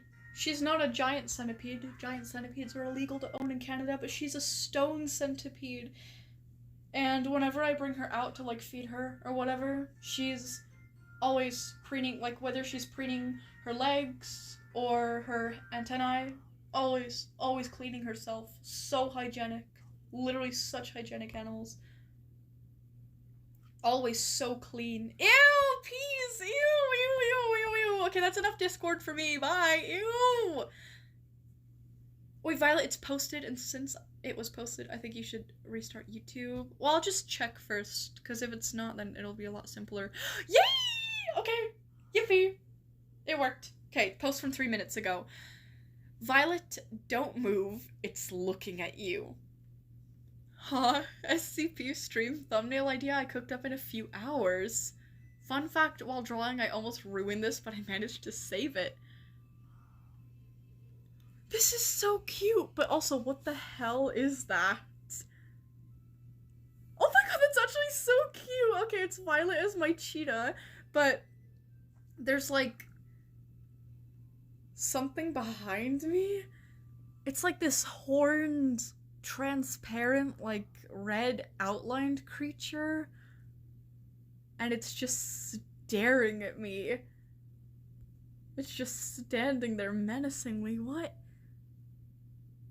What could that be? Who is that? Peak artwork, by the way. Oh my god, my cheetah looks adorable. Who is that? Oh, you may not know, but I'm actually a huge fan of your videos. Oh, thank you, Steven. That's very nice. Oh god, I read that message wrong for a second. Holy shit. Sorry. I'm creating a DSBM song right now. Oh, what is that? I came up with a riff last night similar to some of Hypothermia's early stuff. I'm gonna see what I can do and maybe share it with you guys. Yay! Yes, please do. I'd be interested in seeing it. Yeah, I'd be interested in seeing that. Why did you type son in all capitals with 3 laughing? What did you...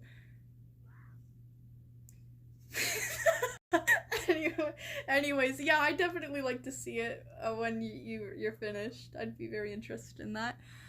Frumpy, what the hell did you just send me? What was that? I saw it for like 2 seconds and then it turned into text. It just says screenshot 2026 0704, like a bunch of numbers, Google PNG. What? Violet, a horse is taking over your stream. Get out of the camera face, you horse. No! No! The horse is just showing off. They have a new skincare routine. Oh no, you guys made them go away! No, it's okay! You can put your face in the screen. It's okay. I allow that. It keeps the visuals of the stream entertaining. It provides viewer retention. Get get your face back in the camera now.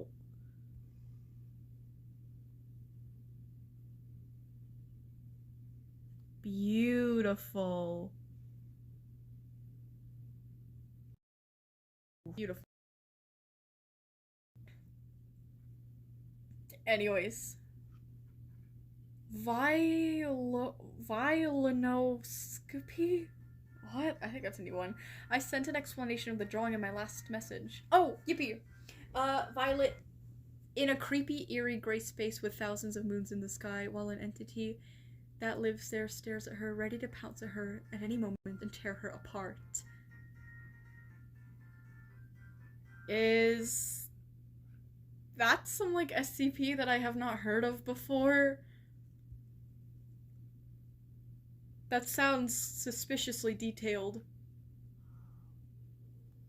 Your lag is viewer retention? No, my lag kills viewer retention. What, everything on screen moving at like 2 pixels a second? Oh, you made the SCP. Oh, interesting. And the eerie space too. I would have felt so embarrassed if there was an SCP like that and I didn't know about it. I would have felt like a LARPer. Okay, SCP fans, back me up here. It is so hard not to feel like a LARPer sometimes, because, like, you could know so much about the SCP Foundation, but because it's such a big...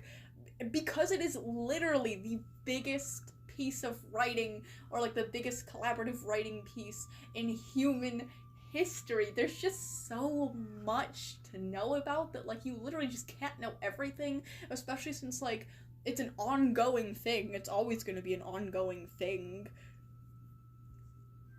Shut up, Frumpy! Shut up about the mayo! Shut up! Shut up! Shut up! Shut up!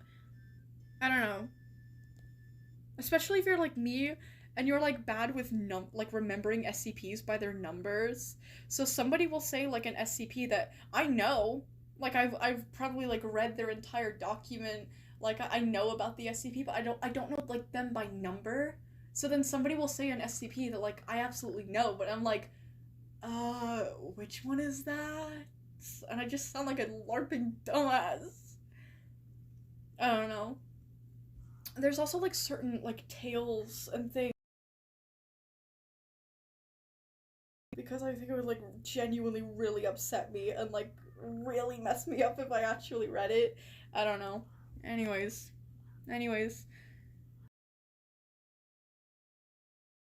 But apparently the lag is gone, according to Sahara. But yeah. Oh, I've been reading the SCP Wiki and I was wondering if I could make an SCP character /OC. Oh, like you wanted to like submit something to the official wiki, or did you want to or did you want to just like make a like something fan made? If you wanted to submit something for the actual wiki, they have a like tab on the wiki that gives you like a full guide to like submitting something for the wiki, and like they even have like suggestions of like void and things that they want to see. Like they have like a really good guide to help you with that and like to help you understand the whole process. I would recommend checking that out. That would explain it a lot better than I could. SCP-049, the Plague Doctor. That's one of my favorite SCPs, at least like the new version, but like, well, define new, but you know.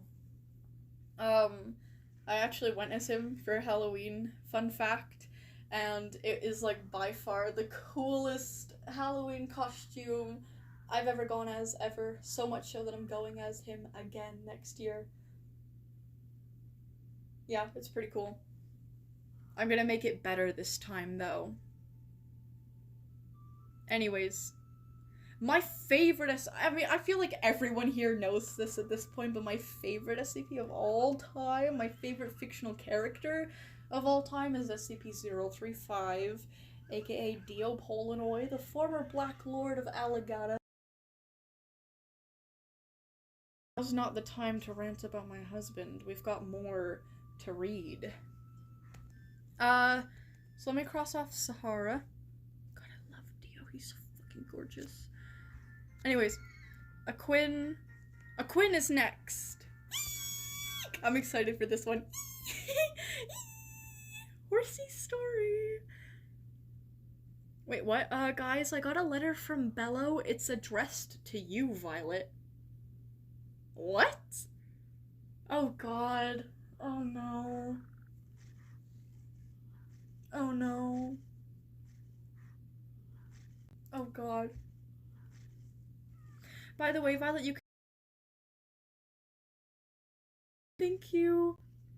Aww. Thank you. You are the best YouTuber on this planet. Aw, that's very nice of you to say. Thank you. That is much, much appreciated. Thank you. Thank you. What was I gonna do? Or say? Or say or do? Le. Oh yeah, Aquin.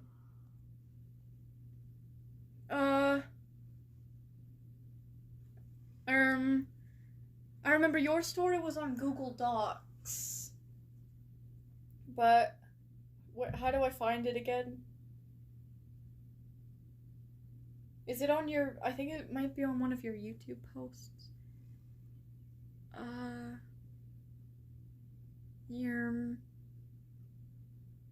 Please make more SCP content.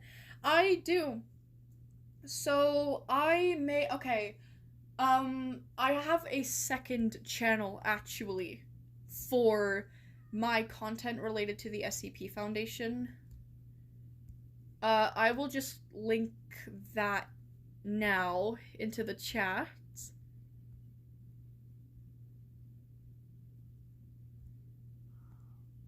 There we go. So I don't really have any videos. I mean, I have one that I made 4 days ago, but I mean, it's SCP related, but it was more of like a community, like, inside joke. It was more something that I had to make.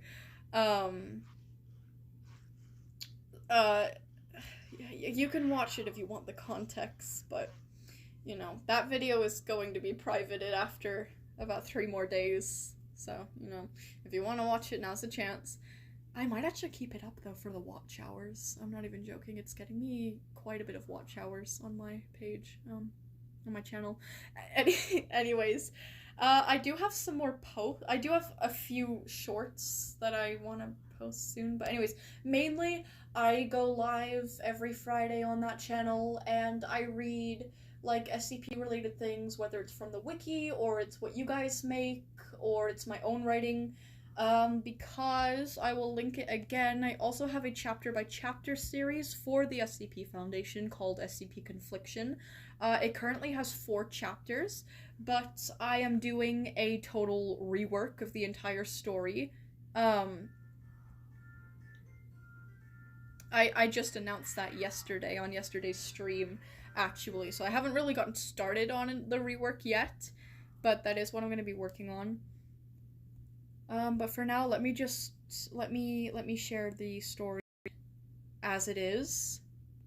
Again, this is a 16+ story.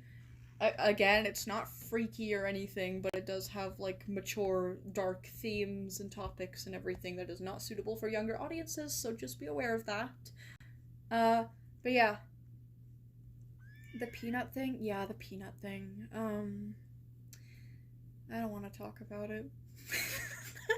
Anyway, the horse is coming back. I'm glad the horse is coming back. The horse got their confidence back after you guys tried to snatch it away. But yeah, if you are under 16, you can just watch the streams on this channel. Yeah. And more for audiences 16+, just because of, like, the stories we read, and because it's the SCP Foundation. The SCP Foundation has, like, tons of mature topics and whatnot, so wouldn't really recommend all of it to younger audiences, so just be aware of that. Yeah, what Sahara says. Yeah. So yeah, if you wanted to see more SCP content from me, that is where you can do it. I might actually redo my video on SCP-096 that I did on the main channel and post that, like take the one that I have currently up now down on my main channel and for the SCP Foundation. Yeah, that would be very nice. But yeah, anyways. Yeah, that's enough about the second channel for now. You guys should totally subscribe to that if you want more SCP related content from me. And you guys should, if you have Wattpad, and if you're 16 and above, you guys should totally follow me on Wattpad, or like, at least check out my stories. And maybe if you like it, I would really appreciate it if you gave it, I think it's called a vote, but I call it a star because it's literally a star, which is like basically where, like, liking, the equivalent of liking. Oh no, lag. Uh-oh. Uh-oh. Uh-oh, that's not good. I hope we're not lagging too badly. Star votes. I think it's called voting, like, if you give a star, like, it's the equivalent of, like, liking a video, I think, but I think stars hold, like, a lot more weight than likes do. Like, if you star a story that you like, it, like, really helps boost it in, like, the algorithm. Yeah, I think the day before I posted Confliction Chapter 4, it was at, like, 1,000 something in, like, the SCP hashtag, and now it's at, like, last time I checked, it was at 17 now? I don't know. It could be lower or higher now. I'm not really sure. No, it's still 17th. Yeah. There was a time, though, where it was, like, let me check my profile, actually, I posted it. It was, like, really high.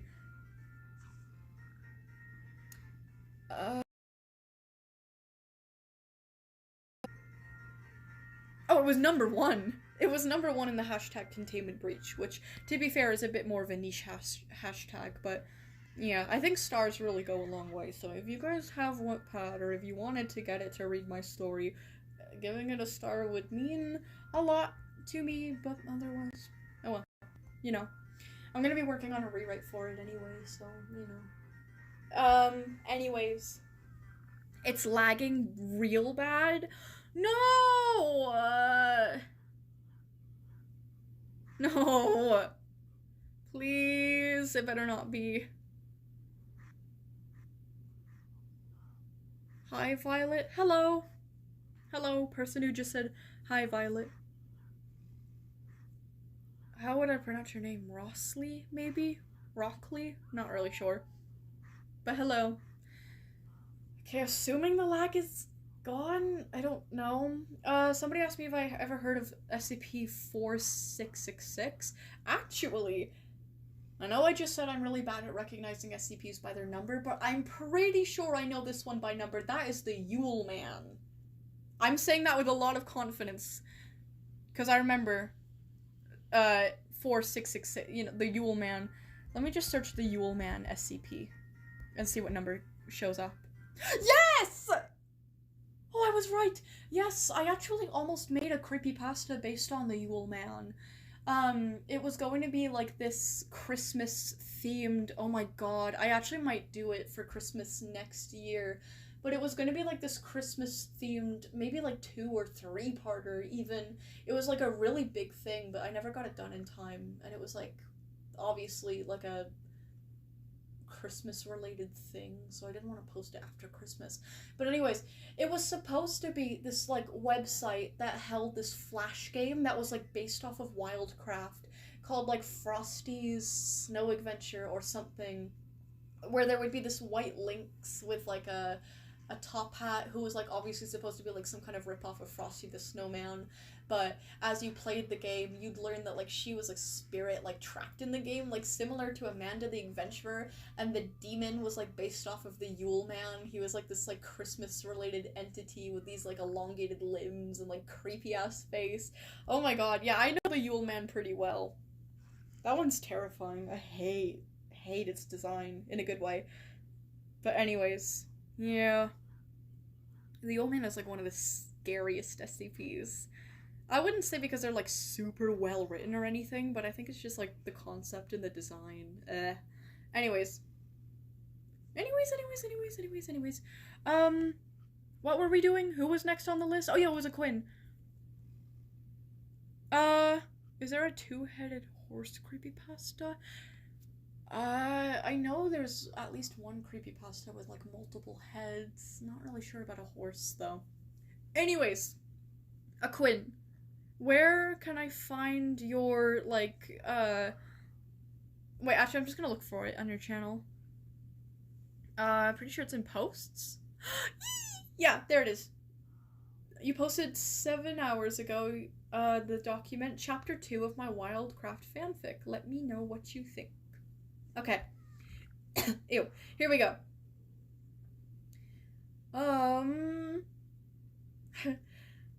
Clarifications. Okay. Oh, nice. Very nice of you to add that. Shadowblade currently has 3 vowels. Carlson is 2, while Feta and Alessandro are both 1. They're twins. Aw. Oh, okay, she is currently 8 months pregnant with triplets. Okay, yeah, so the triplets and the 3 children that she has right now are different and separate. Okay, yeah, that's what I was wondering in the last chapter. Also, I just realized I should have had Shadowblade go in the left in chapter 1 instead of the right. And the stables are located near the eastern wall, not the western wall. I know my directions, I swear. I like this like a emoji thing that you have of like the horse face hooving, face palming. That's cool. That's a very good drawing actually. Oh my god, holy shit, speaking of good drawing. Oh my god. Oh my god. I don't want to scroll like too much down, but there's so, oh my god, there's so much cool art down here. What the hell? There's so much good art. Okay, your local guys, shut up about the mayo. Shut up about the mayo thing. Shut up. Stop talking about the mayo thing. Stop talking about the mayo thing. Stop. I don't, but like, guys, leave me alone. Leave me alone. Leave me alone. Guys. Leave me alone. Anyways. Okay. Anyways, onwards. Characters in chapter 2. So there's Shadowblade, the Arcadian horse, third in command of the garrison, Mount of Christopher Davies, mother of 3, and pregnant with triplets. Skilled in combat, wields fire, ice, and light magic, can use healing spells as well, can shift between anthro and feral forms, kind-hearted but firm, black Kiger Mustang with glowing gold eyes, she, her, and oh my god, there's like the most beautiful art piece of her like prancing through a field. That's actually so gorgeous. Like the horse and the background and like the sun glare, that's so pretty. That's an incredible art piece. Okay, then there's Fawn, a horse, small, seemingly young filly who has been appearing in Shadowblade's dreams. Not much is known about her. Rare brown paint horse skin with silver eyes. Interesting. Then we have, god, did I call him Carlson before? I didn't mean to do that. His name is not Carlson. It's, oh, Cowslon, that's how his name is pronounced. Arcadian horse. Whoa, the picture's so cool. These drawings are so freaking cool. I really wish I could show you guys. Oh, and Quinn says, I just want to say I am not the artist. Who is the artist here? There's a signature. Angel Dutch AD. Is that what it says? I think that might be the artist, based off of the signature. Yeah, anyways, these art pieces are amazing. Okay. Anyways, Arcadian horse, oldest son of Shadowblade, likes to play games with everyone, tries to keep Feta out of trouble, wants to join the guard when he grows up. A black Kiger Mustang with glowing blue eyes and a flaming blue mane and tail. He, him. Whoa, looks very majestic. It's like him and his mother in a field at night with all the pretty stars in the background. That's so gorgeous. Okay, then there's Feta. Arcadian horse, second oldest, mischievous and often gets into trouble. Often butts heads with Calslon, and bullies Alessandro. Damn. Black Kiger Mustang with glowing red eyes and a flaming red mane and tail. She, her. I like the image for her. She's listening to music. She's got like headphones in. She looks like she's having the time of her life. Then there's Alessandro. Oh, I've been pronouncing her name wrong the entire time. Okay, her name is pronounced Alessandro. And she's an Arcadian horse, the youngest, physically weak and timid. He wants to make friends but is too shy. He is not a loser, Violet. So mean. Oh, did I call him a loser before? I don't remember. My bad, shit. He tends to keep to himself. Has autism and ADHD. Oh, God, I'm terrible. Black Kiger Mustang with glowing gold eyes. He, him. Oh, and he looks so sweet, too. Why did I call him a loser again? I don't know.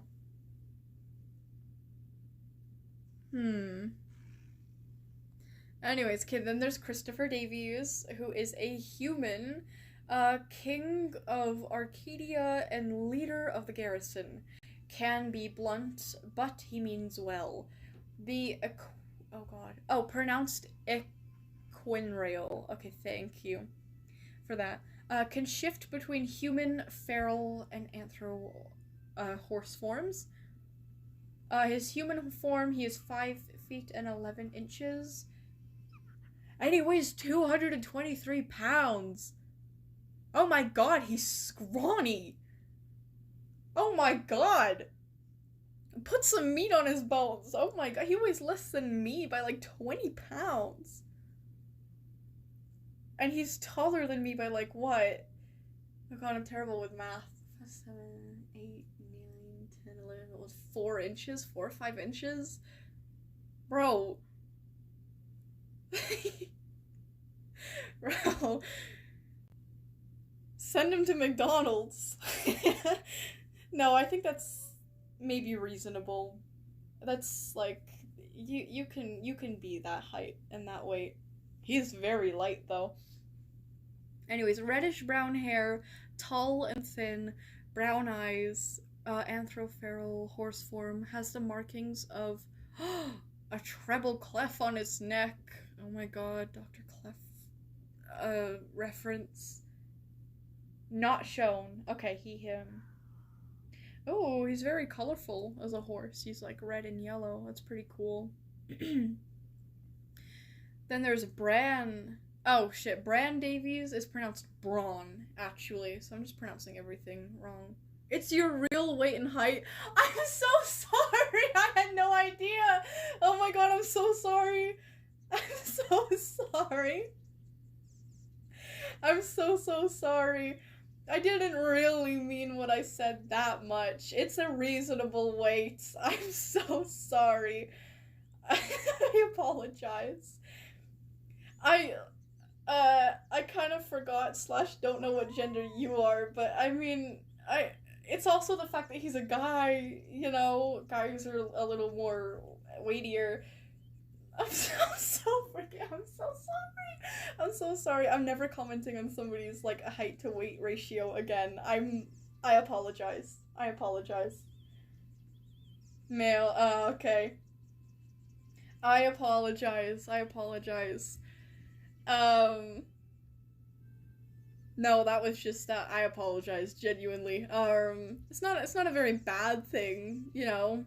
Say like body T, maybe.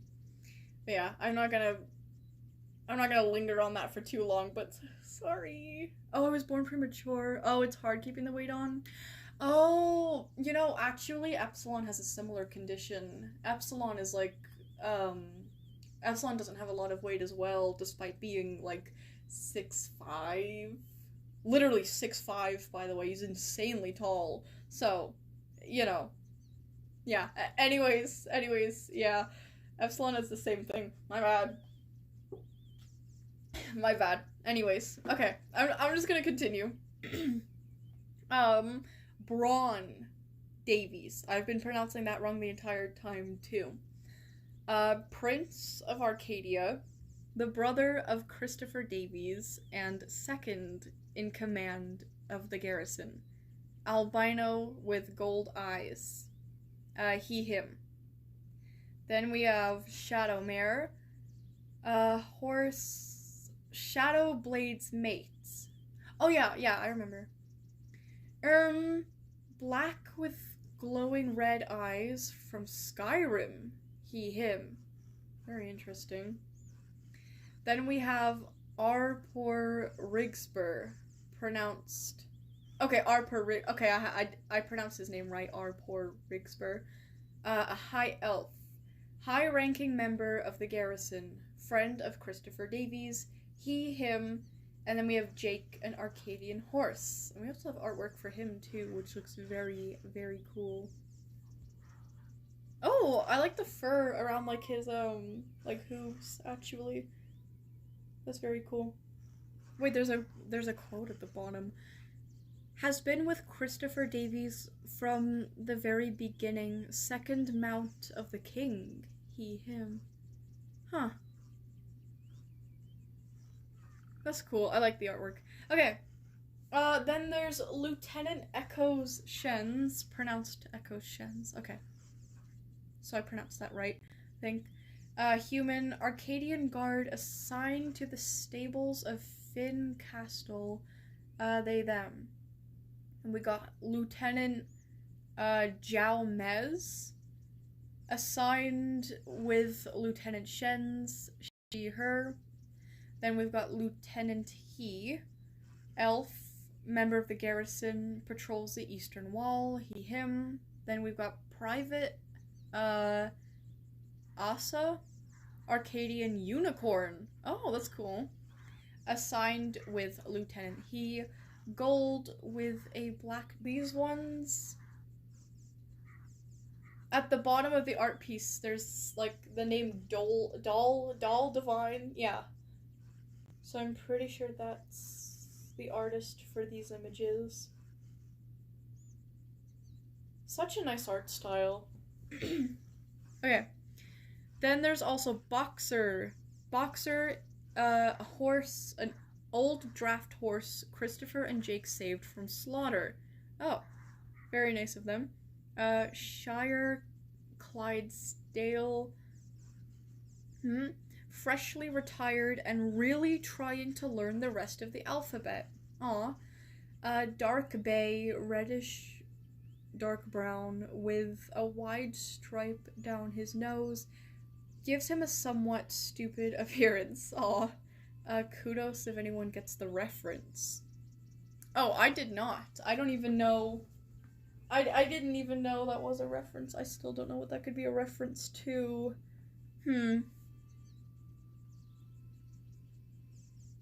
Anyways, we also, yeah, there's art for Boxer too. That looks really great.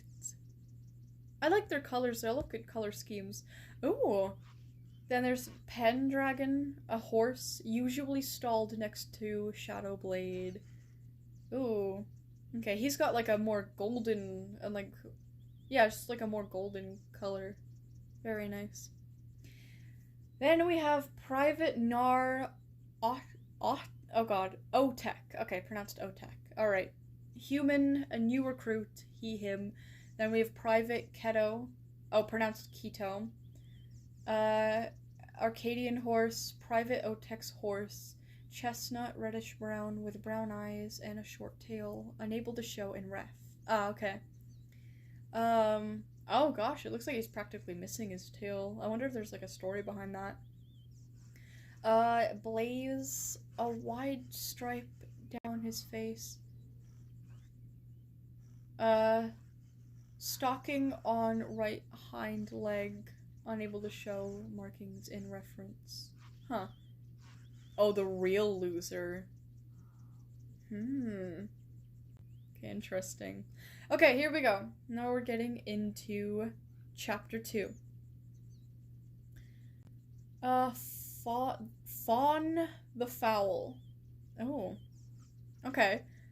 Shadowblade stepped out. Oh, okay, I'm actually pause. I'm gonna look up how to pronounce this word because I feel like I've been pronouncing it wrong for like way too long and embarrassing myself a lot. I'm gonna just Google how to pronounce this word first. No, not meaning, pronunciation, please. Google, help me. Oh. Paddock. Paddock? Paddock.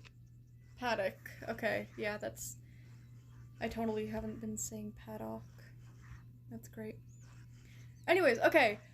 Shadowblade stepped out of the paddock towards the river, puzzling over the bull's last words. He said, "She is waiting for me by the windmill," she muttered to herself. What the hell is a windmill? She felt one of the foals kick, as if to say, "We haven't even been born yet. If you don't know, then how are we supposed to know?" Shadowblade chuckled. Fair enough. I don't think she was asking you guys. Anyways, she looked around as she drank from the river and noticed a tall structure off in the distance with a large spinning propeller attached. That must be the windmill, Shadowblade guessed. The mare was alone for now.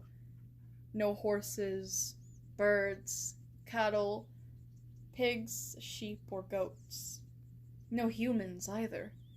Just total silence, save for her own breathing and the distant machinery. She swam across the river and started walking towards the windmill. After about 15 minutes, curled up in front of the windmill. Uh-oh. As Shadowblade approached the unmoving mass, it slowly took shape in the moonlight. A small fowl slept facing away from her. Light splotches dotted her light brown fur, and her light yellow mane and tail were short and fuzzy. As she looked around, Shadowblade could see they were alone. What is this young filly doing out here all by herself? Shadowblade wondered as she gazed upon the sleeping fowl. She can't be more than 6 months old. Is she all right? Where are her sire and dam? Where is her herd? Are you all right, little one? Shadowblade inquired softly. A small ear flick was the only response. Maybe she doesn't understand Arcadian. She tried once more in equine. I forgot how to pronounce that word already. Whatever. A little louder. She says, "Are you all right, little one?" Again. The filly started to stir and raised her head, speaking in a soft voice that reminded Shadowblade of an old fillyhood friend. Is someone there?" the filly asked tiredly, shaking her mane. Shadowblade did not respond, but took a step back. For some unknown reason, she was starting to feel nervous. The little filly shook her head again and opened her eyes, scrutinizing the large mare with a sharp silver gaze. I can't remember her name. That was like the second character, I think, in the character list. Shadowblade had a sudden feeling that she was not in the presence of a mare fowl. Is it foal? No, it's I don't know. Is it foal or fowl? I'm just gonna keep saying fowl. I don't care. Her instincts urged her to be cautious. They watched each other for a while, neither speaking. Finally, the little one spoke, breaking the silence. "Ah," the small filly said, with an air of familiarity. "It's you." Shadowblade tilted her head, slightly in confusion. "Does she know me?" "I was hoping someday we'd cross paths," the filly continued. "Finding me isn't easy. You came looking for me, didn't you?" The filly stood and walked around Shadowblade with much more ease than any 6-month-old foal Shadowblade had ever seen. The mare stood at attention, wondering what she had gotten herself into as she watched the filly out of the corner of her eye. The young filly stopped briefly, glancing at Shadowblade's swollen belly before continuing on. "No offense, but you don't seem like the type to search for danger." Shadowblade was fighting to keep herself still. If there was one thing she couldn't stand, it was being stared at. "It's no worse than inspection back home, Shadowblade," she told herself. She's not Christopher Davies. Owl, right? "Do you have a name?" the filly asked. "Shadowblade, Mount of the King of Arcadia." "You can relax, Shadowblade," the filly said calmly. "I only wish to speak with you." "I do not know your name, little one." "They call me Fawn." Shadowblade turned to face her.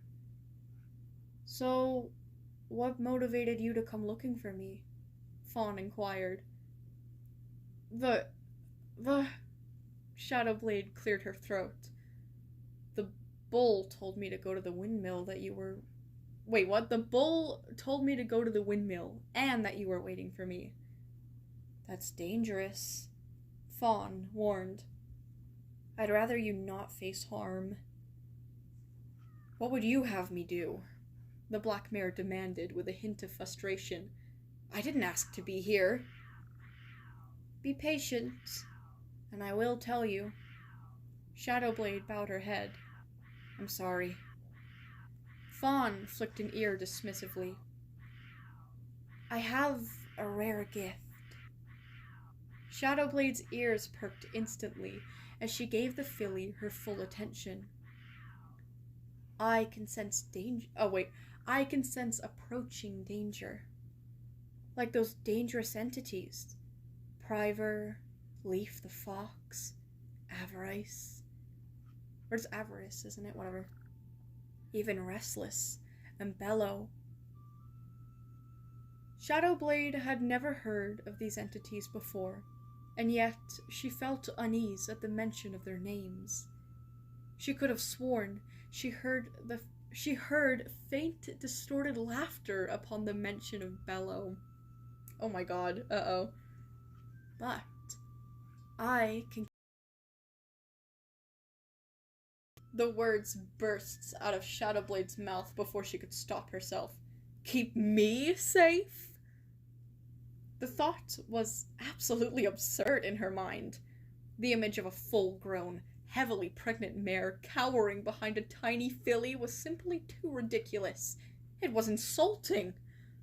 She was trained by Christopher Davies himself. She was a member of the garrison, the most powerful force in all of the 7 lands. "You literally could use my stomach as cover. How are you supposed to keep me safe?" Shadowblade demanded incredulously, pinning her ears.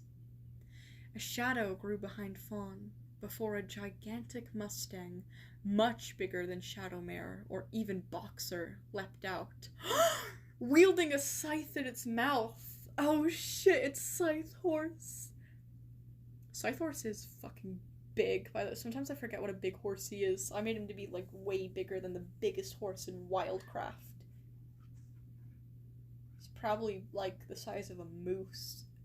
Even taller. Anyways, His angry red eyes blazed into shadow blades. He stepped over the tiny fowl and lowered his massive head uncomfortably close to the black mare's face. Do you doubt my friend's abilities? His deep voice rumbled like thunder. Heard? What? I've never seen that word. Heralding? An approaching storm. Oh, there's very tiny text here that says, Mama? Scythehorse, I can handle this, Fawn said gently. Her reputation doesn't require your intervention. Oh, and then in tiny text again it says, Mama! With an exclamation mark. It's kind of interesting. Shadowblade took a step back. I'm sorry. She apologized. Then in tiny text again it says, Mama! Why won't you wake up? Aw. The Scythehorse reared. Fawn lunged forward, standing between them. She says, Stop, Scythehorse, she commanded. There was no sound, no movement. He had vanished. Fawn turned to look back at her. The Shadowblade let go of the breath she did not know she had been holding.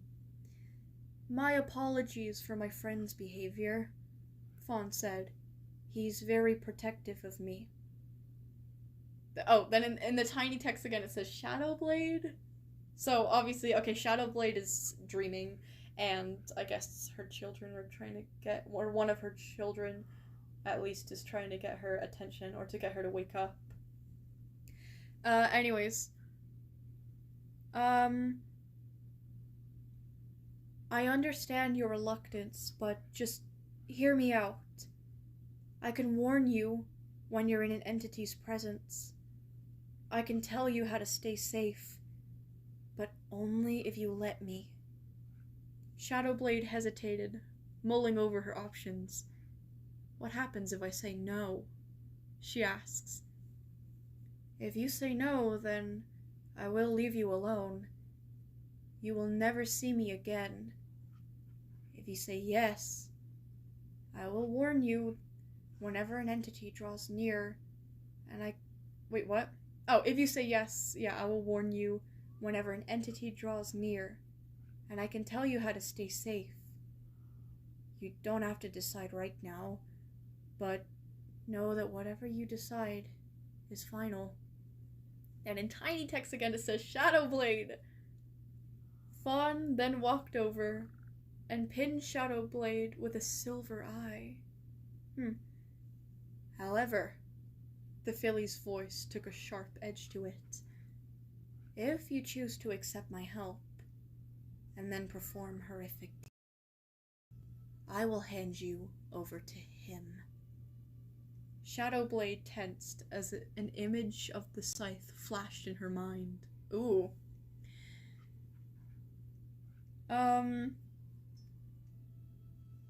Even if you have somehow redeemed yourself in others' eyes, even if Durando himself forgives you, I will never help you again, for you will have betrayed my trust.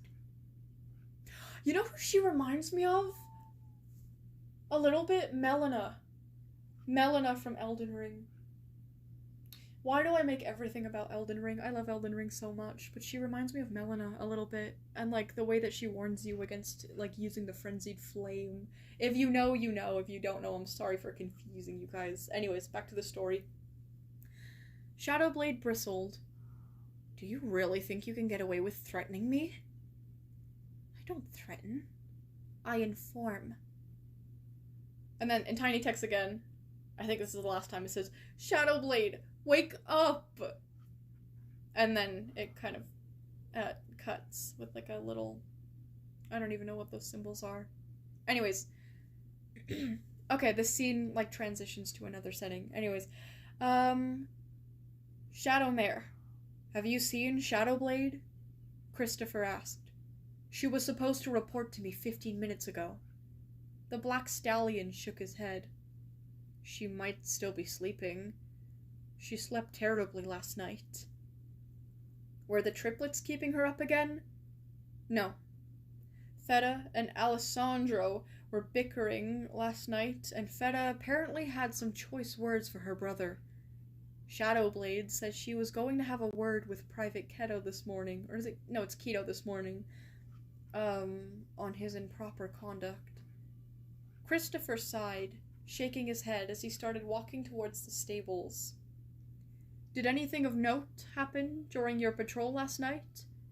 Not in my area, but Shadowblade told me she thought she felt a present signature vanish, the instant she detected it by the eastern wall, close to the stables. Lieutenant He and Private Asha, was it? I don't know. Who were patrolling there, reported nothing unusual. The Lieutenant Shens and Mez said everything was fine. You think otherwise? Shadowblade hasn't been wrong before. True, Christopher agreed. I think I can handle waking her up without you. I need our port to make sure Jake is ready to leave for the village of Trey. I'm like 90% sure it's pronounced Trey. I don't know, it's spelled kind of unusually. Of course. Arpor and I will be waiting by Jake's stall. Shadowmare quickly trotted off towards the western wall. No, the western end of the stable. Banging sounds, accompanied by a whinny, could be heard from within the stable. Shadowblade, wake up! Have you tried shouting her name, sir? Lieutenant Shens, I've done nothing but shout. It was Pendragon's voice. Ooh. I meant in equine, sir. I can't do that. She's a higher rank than I am. Either she would kill me the moment she would kill me the moment the Thume wears off, or Christopher, Braun, or Shadowmare would have my head. I do not want to die today. What is going on here? Christopher demanded. Echo Shens saluted their king while the horses bowed. Christopher sighed, muttering under his breath. He'd always hated being king, and longed for the simpler days of being a peasant. Oh, for real? That's interesting. Thanks, father, he thought sarcastically. At ease, he snapped. Mother won't wake up, Kalslon exclaimed, his voice fraught with worry. What have you tried?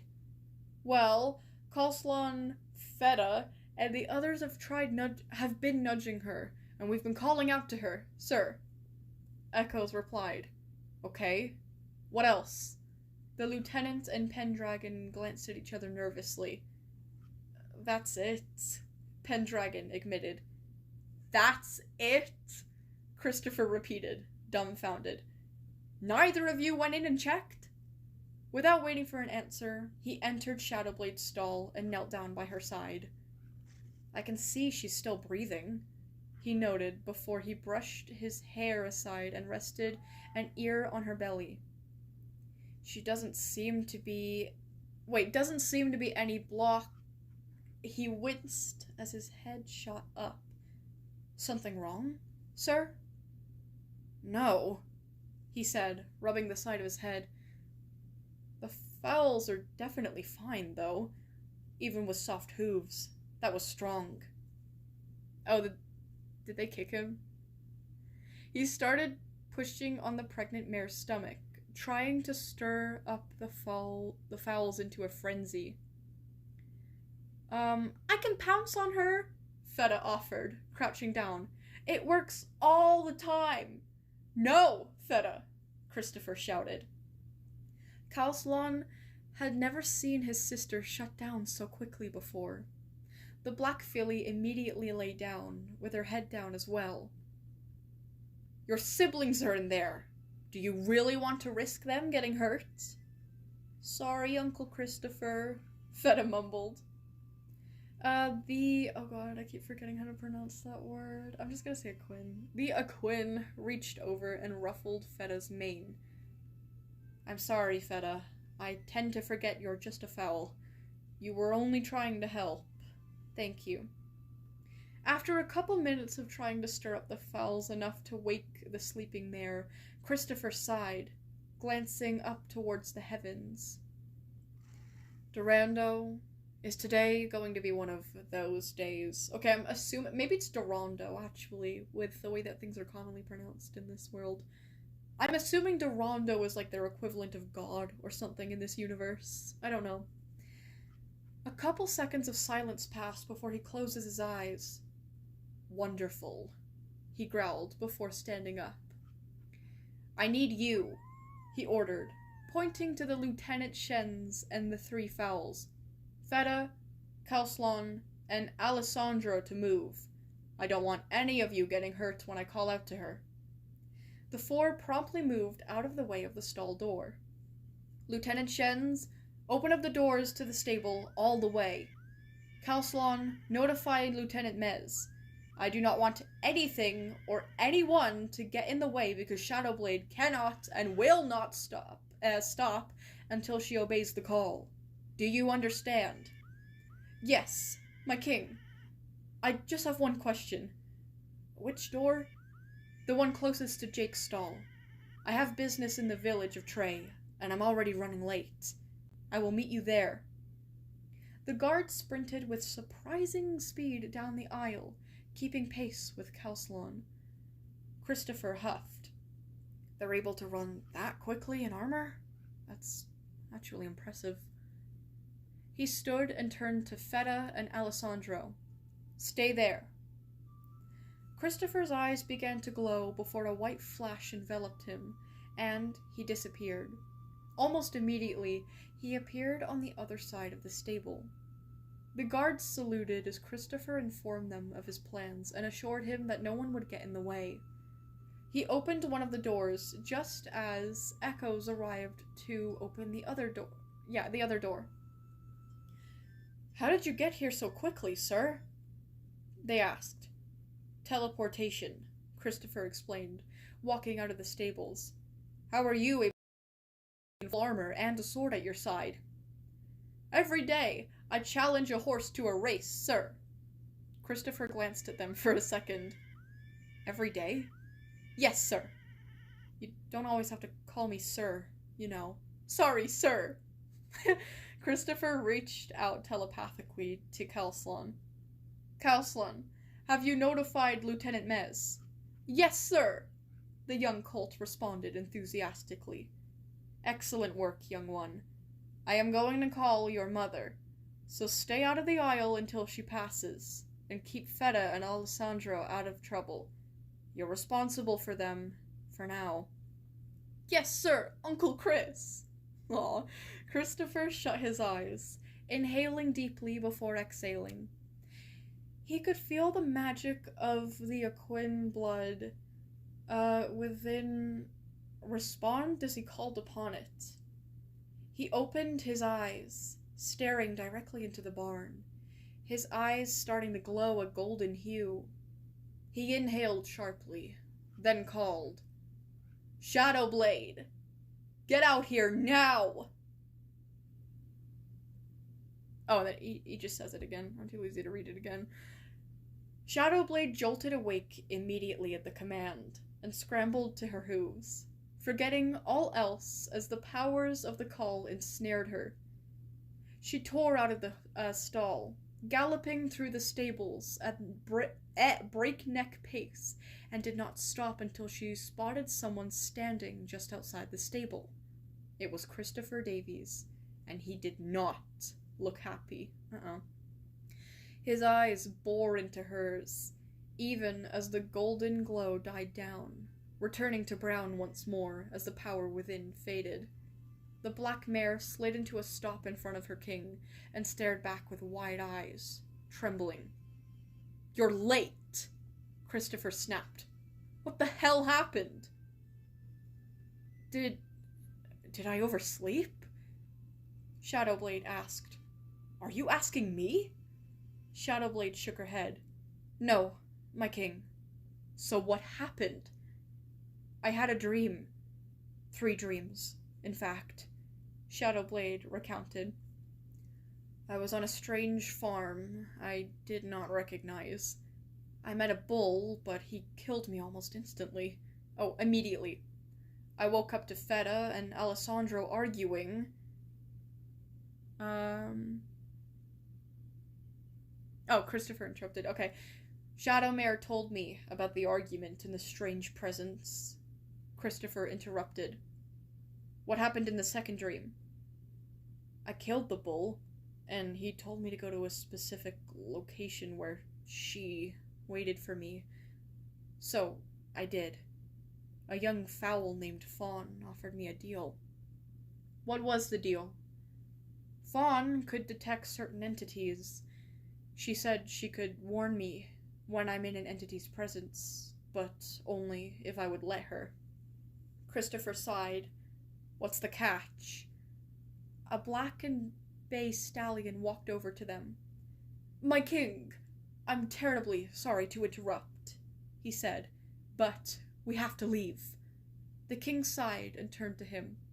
Fine, Jake. We'll leave now. Shadowblade, once you have finished whatever business you may have with Private Keto, speak with my brother.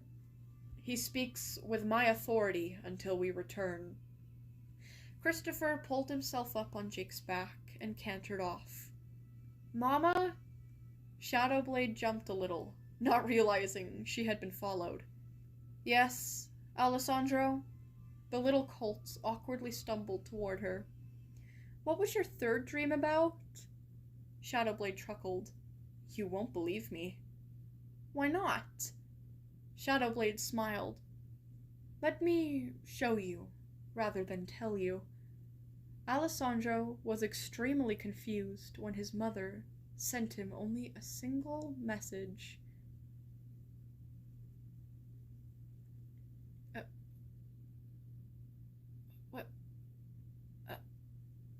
A single image, and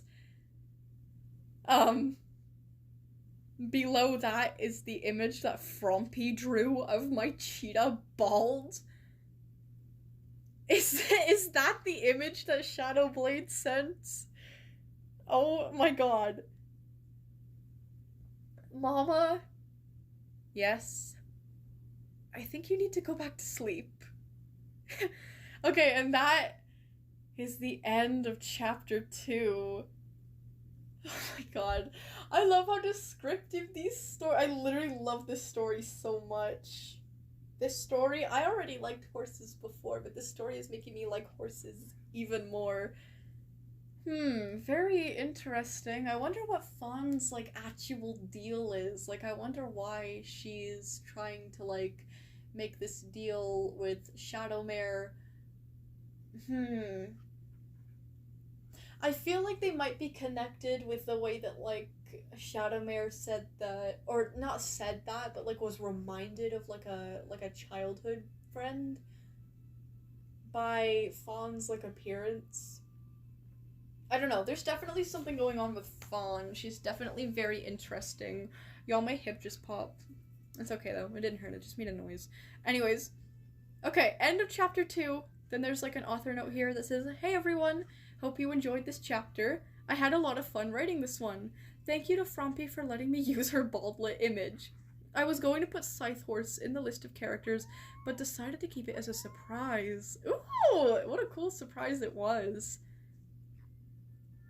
You know, I love how, like, you kind of set it up to, like, have it in our heads as readers that Shadowmare is, like, such a big and, like, big, intimidating, capable horse by, like, comparing her to the size of Fawn and, like, basically having her be insulted by the very, like, implication of her needing protection in any way, shape, or form. Because, like, it really hammers it into the, like, viewers, like, the reader's head that, like, Shadowmare is, like, a very large, strong mare, and, like, very capable and powerful, and, like, the very thought of needing protection is like insultive to her, so much so that she has a little outburst.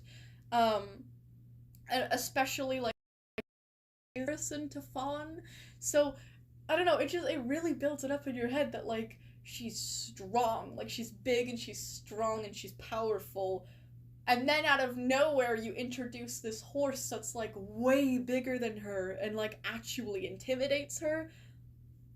It like the scale of Scythe Horse like it becomes so much more in our minds just because of how much like Shadowmere was implied to be big and strong before Scythe Horse came along and was even bigger and stronger. I really like that setup. That was really well done. I liked that a lot. That was one of the things that I liked about that chapter. Scythe Horse just seems like a menace, like an absolute unit, basically. So yeah, well done with that. That was really good. That was really good, and I think you did a really good job, like, setting up, like, the like, mystery and everything. Yeah, I'm really proud of that. You should be. Honestly, what an incredible chapter.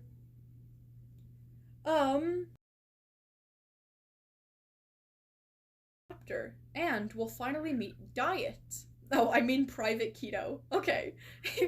I thought for a second that there was another character named Diet. Like there's one named Diet and another one named Keto. That would have been funny. But anyways, yay. Yay dot. Mysterious.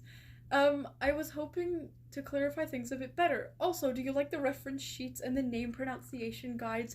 Yes, I absolutely appreciate it a lot. I noticed when a word is like, or when a name, when a name has an A-N, I usually pronounce it as a-an, but actually the pronunciation seems to be on more often. So like, okay, forgets every example ever. I don't know, like Alessandro was actually Alessandro, even though it's like spelt with like the A-N or whatever. So yeah, the pronunciations really help me because it helps me to like learn how to pronounce like the other words in this universe as well. So yeah, they're really helpful, and I love the images. The images are so incredible. Like the artworks are so beautiful, very talented. Should I keep them around or not? Absolutely keep them around. I love them so much. They're beautiful artworks, and the descriptions really help. So yeah, absolute peak, Quinn. Absolute freaking peak. Quite the long read, but quite the worth it one. Very nice. Yeah, I love it a lot, Quinn. Well done. But just well done. That was incredible.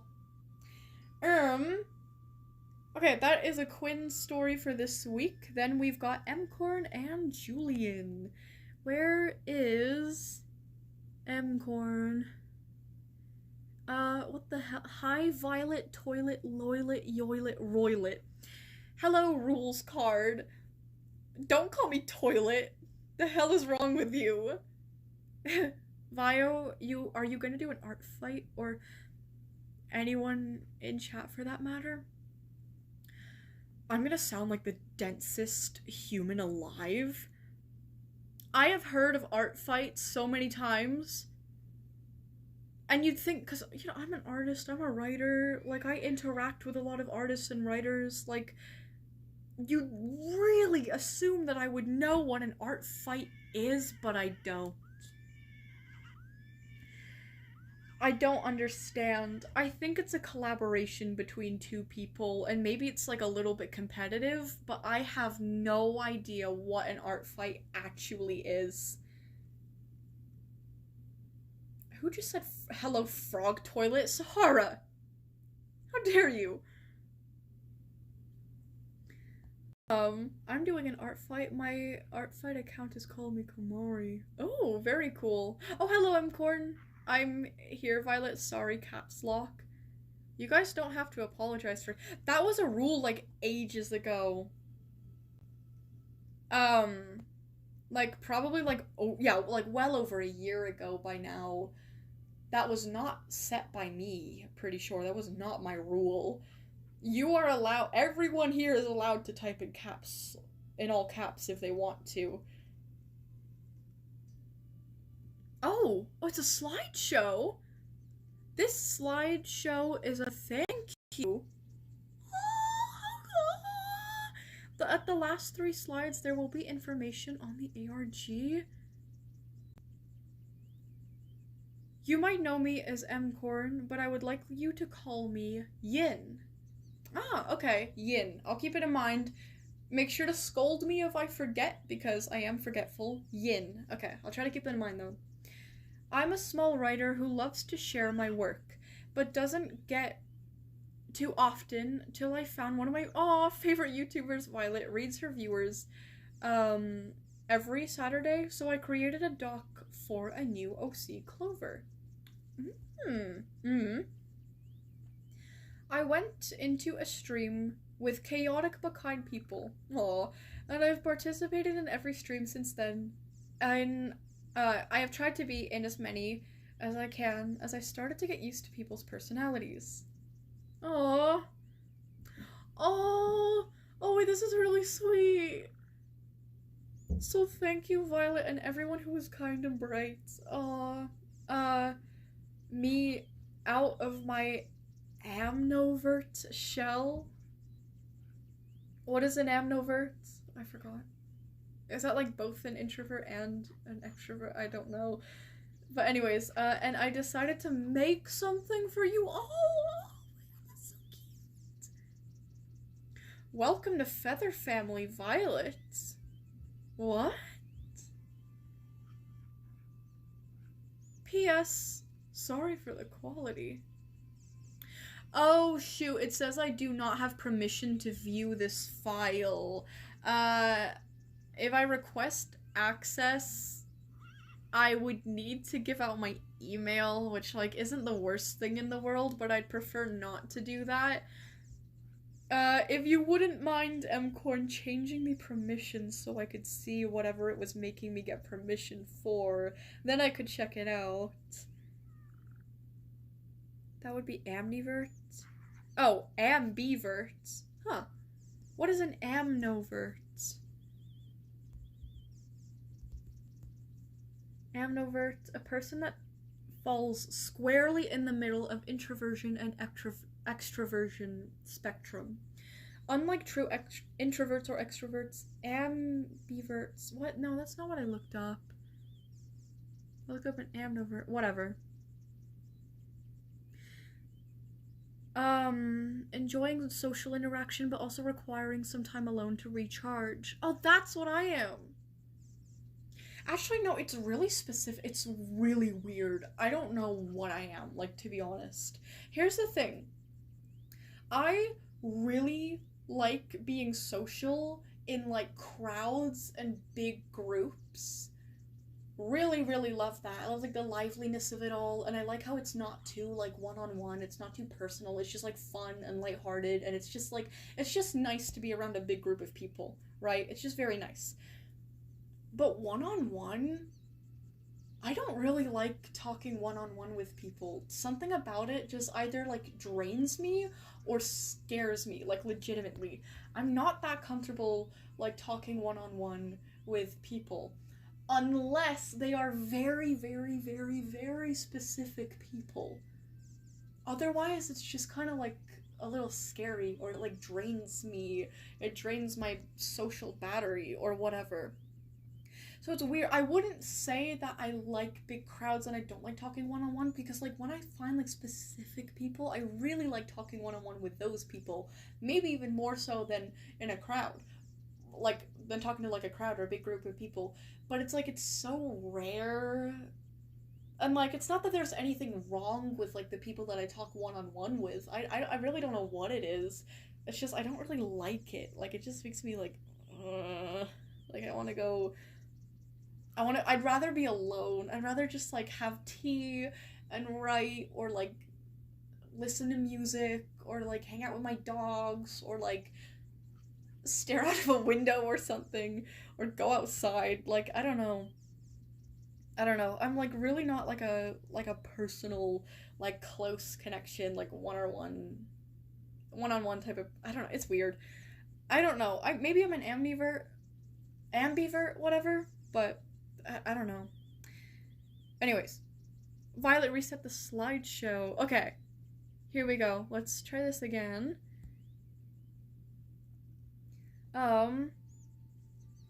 Okay, each slide takes a little time to move because the transition is a little bit slow, so this might take me a second. Oh my god, I have 30 mosquito bites on my legs rules card. Oh my god. This one time, me and my family went to this really sketchy resort in Cuba because my dad is a dickhead and he booked a bad place. And it had, oh, it still says you do not have permission to view this file. Let me just, like, restart, let me just restart YouTube and try again. And, like, close all of my tabs in Google. Anyways, the resort had ants. And it bit us so much. So what we did is we put, like, band-aids, like, all over our legs so no more ants could bite us and so that we wouldn't scratch or, like, itch the bites that we did have. So I don't know if that's, like, good advice, but I remember it helping me a little as a kid, so, like, maybe it could help you. I have no idea. Anyways, let me open YouTube again. Sorry, I had a lot of tabs open on accident. They're mainly just like, oh, this word, synonym, that word, synonym, this word, meaning, you know, writing. Anyways, okay. Here we go, yin. Let me see this time. You must be... Just get a pet anteater. Yeah. You must be joking about having 30 mosquito bites on your legs rules. No, I believe it. I believe it.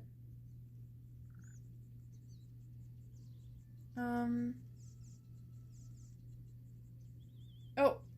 No, it's still saying that I need permission. You do not have permission to view this file. Yikes. Have you ever heard of tiger mosquitoes? What is that? Okay, this is rather unfortunate, Ian. It just doesn't want to work. I guess. Violet, it's been 5 hours. What, the stream? No. It's been 4 hours and 37 minutes. Not quite 5. How come? Violet? Oh, okay, Violet, I'll reset the link. Okay, that would probably help. This place is so fucking hot and we don't have good air conditioning. Oh, that sucks. Did anyone take my advice last time when I said to go to the dollar store and get one of those, like, little fans that have, like, the candy in them? I swear, they work a little bit. What people are in the server I want to join? I'm assuming you mean, like, what, server is this? I am in the, Gatherings. That's the game mode. You can find that by when you choose, like, the map that you want to play in or whatever, at the bottom of the screen there'll be an option that says special. Click on that, and then click on Gatherings, and then click to, like, join a game. And then I will be in the US East region, in the Wild Plains, like, the first one, and it'll say English. That is where I am at.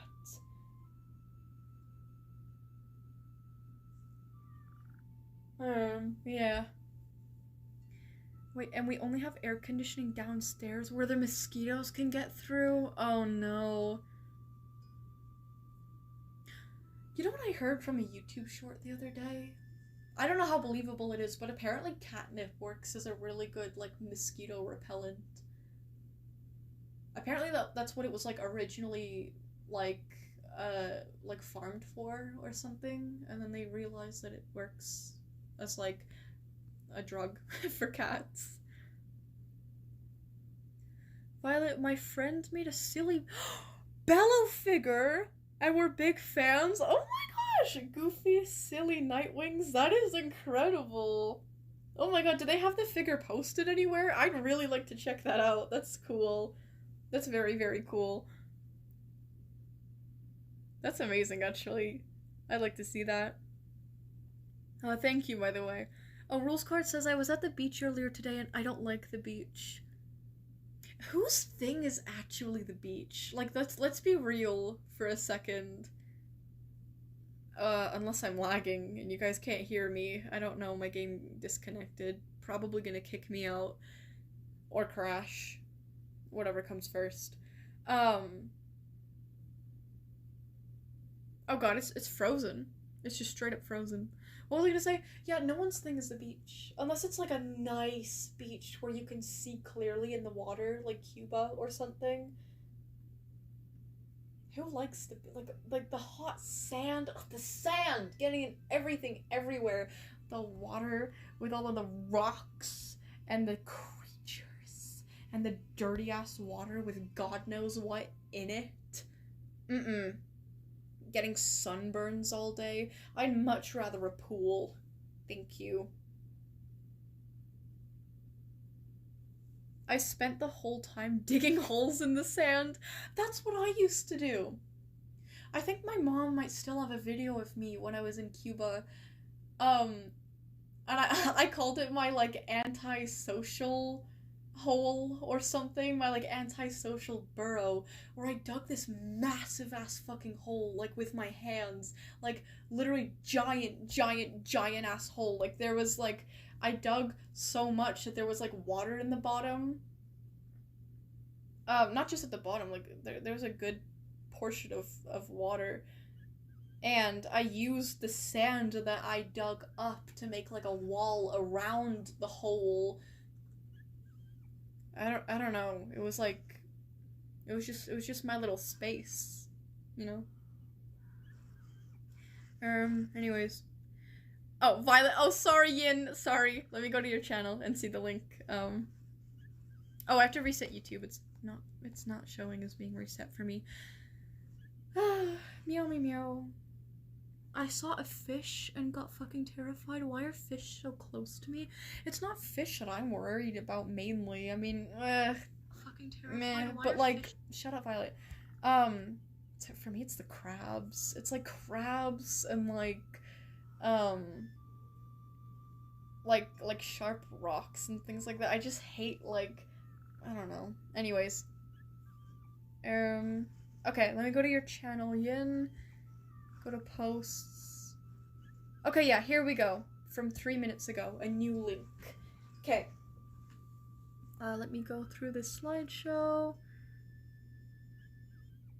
Oh wait, if I click on the slide as it's transitioning, I can go through it a lot faster. Very nice. Oh shit, it's still telling me that I don't have access to view the file. Oh,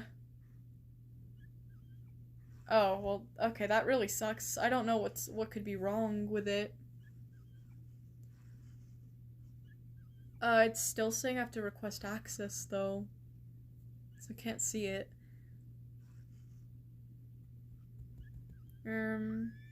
Yeah, no. That's so weird. And I don't really know much about Word, because I do, like, all my writing and stuff on just my notes app. So I don't really even know how to help, really. I don't know what to suggest. Holy lag. Uh-oh. I hope we're not lagging.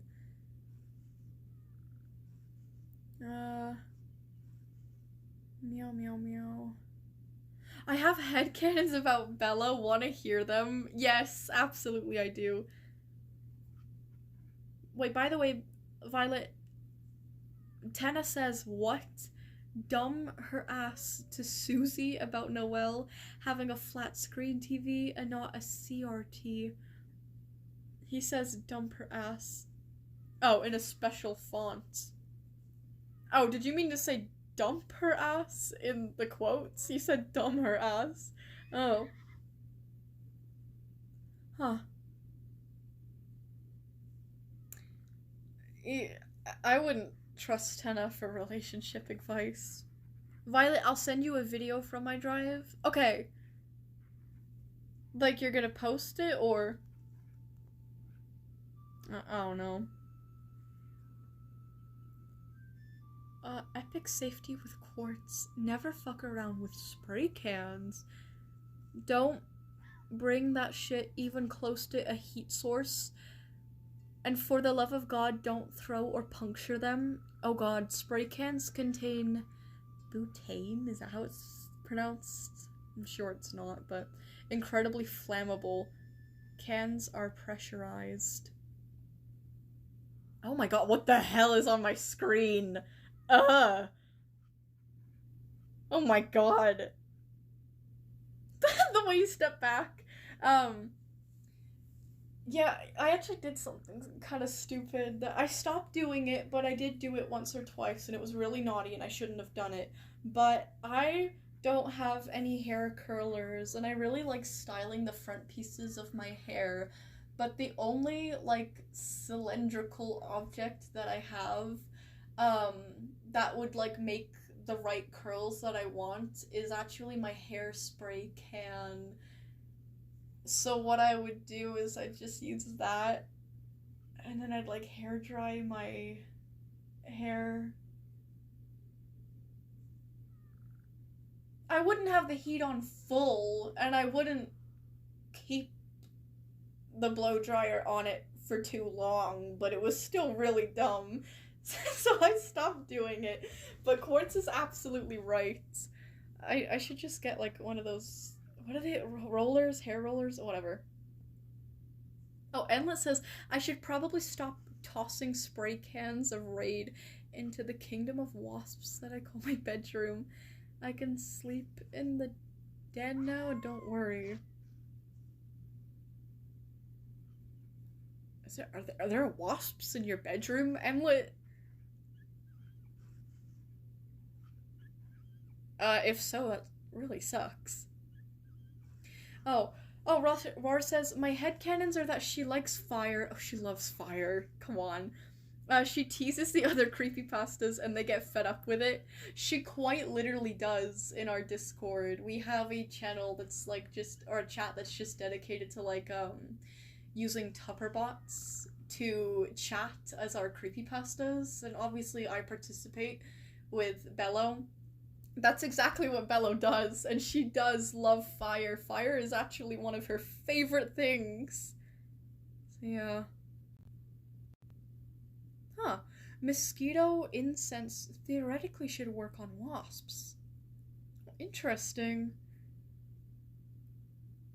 By the way, Violet, did you do last calls yet? Screenshots to show you, and I think I asked to be on the list next week. No. Okay, I'll take yours and then it's last call. How about it? Rules card. Here we go. Okay, there we go. M-Corn, Julian, rules card. Violet, I'm gonna need your email. No, I don't give out my email. I give it up to Quartz. Quartz is the only one that has my email. I don't want to give out my email. Otherwise, I really have no idea how I'm supposed to see what you wanted me to see.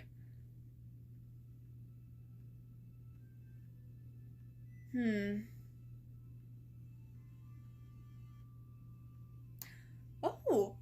Violet, I made a Bellomorph in Warrior Cat Ultimate Edition. Well, so many people recognize the cosplay. That's insane! That's so cool! I wonder what that would look like. Probably really cool. Wait, what? Faceless took my face. Haha. Oh. That's unfortunate. That's very unfortunate.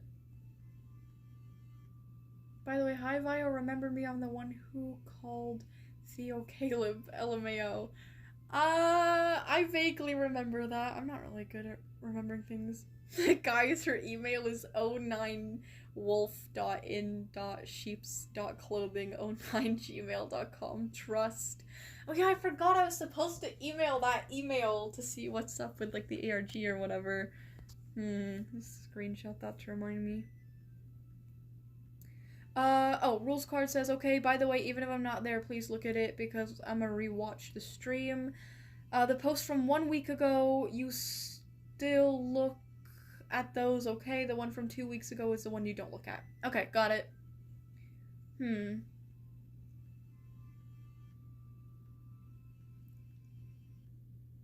what? Violet is Agent Alvarez and site director Vance, real people in the SCP Foundation. I was doing a roleplay with Google. I was just wondering.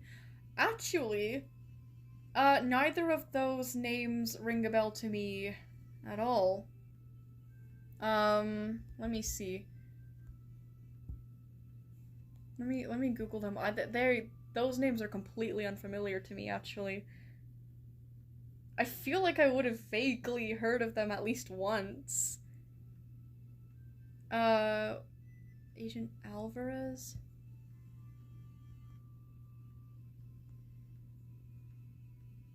Okay.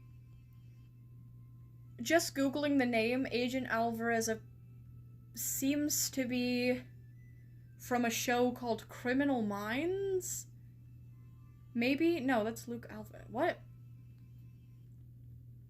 Okay, the overview says, it looks like you might be searching for details on a specific Agent Alvarez. Okay, so apparently there's one in Daredevil. A football, soccer, Julian... No, okay, let me look up Agent Alvarez SCP. There's a Dr. Alvarez. Mentioned in SCP-8469. Never really heard of that one.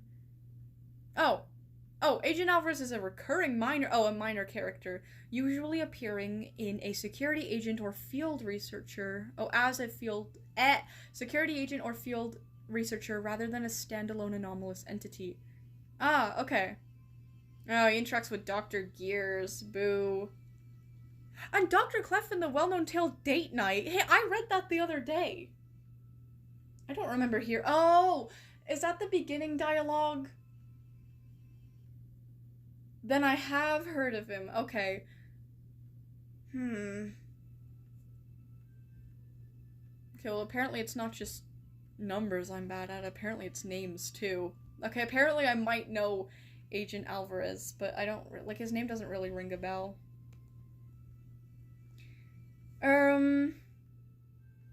Violet, can you stop ranting and read chat?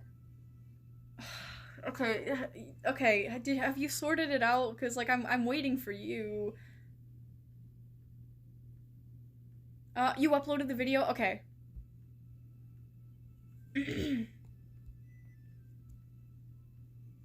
Sorry, I was chatting so I was not silent between my multiple periods of waiting for you to sort things out. Apologies. Anyway. All messages. Okay, let's see. Oh, okay. So there's 2 videos here. I'm gonna obviously watch the first one first. And the second one second. Okay, hi Violet, here's the gift. Let me see here.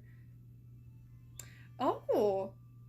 What the? Okay, so this is Feather Family gameplay. What is that? What?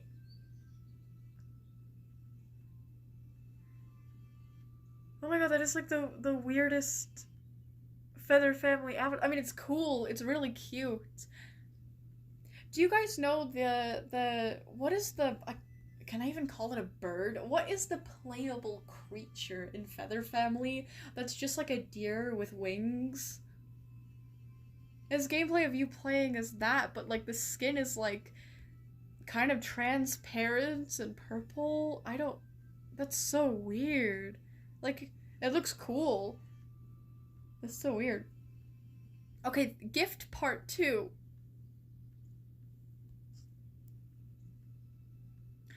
Oh! Oh, you changed your appearance and now it looks like me! Kinda. My cheetah avatar. With the black and purple? That's so cool! Is it a skin based off of me? That's so cool! Okay, that is very, very cool. Yin. Oh, and it's so cute. It kind of looks a little demonic, but it's so cute. Oh, when did I get kicked out of the game? Whoops. Oh, that's really, really sweet. Yin. That looks very nice. It's a very nice design. I like it a lot. Beautiful. I was so confused on the first video. I was like, what is this? What am I watching? That's really cool. Oh, it's an OC for you. Aww. Aww. Well, thank you. I really appreciate it. It looks great. It looks really, really great. And then, is there anything else? Oh no.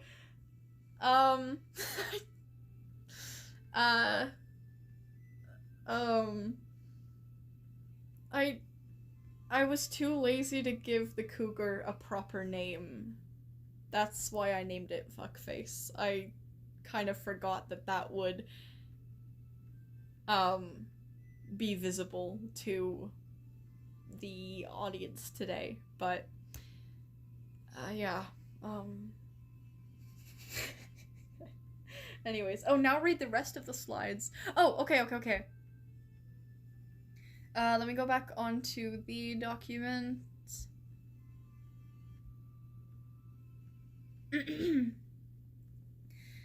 Okay.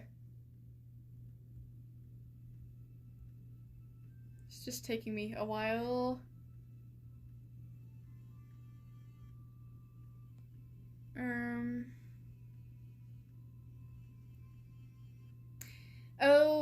Okay, again, it is telling me that I do not have permission to view this file. There's nothing that I can do, unfortunately.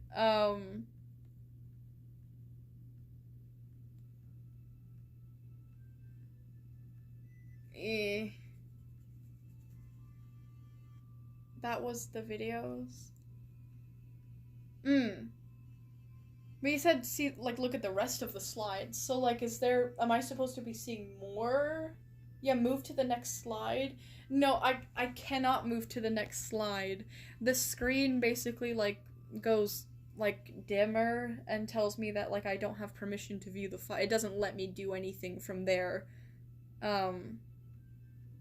Yeah, even if I click on it, it just says you need access. To request access, switch to an account with access. And I'm required to, like, basically give my email out in order to request access, which I'm not going to do. So yeah. Exit slideshow mode? I can't do anything. Like, it doesn't let me. I don't even know how to do that.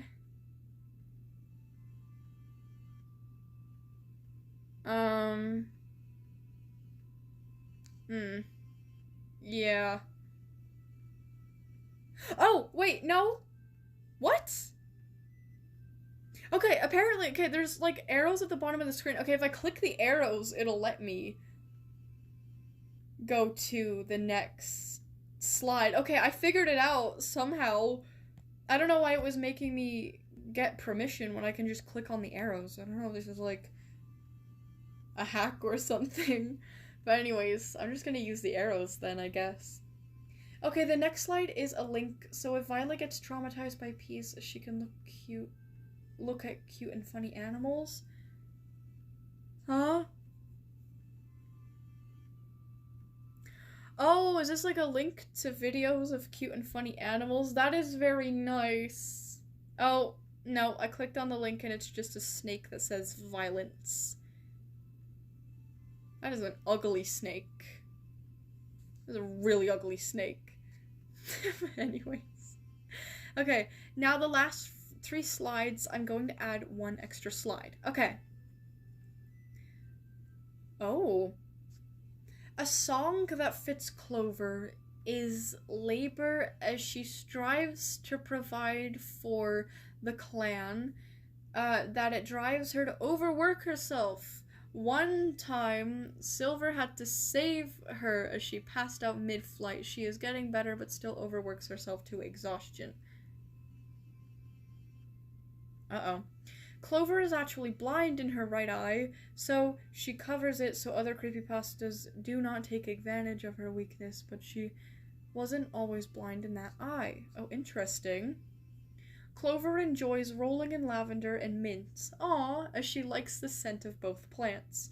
She also enjoys the smell of fresh rain. Oh, she smells very nice then, doesn't she, canonically?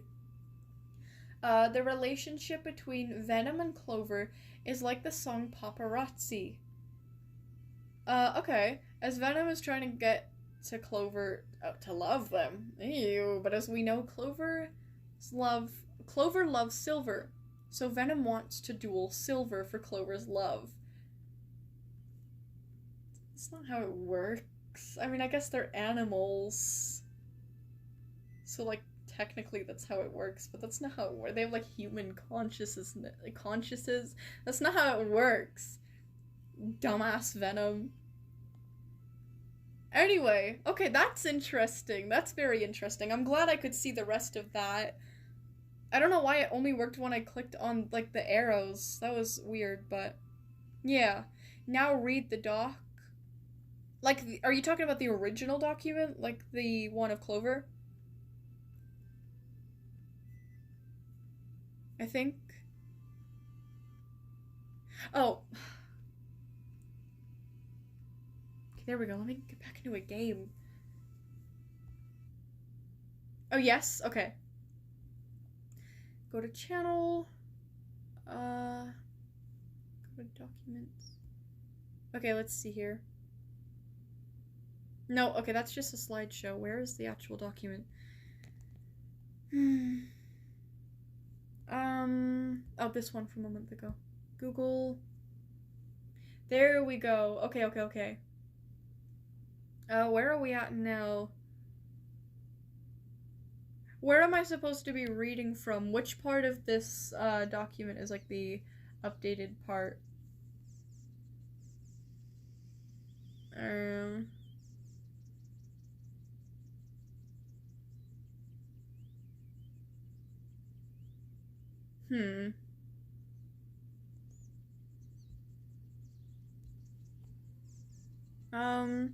New info. Okay, where is new info? Where does it say that? Oh, new info. Okay, here we go. A player reported a strange in-game item on the farm map near the boss. Oh.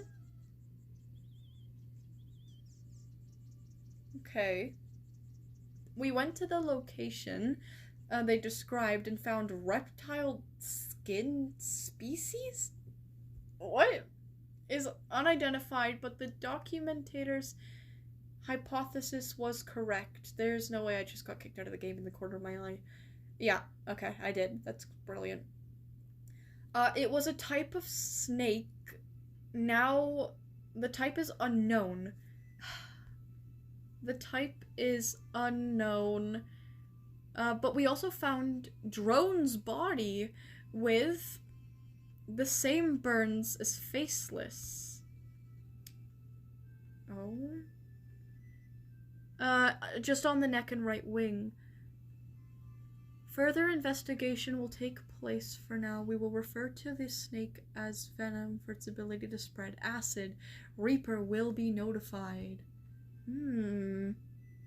Interesting. I guess that's it, I think.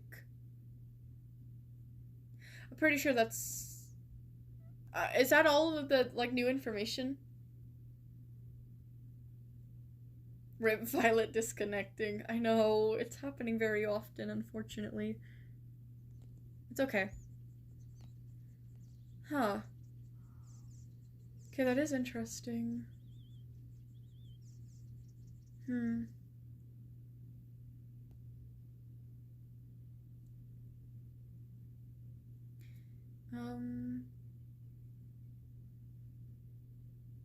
Huh. I wonder why. What the hell? Why is Chestnut's name so big? No, my game crashed! I thought it was gonna be one of those cool hackers! I have to get back in and see them immediately! Oh, and added new rules to chat. Oh, okay. Where was that?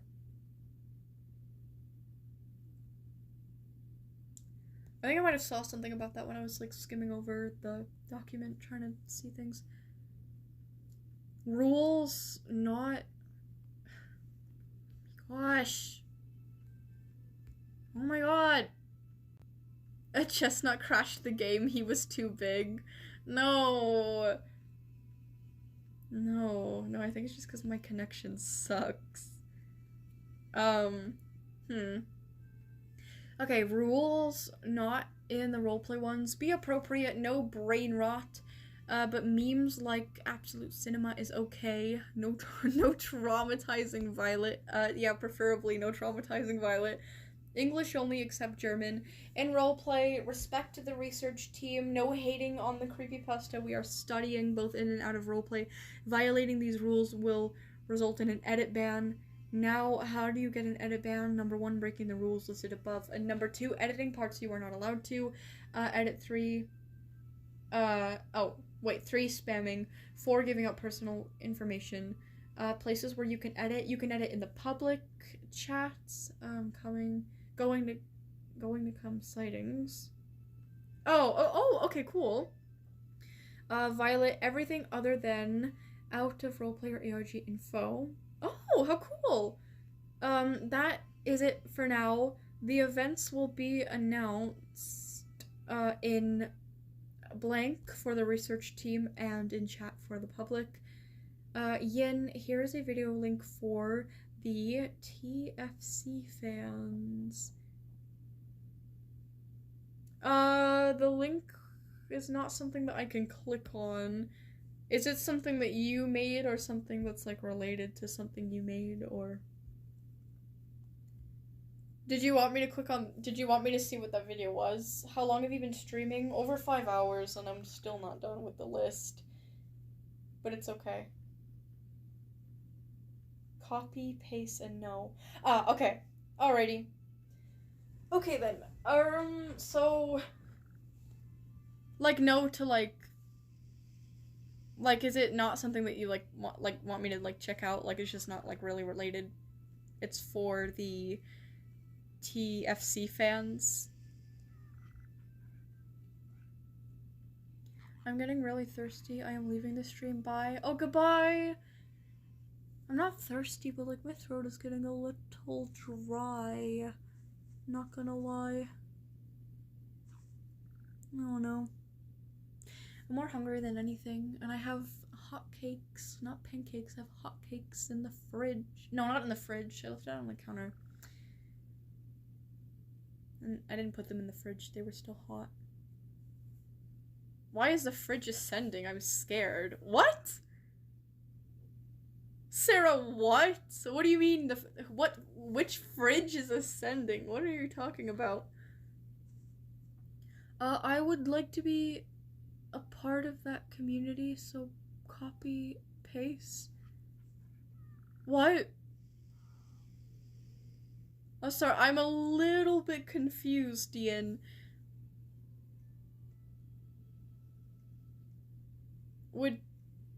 I would like to be a part of that community, so copy, paste. Violet, I'm going to replace the food in your fridge with, ew, frozen peas and replace your toilet with that frog toilet. Yeah, I'm moving houses. Oh, I would like you to be a part of that fandom, so copy, paste. Okay, but I'm not gonna watch the video if it's super long because, again, we've been streaming for over 5 hours now and I am still not finished the list. I have other people's things to check out. And I typically do not watch YouTube videos if they are unrelated to anything, to do with, like, the channel, or anything that you guys made. So I'm kind of making an exception here as long as the video is short. Oh, it's literally a short, I think. Just looking at the link, so it shouldn't be long anyway. Okay, let me type this link in. Oh, let me type it in on Google then.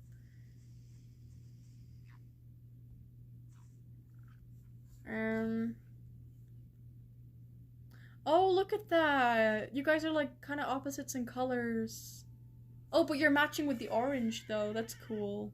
Very cool horses. Let me like hide my chat there. Oh, whoa! Okay. Look at that, horse gang. Okay, here we go. Oh, it says this video is unavailable. So I can't watch it. Let me just make sure that I typed in the link properly. Or, like, there's nothing wrong with the link. Yeah. It says this video is unavailable. It will not let me watch it.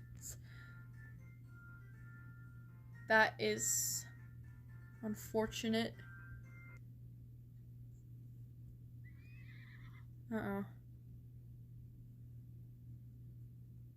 To a three-headed horse.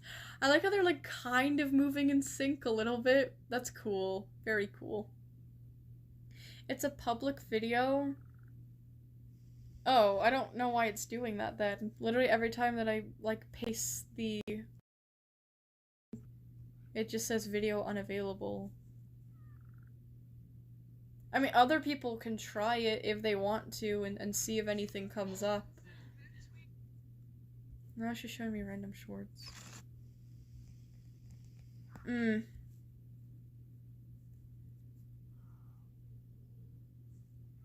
Yeah, anyone else is free to try, and if they see anything, like if it works for them, then they can try. But for me, it says video unavailable, unfortunately. Those horses are slaying the runway. Yes, they are. Okay.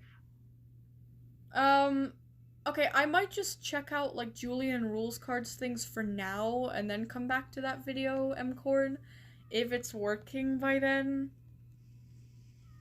Cause no offense, a lot of this turn has been spent just, like, waiting for things to, like, work or be available.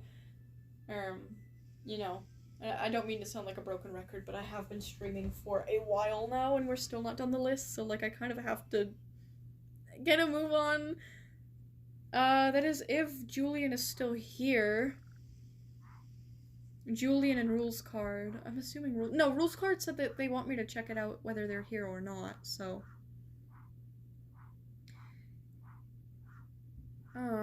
You closed the on-screen chat? Well, yeah, I wanted to give the horses more, like, attention.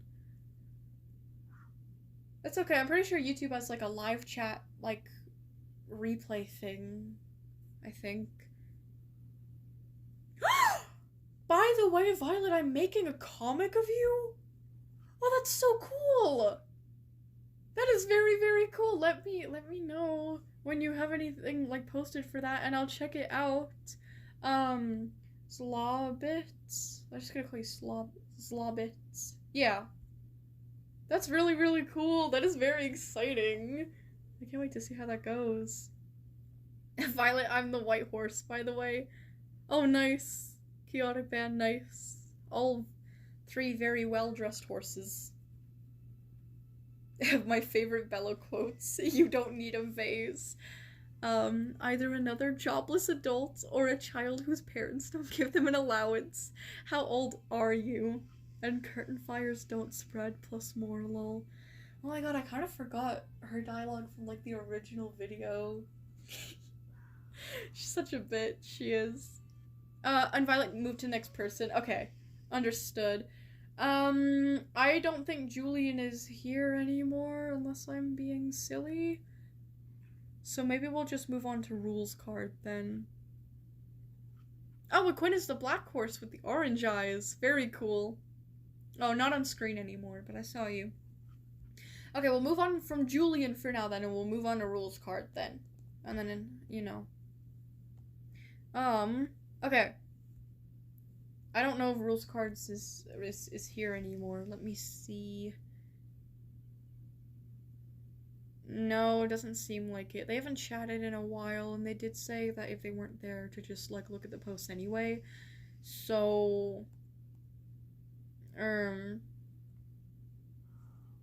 just gonna go ahead and do that.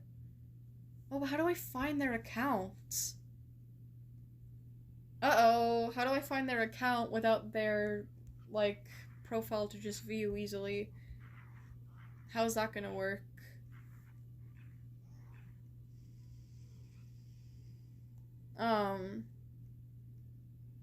Okay, let me just type in their ads. But I feel like they're typing in their ad is just gonna result in a bunch of, like, results of, like, the character rules card. How do you spell rules card? It's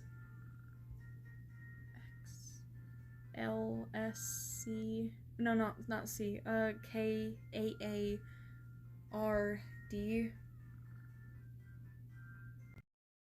I think? No, that's the wrong account. It's Rules Card, but it's another channel with no subscribers. Oh, is that Rules' accounts? No, it's not. The last post from this account was 5 months ago. Oh, this is painful.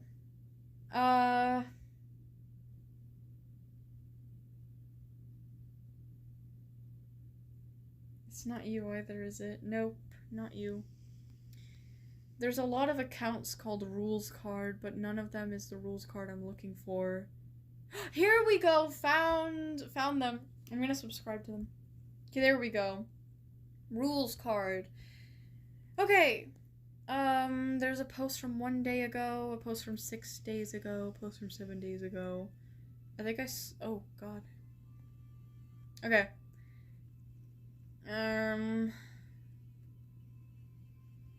There's a lot of posts here, like a lot, and they're all max images.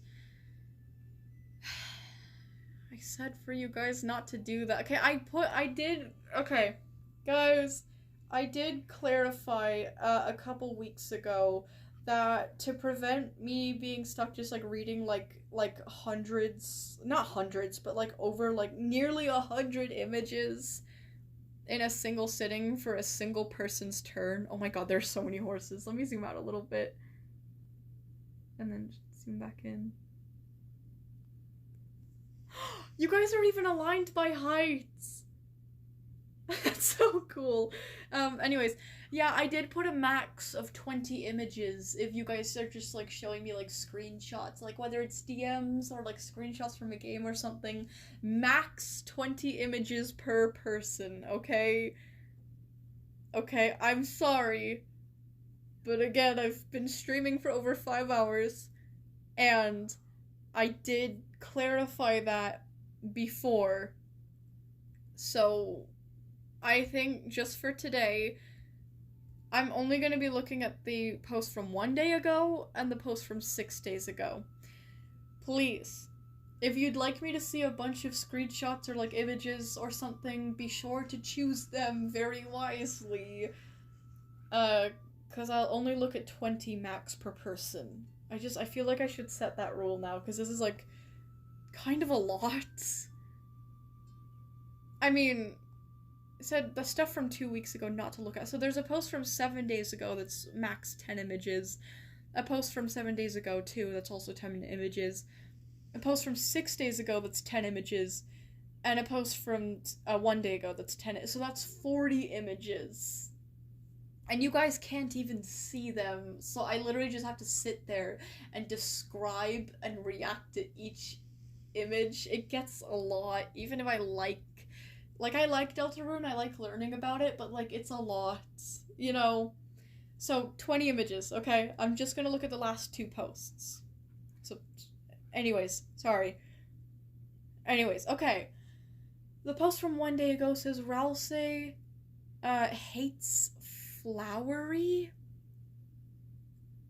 Do you mean Flowey? I don't know. Who is Flowery? I don't know that character. Okay, the image 1 is Ralsei.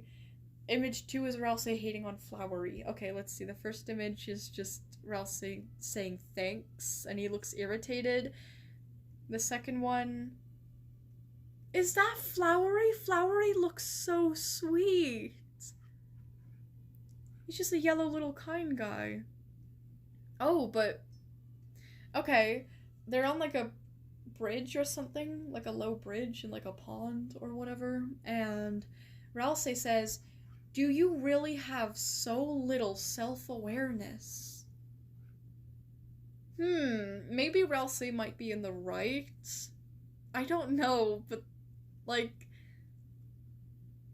if that's Flowery, Flowery just looks so sweet. Aww. Maybe it's deceptive, maybe it's deceiving.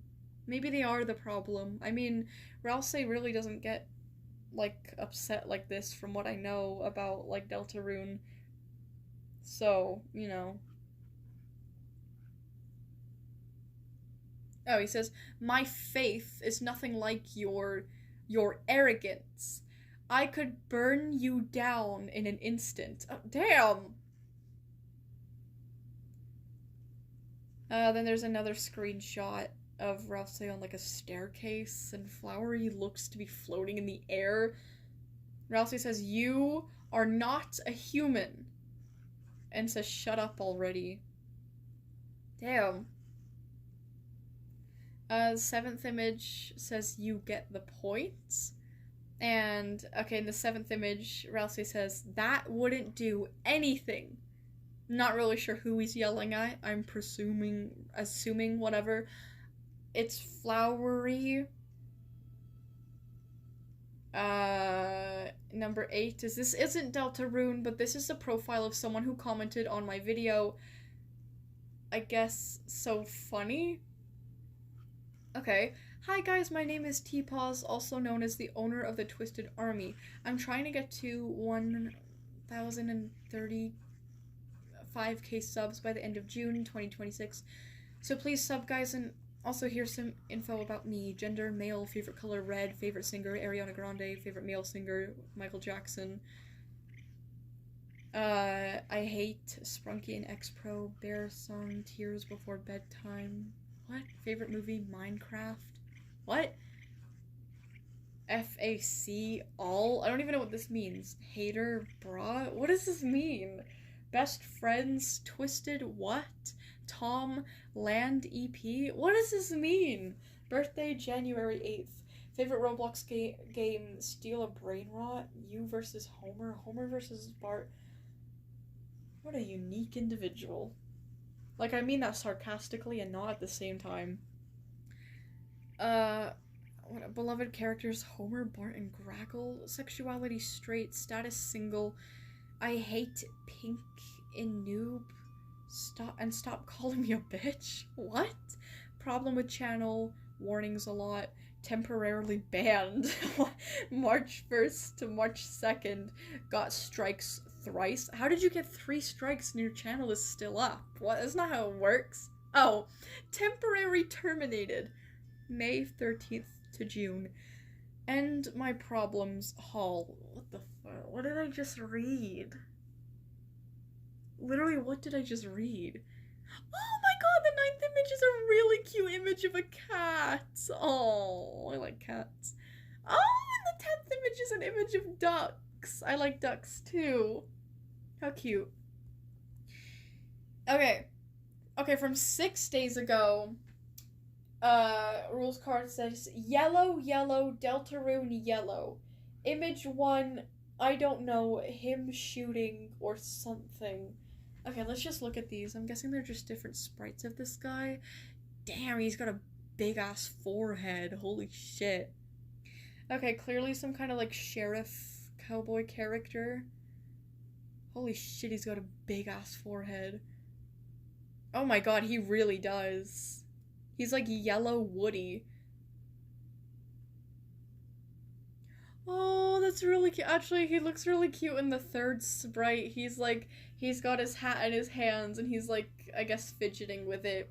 And he looks very nervous. He's got a bit of blush. That's kind of cute. What is the fourth? The fourth is like a gif of him, being sad. It looks more like he's dying. Okay. Image 5 is him with the bouquet Blue gave him. It was like a bouquet of flowers, and he looks very happy with it. God, he's hideous. Like, I know I say that about, like, every character, but, like every character from Deltarune, at least, but, like, this one is, like, he's genuinely, like, I'm not even joking this time. I'm not even just saying it because it's funny to say it. This one is, like, ugly. The 6 is him. I don't know, he's depressed and Blue is pulling him or something. Okay, kind of looks like that. Oh, Blue's like a ballerina or something. Okay, cool. 7,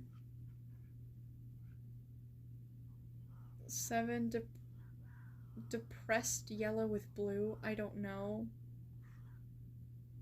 Weird. 9 is oh, it's Blue patting yellow's head. Okay. Aw, the 10th image, they're hugging. No, not the 10th. The 9th image, they're hugging. How cute is that? Rules card said Yaoi? No. No, Yao. Yeah, it is Yaoi. Oh my god, what is it? Yaoi? Yaoi, I think. Hug?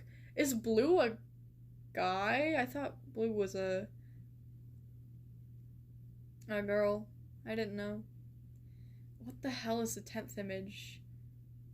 Them in the light world, Susie put them in the same case so they can put another flower in Yellow's case because it broke or something. Oh, they're flowers. Oh, they're like actually flowers in the light world. Okay, interesting.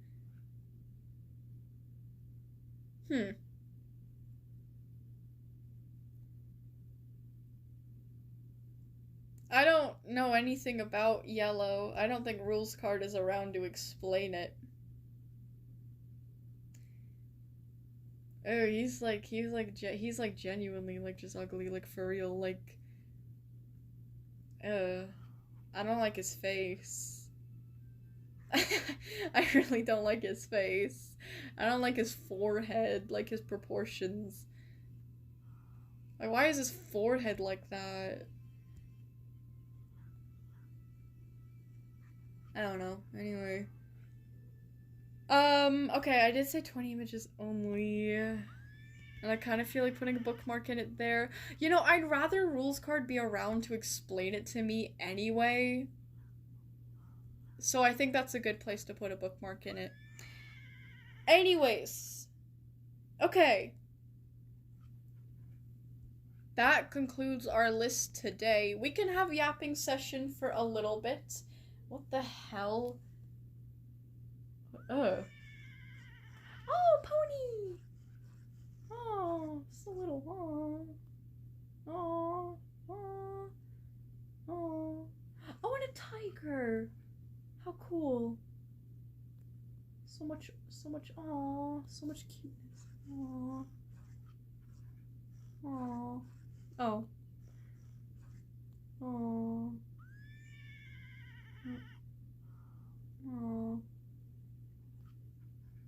Okay, anyways.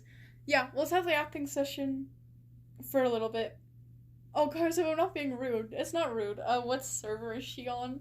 I am in the US East region. I'm in the Gatherings, like, game mode, and I'm in the, Wild Plains English, like, the first server. But I'm leaving fairly soon, though. Maybe I'll stay for, like, another 5-ish to have yapping session where we just talk. Okay, my phone is actually 1 minute behind. It's actually, if I look on my tablet, it is 4:47 right now. I'll stay until like 4:55. Why not?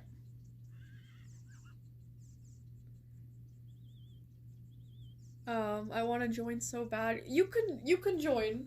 You can join if you make it in time. The gatherings are really big servers. They allow for like 32 people. And normally at the end of my streams, there's not too many people left. Oh, actually today there's kind of a decent amount. There's at least 18. I'm in top messages.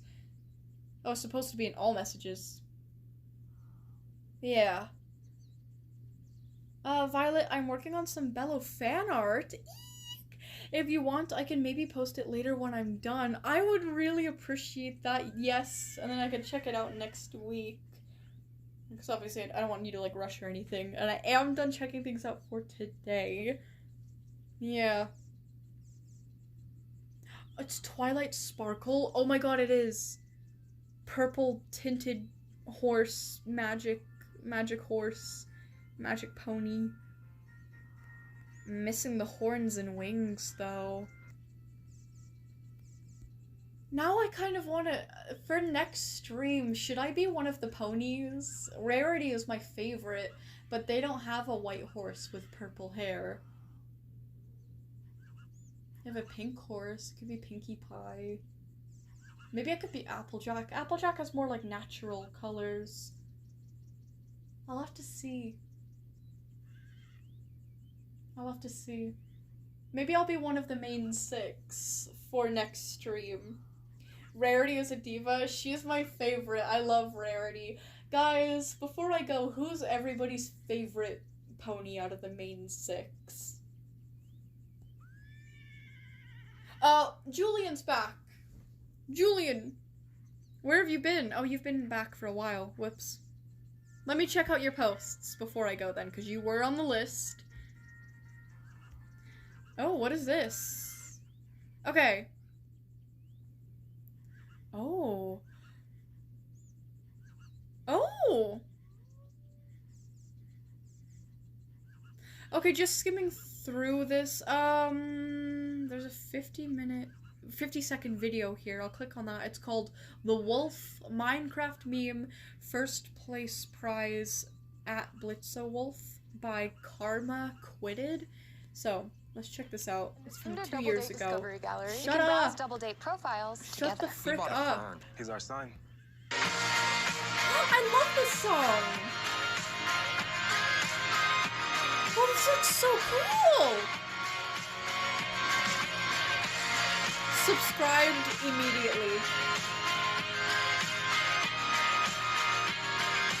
Ooh.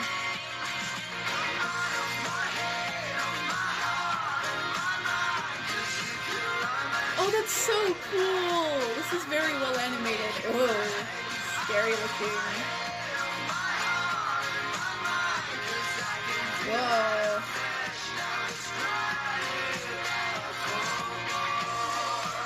So cool.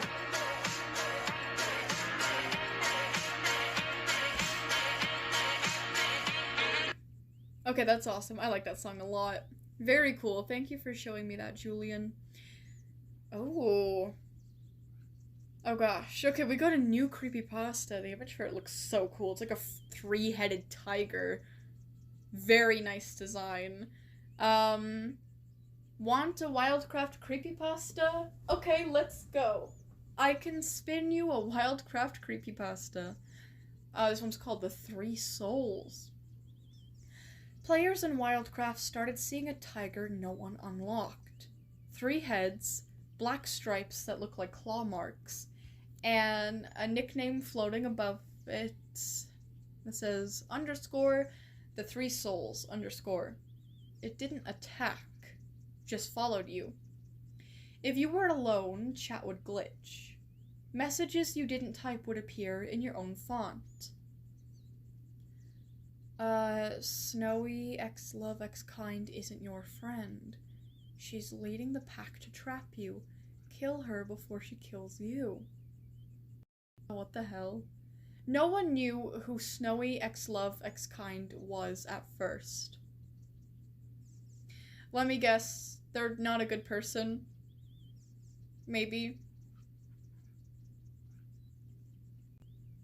I don't know.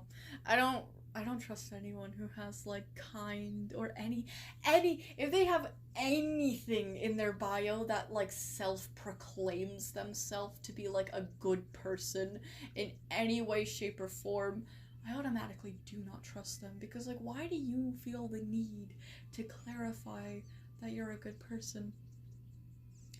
Why do you feel the need to let people know that you think that you are a good person? Why not just be a good person? Why do you need to clarify? Why do you need to announce it? Why? Why? Anyway, I'm speaking from, like, experience here, and also, like, it's just... I mean, it's a well-known thing. It's, like, kind of a meme at this point. Like, oh, when you get a hate comment and you check their, like, bio, and it's, like, something about kindness, or, like, the Lord, or how they're so holy and Christian, or something like that. Anyways. Wait a minute, I think Violet's cooking. No, I'm getting distracted, and I'm going on a tangent, but, like, literally, people... Like, I'm not trying to generalize here, but in general... I think that's generalizing, but whatever. On average, I do not trust people with, like, anything in their bio that, like, self-proclaims their morality. Like, at all. At all. But, anyways. No one knew who Snowy X Love X Kind was at first. Then, the whispers got specific. Coordinates, scent trails. The three-headed tiger would sit by your character and purr, but the sound came through your mic, even if you had no mic plugged in. Oh. It's cool. Unique. One night, Snowy X Love X Kind logged in. Oh, the three souls appeared right beside her. Chat flooded for everyone nearby with messages from her account. I'm tired of playing. End me. Oh, okay. Oh my god. The players who'd been gaslit all week didn't hesitate. They pounced. Oh shit! Is Snowy genuinely a kind person? Oh shit. By the time Snowy X Love X Kind realized she typed that, it was too late. Her avatar fell. The tiger vanished.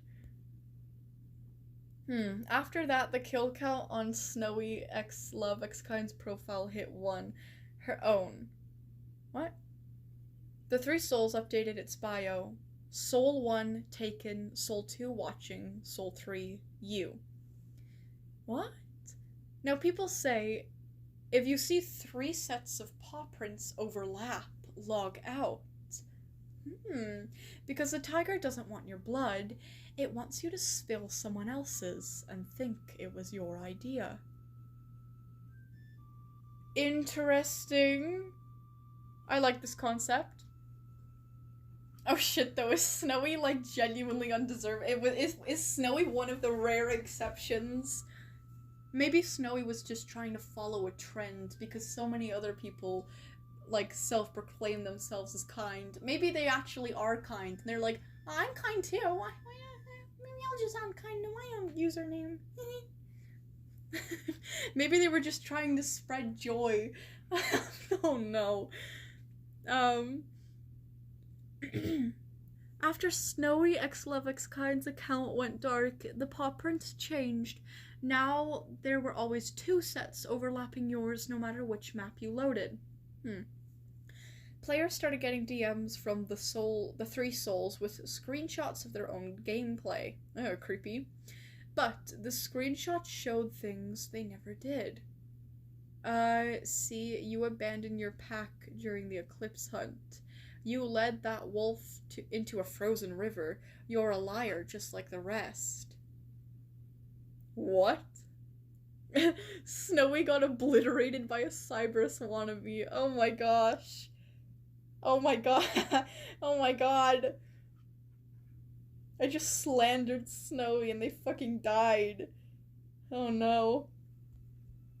The tiger never attacked. Well, I guess it's just their in-game avatar, but whatever. The tiger never attacked, it just stared with 3 pairs of eyes, each head whispering a different version of your quote-unquote crimes. The gaslighting got louder. Chat would delete your real messages and replace them with confessions you didn't write. Oh shit. Then Soul 2 picked its target, a player named Thornguard. The 3 souls started following him 24/7.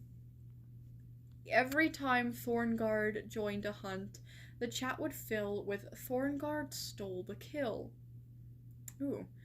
Thornguard baited us for the boss. Uh-oh. One night, the server lagged. Thornguard's character froze mid-animation, head turned towards the tiger. His own chat box typed, "I deserve this. End me." Oh, eerie. And the pack listened.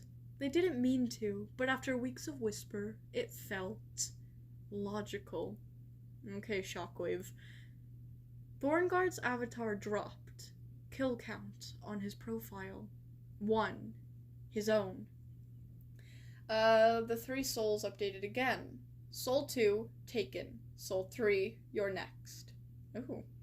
Now players report when you're alone in the map, you can hear 2 voices in your head. What the hell? The 3rd one only speaks right before you attack someone who never hurt you. The end. I'ma go eat humans. Right, well, you enjoy that, Julian.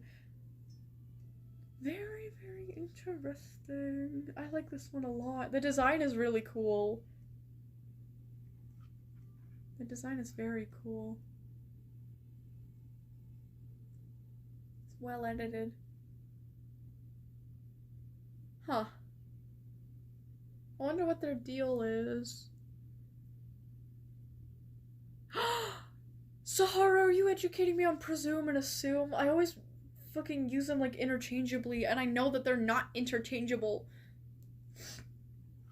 I don't know, I kind of forgot what both of them mean, so thank you. But we've got a comic from Julie to check out first, which is very exciting. Oh, I don't know whether this is me or not, but the first image is a cheetah with like a purple... It's got my colors, the purple fur... No, what? The black fur, the purple eyes. But also, there's 2, like, septum rings, I think. I don't know what that other one is called. Like, the bridge of the nose. And like a purple, like, mohawk, mullet kind of hair. That's kind of cool. Like a mane. Oh, fan art comic, I don't know. Okay. Whoa! Okay, the second artwork is really cool. Very, very detailed. It's my cheetah. Looks adorable with the fur and everything. Very detailed. She's like smiling with her tongue out. That's so cute. She's got her paw.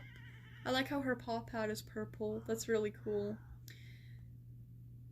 Oh.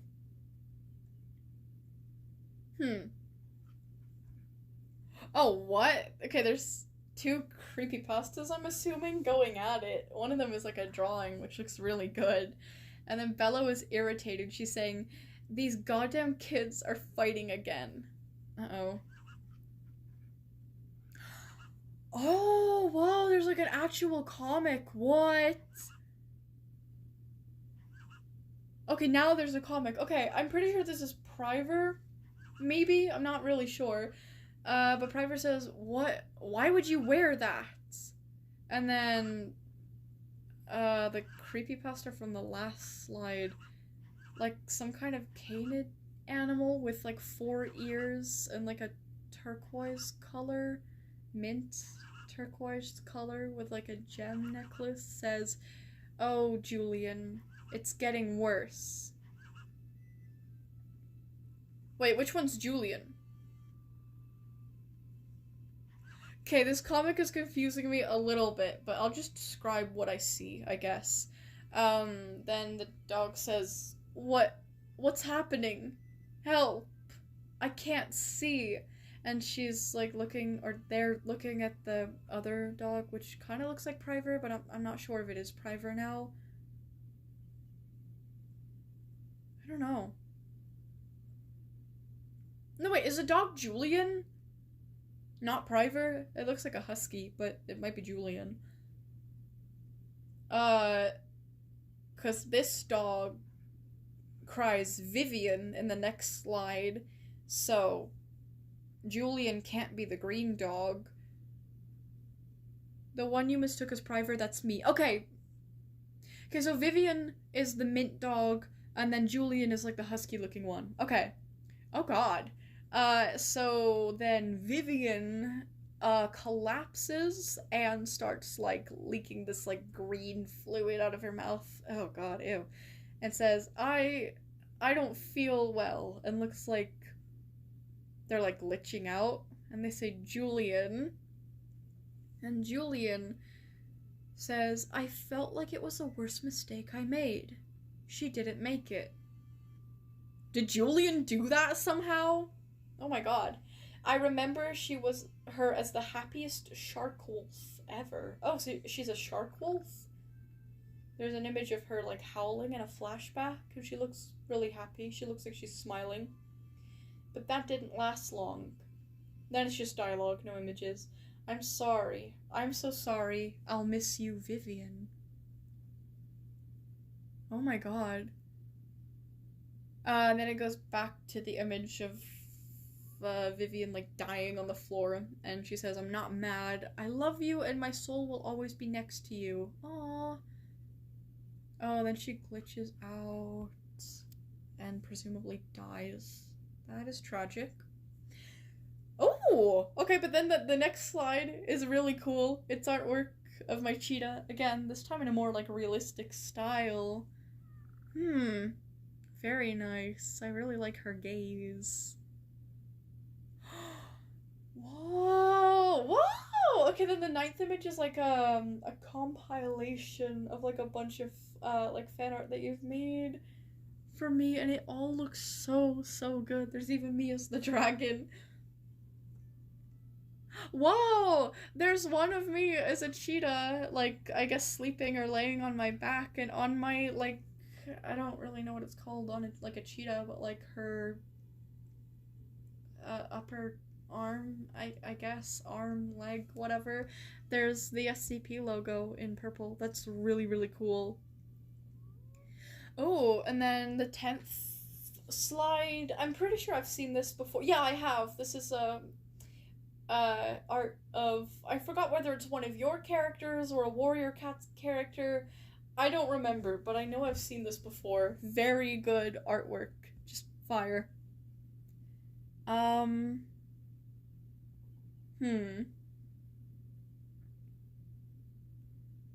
Oh, of a thumbnail for Violet to use and fan arty. Well, then me while at the beach. Okay, didn't fully understand that caption, but oh my god, it's so cute. It's a cat with like red claws and horns, and it's pointing at the screen. Looks adorable. It says a Wildcraft stream that you will watch. Okay, that's very cool, very fire. I will screenshot that. That's beautiful, Julian. That's incredible. The server name is Megatron. No, it doesn't work that way in gatherings. No. My username is Megatron, but the server name will not show as Megatron. It'll just show as, Wild Plains, US, East. Yeah.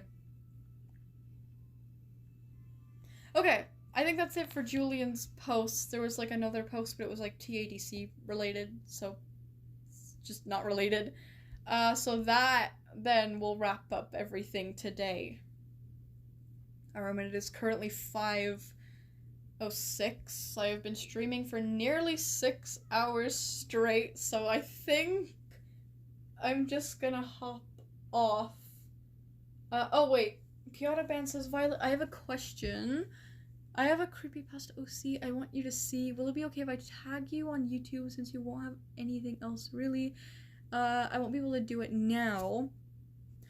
Yes, I'd recommend just waiting until next week, though. I did last calls, like, ages ago, which means I'm not gonna be checking anything out for the rest of the day. I'm literally about to leave. But if you have a creepypasta, that is amazing. That is awesome. I'm very excited to read it. But that'll have to be next week. for next week's stream. So yeah, okay. Oh wait, before I go, actually. Yes, think carefully before using them interchangeably or you may lose the meaning. Wait, before, this is important. I really I need to learn the difference between presume and assume. Although presume and assume both mean to take something as true, presume implies more confidence or evidence. And backed reasoning. An assumption suggests there is little evidence supporting your guess. Think carefully before using them interchangeably or you may lose meaning. Thank you so much! Oh my gosh, thank you so much. I'm so glad. Yeah, it was like kind of embarrassing. I didn't know the difference for so long. But yeah, thank you. I really appreciate that. Okay, yeah. Okay, I am gonna go now. Fellas, I will see you guys next week. I'm gonna try really hard and see if I can get a video for this Friday out, because I'd really like to. I spent all of this week working on chapter 4 of Confliction, so this week is gonna be all about this channel and like trying to get a video done for that. Well, in addition to The Wolf and the Guardian, but that'll only be one day, which is today when I get off stream. No, Sunday too. Anyway. Yeah. Okay. I am going to leave now. I'm gonna get out of here. You guys have an absolutely beautiful weekend, you guys. No D&D stream tomorrow, no stream tomorrow at all. Hawk is not available for D&D, and I'm gonna work on The Wolf and the Guardian. So the next stream will be on Saturday on the second channel. I will link that one more time. Again, though, the channel is for the SAP Foundation, so it's a little more mature, so please, I recommend only 16 plus to join this channel. And subscribe to it, but anyways, there we go. Okay guys, I am going to leave now. I will see you guys next Friday on the second channel, next Saturday, or not next, well yeah, next Saturday on this channel, Friday on the second channel, and maybe, hopefully, a new video by Friday as well on this channel, so, yippee, okay? Oh no, silly, I just came back. I'm sorry, silly. I gotta go. I've been streaming for like 6 hours. Okay, bye guys. I'll see you. You guys have a beautiful day/night, whenever it is for you. You guys just have a good one. Okay, I will see you when I see you.